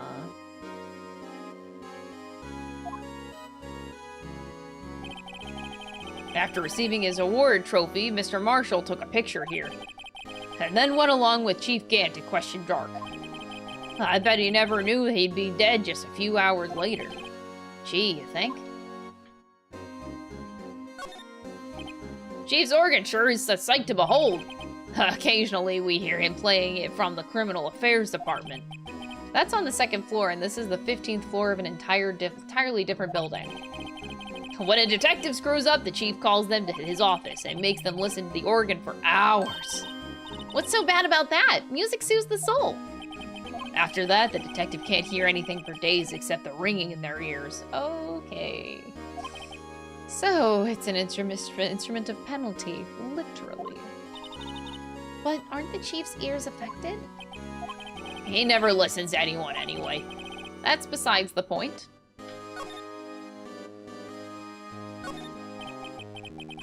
This is the real deal, isn't it? This armor and these weapons? Sure is, pal. The chief doesn't care for imitations. First the pipe organ, now this armor. Do you know how many taxpayer dollars must have gone into this room? What? You mean we're paying for this? Oh, sweetie, she has no fucking idea. That's it. I'm not paying 1 cent into my taxes. Okay.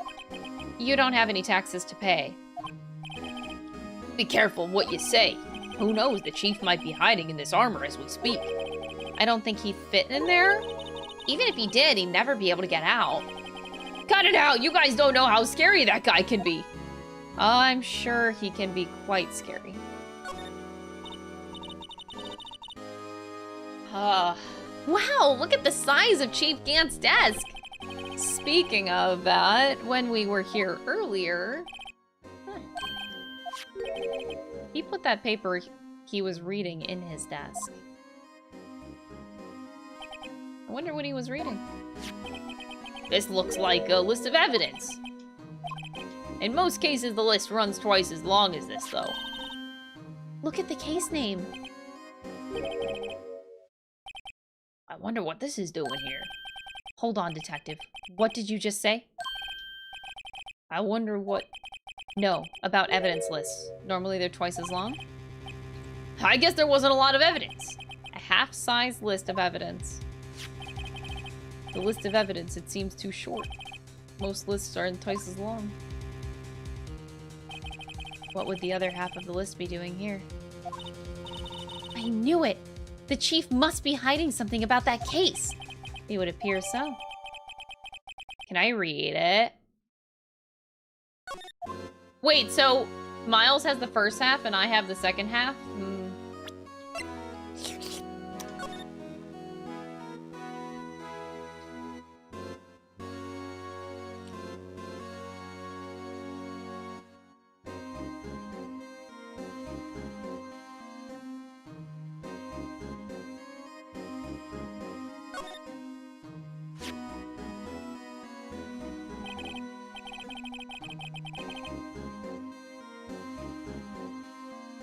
I wonder what this is. It looks like someone drew some kind of sketch. What is it? Did you find something?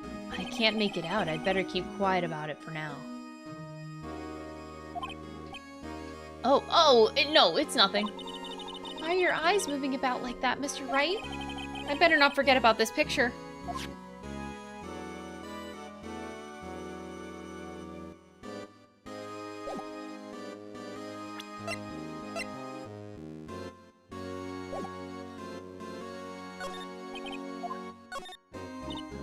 Wow, look at the size of Chief Gant's desk. We found this inside the drawer, a list of evidence from the SL9 incident. Mr. Edgeworth had the other half of that list. What would this list be doing here? This is a safe, isn't it? That word is ripe with intrigue. Okay, if you say so. It looks like a code needs to be entered into this panel to open it.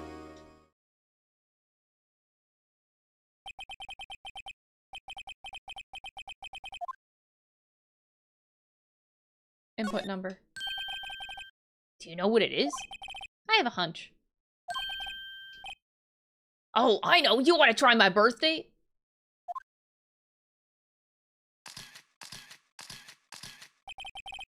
I have a better idea. Here goes nothing.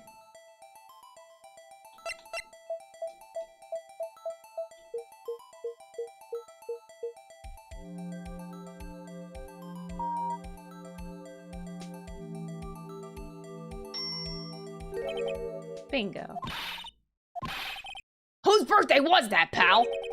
777777. The final ID card number on that record.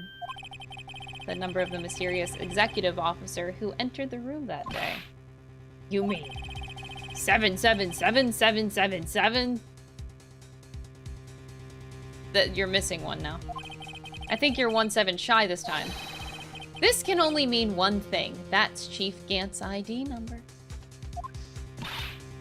Say, anyone care to look inside?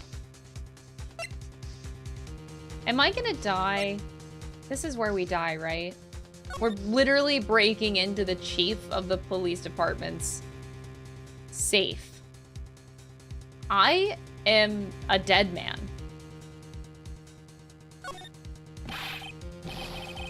Is there any money in there? How much does he have stashed away? I bet it's the broken piece of the pot.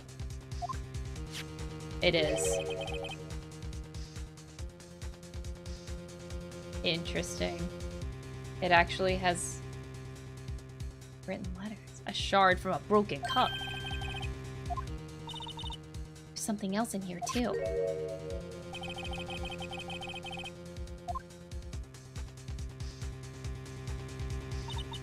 This is a handprint, isn't it? I saw someone wearing a shirt like that once. You think the chief made up the design? I don't think so. It was just a thought. Is that it? Is that all that was in the safe? It's empty now.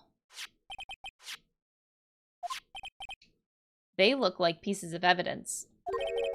Unless you can prove they have something to do with this case, I'm afraid I can't just let you take them. Yeah. Great, now I have to prove their relevancy to get them.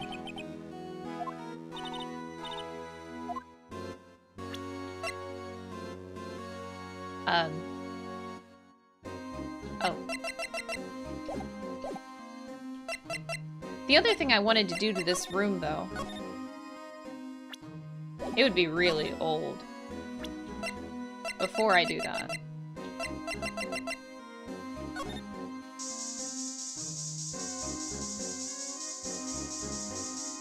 Just making sure, you know? You can never be too sure.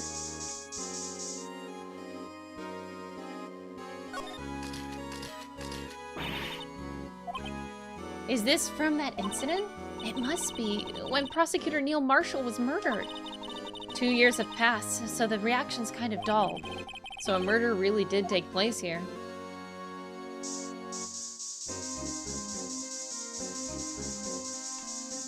I was hoping to find more juicy bloodstains than just the crime scene one. I was hoping something else would come up. But nothing else is coming up, which is very disappointing. Damn. Nothing else. Okay, it's clean.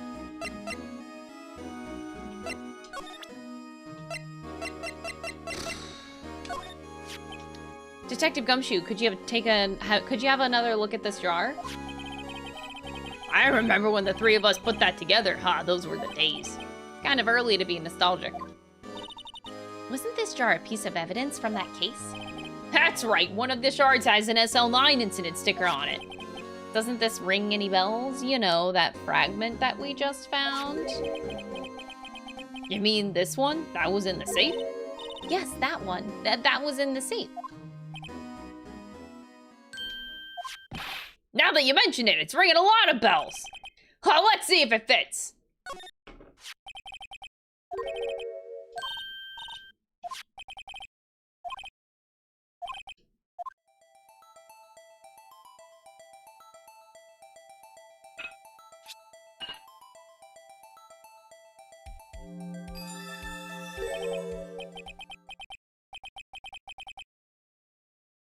What in the fuck?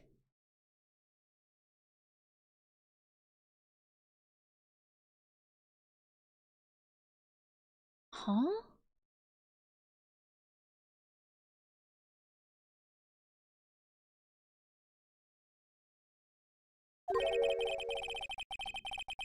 Chief Gant willingly and knowingly hid a piece of this jar in his safe. In other words, he concealed a piece of evidence from the SL9 incident. But, hey, guys, get a load of this! This piece you just attached, it's different from the others.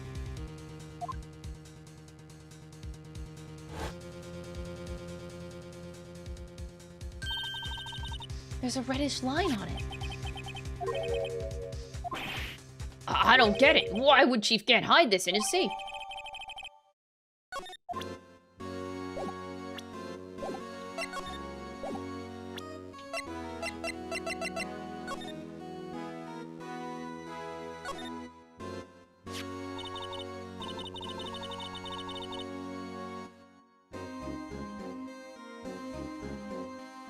Hey, look here.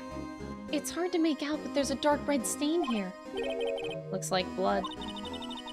This piece the chief has is different, though. The bloodstains on the other pieces are just spots. But this one's a line.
I feel a lot better now that this jar is complete.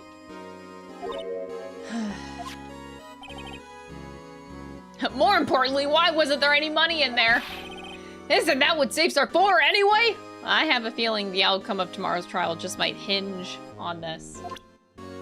Yeah, which is a problem because I'm not seeing anything right now. I'm trying to figure it out.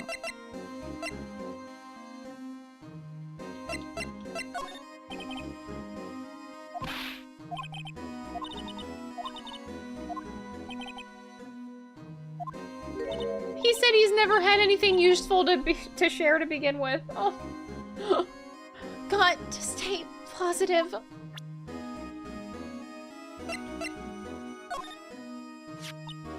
That's what the chief was reading before, isn't it? Oh. Take a look at the back of the form, pal. I did, though. Wait, what? We did.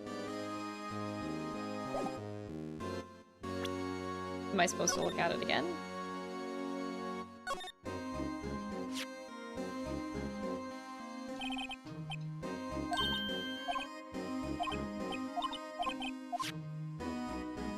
I like how Gumshoe looks at this and then he just doesn't say anything on it. He's just like, oh yeah, look at the back. It's a real piece of art.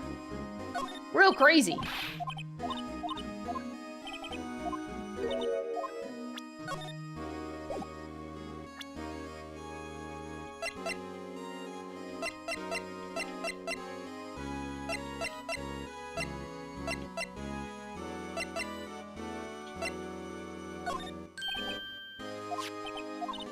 Oh no, no, no, this came back, this came back. Feels bad, man.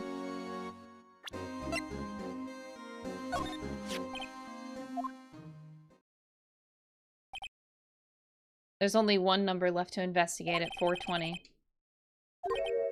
Someone with an executive officer number. That's 17 too many, detective.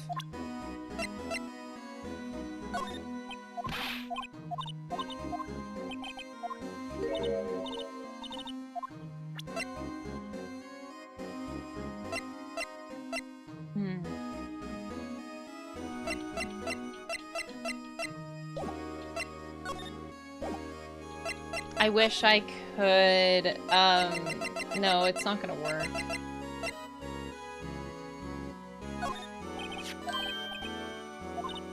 That's a great idea, detective. Wait, fingerprints? What are you doing? Why are you sticking out your hand like that? Go ahead, take my fingerprints. It's not your fingerprints we want to take.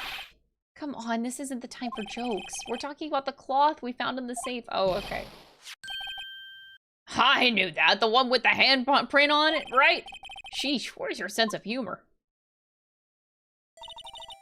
Okay, Mr. Wright, let's check for prints. Sprinkle the powder on the cloth. Then, once they've been absorbed into the prints, blow the rest away. What are you, my mom? I don't have to be told a million times. This one. All right, we got a dinger, a ringer dinger. Wow, I love this gameplay. Really gotta make sure it's real clear. Really clear. There we go.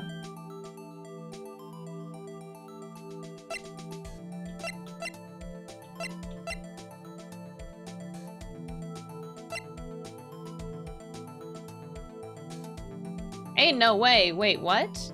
That doesn't make any sense. You what?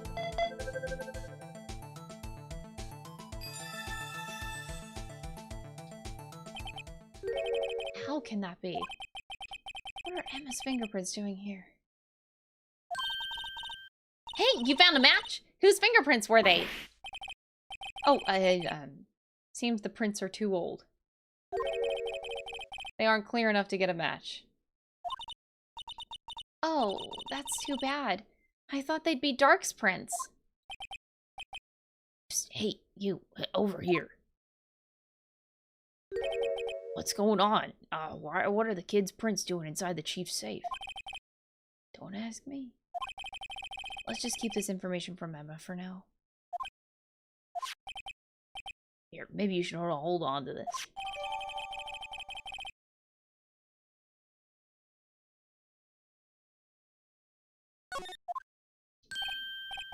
Well, was I any help? Of course. Thanks to your ID card, we were able to get some hard evidence.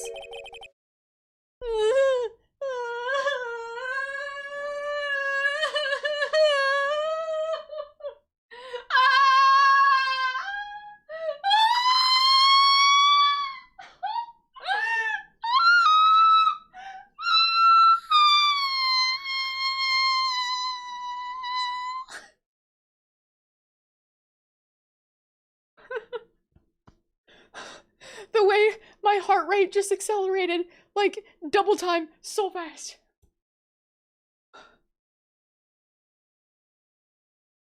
Oh. Okay. Everything's fine. My heart rate went up so fast, oh my god.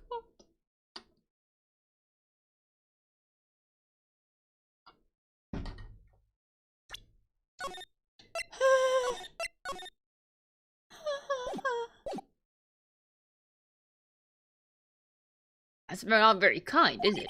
In other words, if it wasn't for his ID card, he would have been useless. Isn't that right, you in the coat? Chief Gant! We didn't think you'd be back so soon.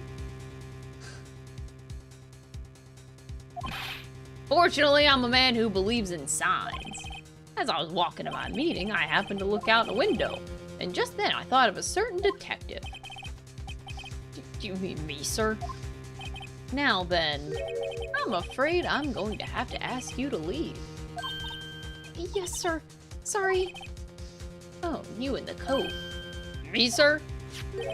Drop off your ID on the way out.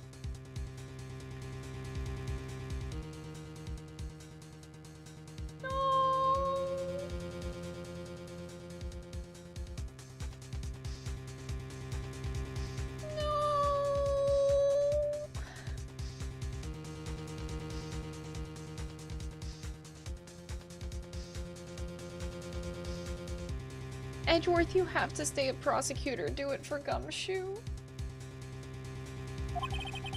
You won't be needing it anymore. But sir!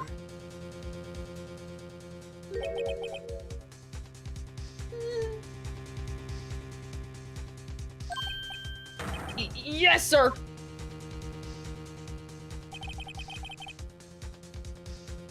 We'll be on our way too then. Bye. Wait, you, the one without the spiky hair. Oh no.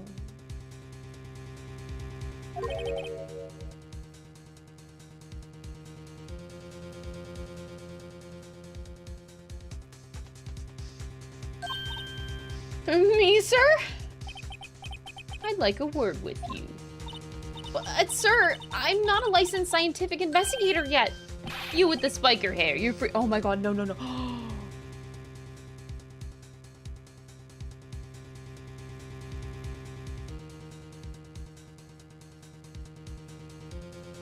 No, I can't leave her. Oh my god. No, no, no.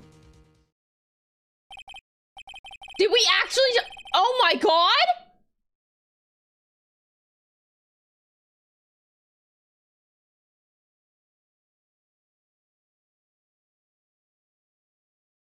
Look, pal, I've told you once, I've told you 1,000 times.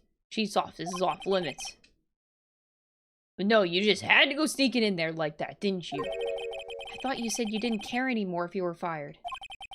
Yeah, but if I knew it'd be like this, I never would have said it. Now that I've seen the evidence Chief Gant was hiding in his office, I think I'm finally starting to get the picture. But why has she kept eerily silent about it all this time? Anyway, you listening to me? I'm gonna try to smooth things over with the Chief again. Later, pal.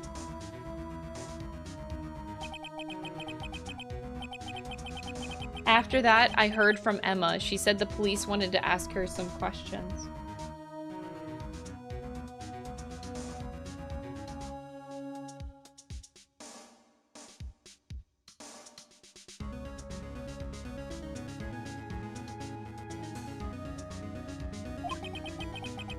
So she'll be busy for the rest of the day.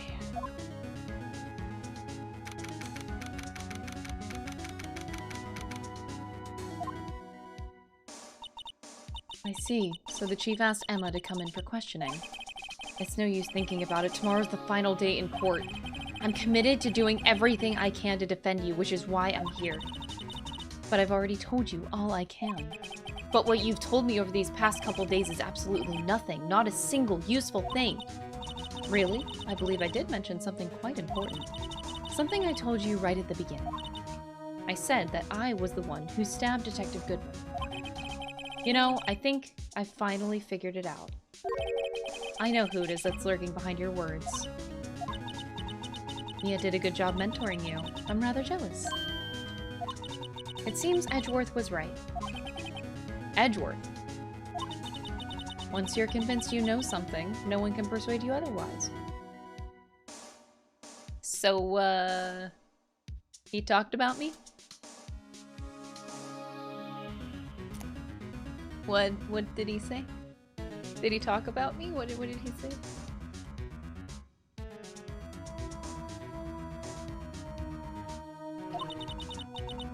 Thick-headed is the term he used, I believe. Yeah, that's me. Now's my chance to get her to tell me the rest of the story.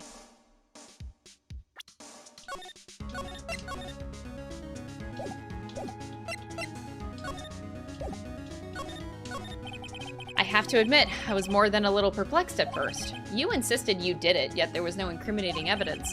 That's when it hit me. It's not that you're unwilling to tell the truth. It's that you're incapable of doing so because of a certain individual. What an interesting notion. A certain individual, you say? So, you think I'm protecting this person? Protecting? No, I think afraid of is more like it. If I'm not mistaken, the person in question may have persuaded you to silence. For argument's sake, Mr. Wright, whom, may I ask, is this person you're speaking of? Why do I gotta say it out loud? The one I'm supposedly so frightened of. Oh, I can't even... Wait, Miles Edgeworth isn't even an option. I wanted to present Edgeworth. You're definitely afraid of Mike Meekins. To be honest, there's someone a bit scarier. Why, you, of course. You seriously believe what you're saying, don't you? Now that's scary. You seem to be mad. You seem to have the makings of a criminal in you. What with all of your fallacious accusations? Care to spend tonight in the cell next to mine? If you ask me, you're the scarier one.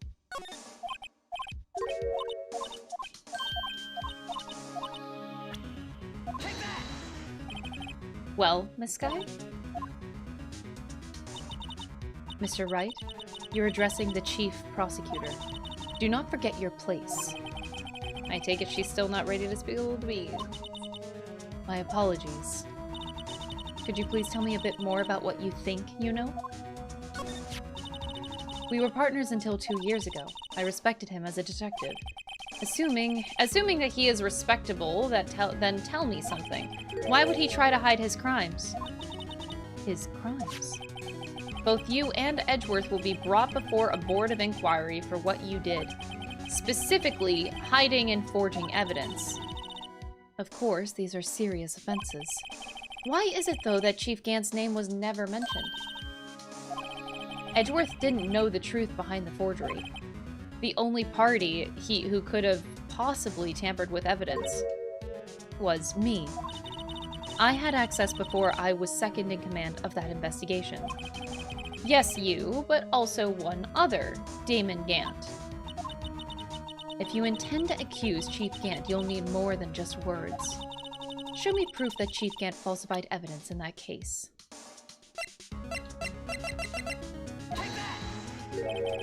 I just found this in a safe in the Chief's office. This jar piece and this piece of cloth. Do you know what these are? They're pieces of evidence from the SL9 incident. The person concealing evidence was none other than Chief Gant himself. Now tell me, why are you taking all the blame for him? Touché, Mr. Wright. It's as you surmised. I cannot disobey the Chief's orders. Even if it means being found guilty for murder. Why not? Come now, Mr. Wright. You can't possibly expect me to be able to tell you that. 3 days ago, I had no choice but to cooperate. Or perhaps I should say follow orders. Yes, that's more accurate than cooperate.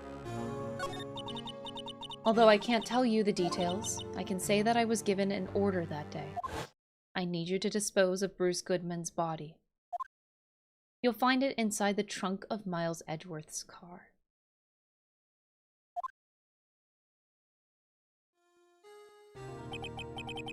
Just as I suspected. Despite what everyone believes, you were not the one who murdered Detective Goodman. Correct. I was trying to take the body out of Edgeworth's car. The trunk's lock was broken, and I discovered that murder weapon while inspecting the body. The murder weapon. You mean Edgeworth's knife? No. When I found the body, this was the knife stuck in it. The knife from the SL9 incident, serial killer Joe Dark's knife. I couldn't just leave that knife in him. So I took it out and stabbed him with another knife.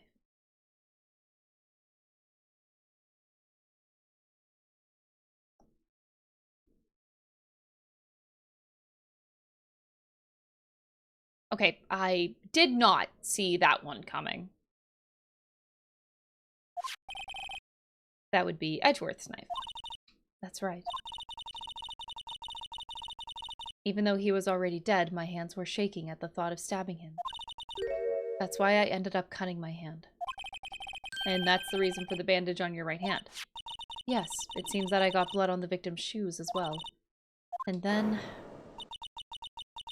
she saw me just as I plunged the knife in.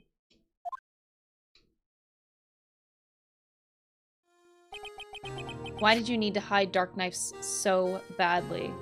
Dark's knife so badly. It took a lot of work to finally close the Dark case 2 years ago. It was over with. I didn't ever want it to be opened again. My intent was to prevent that by whatever means possible. So, you hid Dark's knife. The weapon used to stab the detective was evidence in the Joe Dark case. If word got out, which it would, the reporters would have a field day with that. So, you wrapped the knife in your scarf and hid it. In Edgeworth's exhaust pipe. Right. Then I called my sister to tell her what happened and to ask her to hide the knife that was inside my muffler. You asked Emma. I didn't want anyone on the force to know about this. That would explain why Emma was so confident about Lana's innocence. Speaking of phone calls, I had a bad feeling about one of them that day. The truth is, after I received those orders from Chief Gant, the first thing I did was make a phone call. A phone call to Patrolman Jake Marshall. Why on earth would you call him? The lead investigator for the SL9 incident had been murdered. I wanted that fact to be kept hidden, and I needed help. He was the only other person I could trust. Or at least I thought I could trust him at the time. However, it seems that after I spoke to him, he went off on his own escapade of his own. You mean, not wanting the case to die, he decided to take things into his own hands. So the plan didn't go according to plan. So, in a panic, she took blame for everything that happened because it was an accident. None of that was supposed to happen.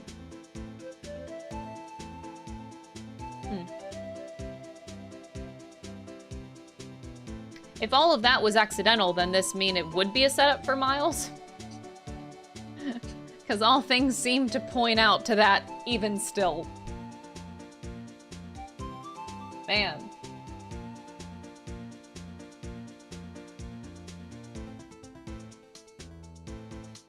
No. If you're on a power trip, though, man, that's weird.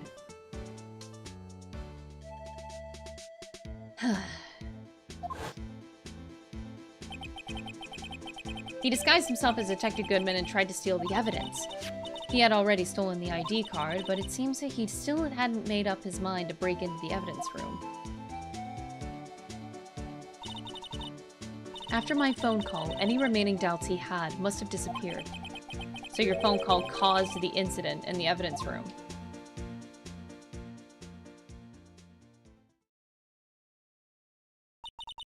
I'm afraid that's all I can tell you. But Lana... You've earned my respect, Mr. Wright, both as a defense attorney and an investigator. Now please, don't pursue this any further in court tomorrow. Tomorrow's trial, there's only one way to drive off Lana's demons. I've got to get to the bottom of everything. Not to mention Miles, too.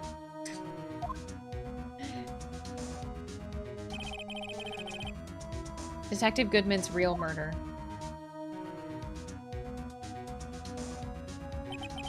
And what went down in the chief's office 2 years ago.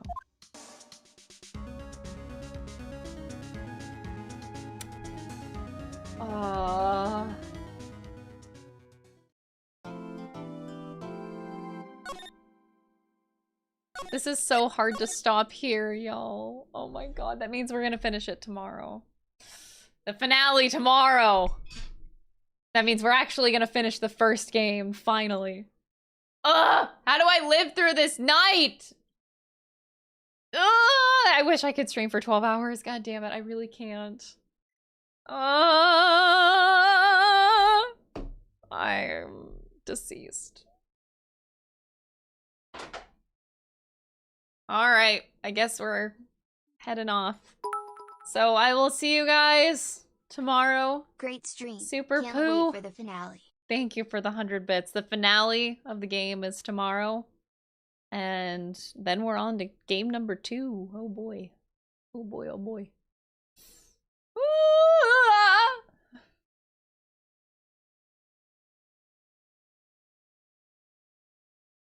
There's a lot to think about with this case now. Maybe I can figure it out overnight. Maybe. We'll see. But I'll see you guys tomorrow. Have a great evening. Don't do anything stupid. And you better be here. Bye!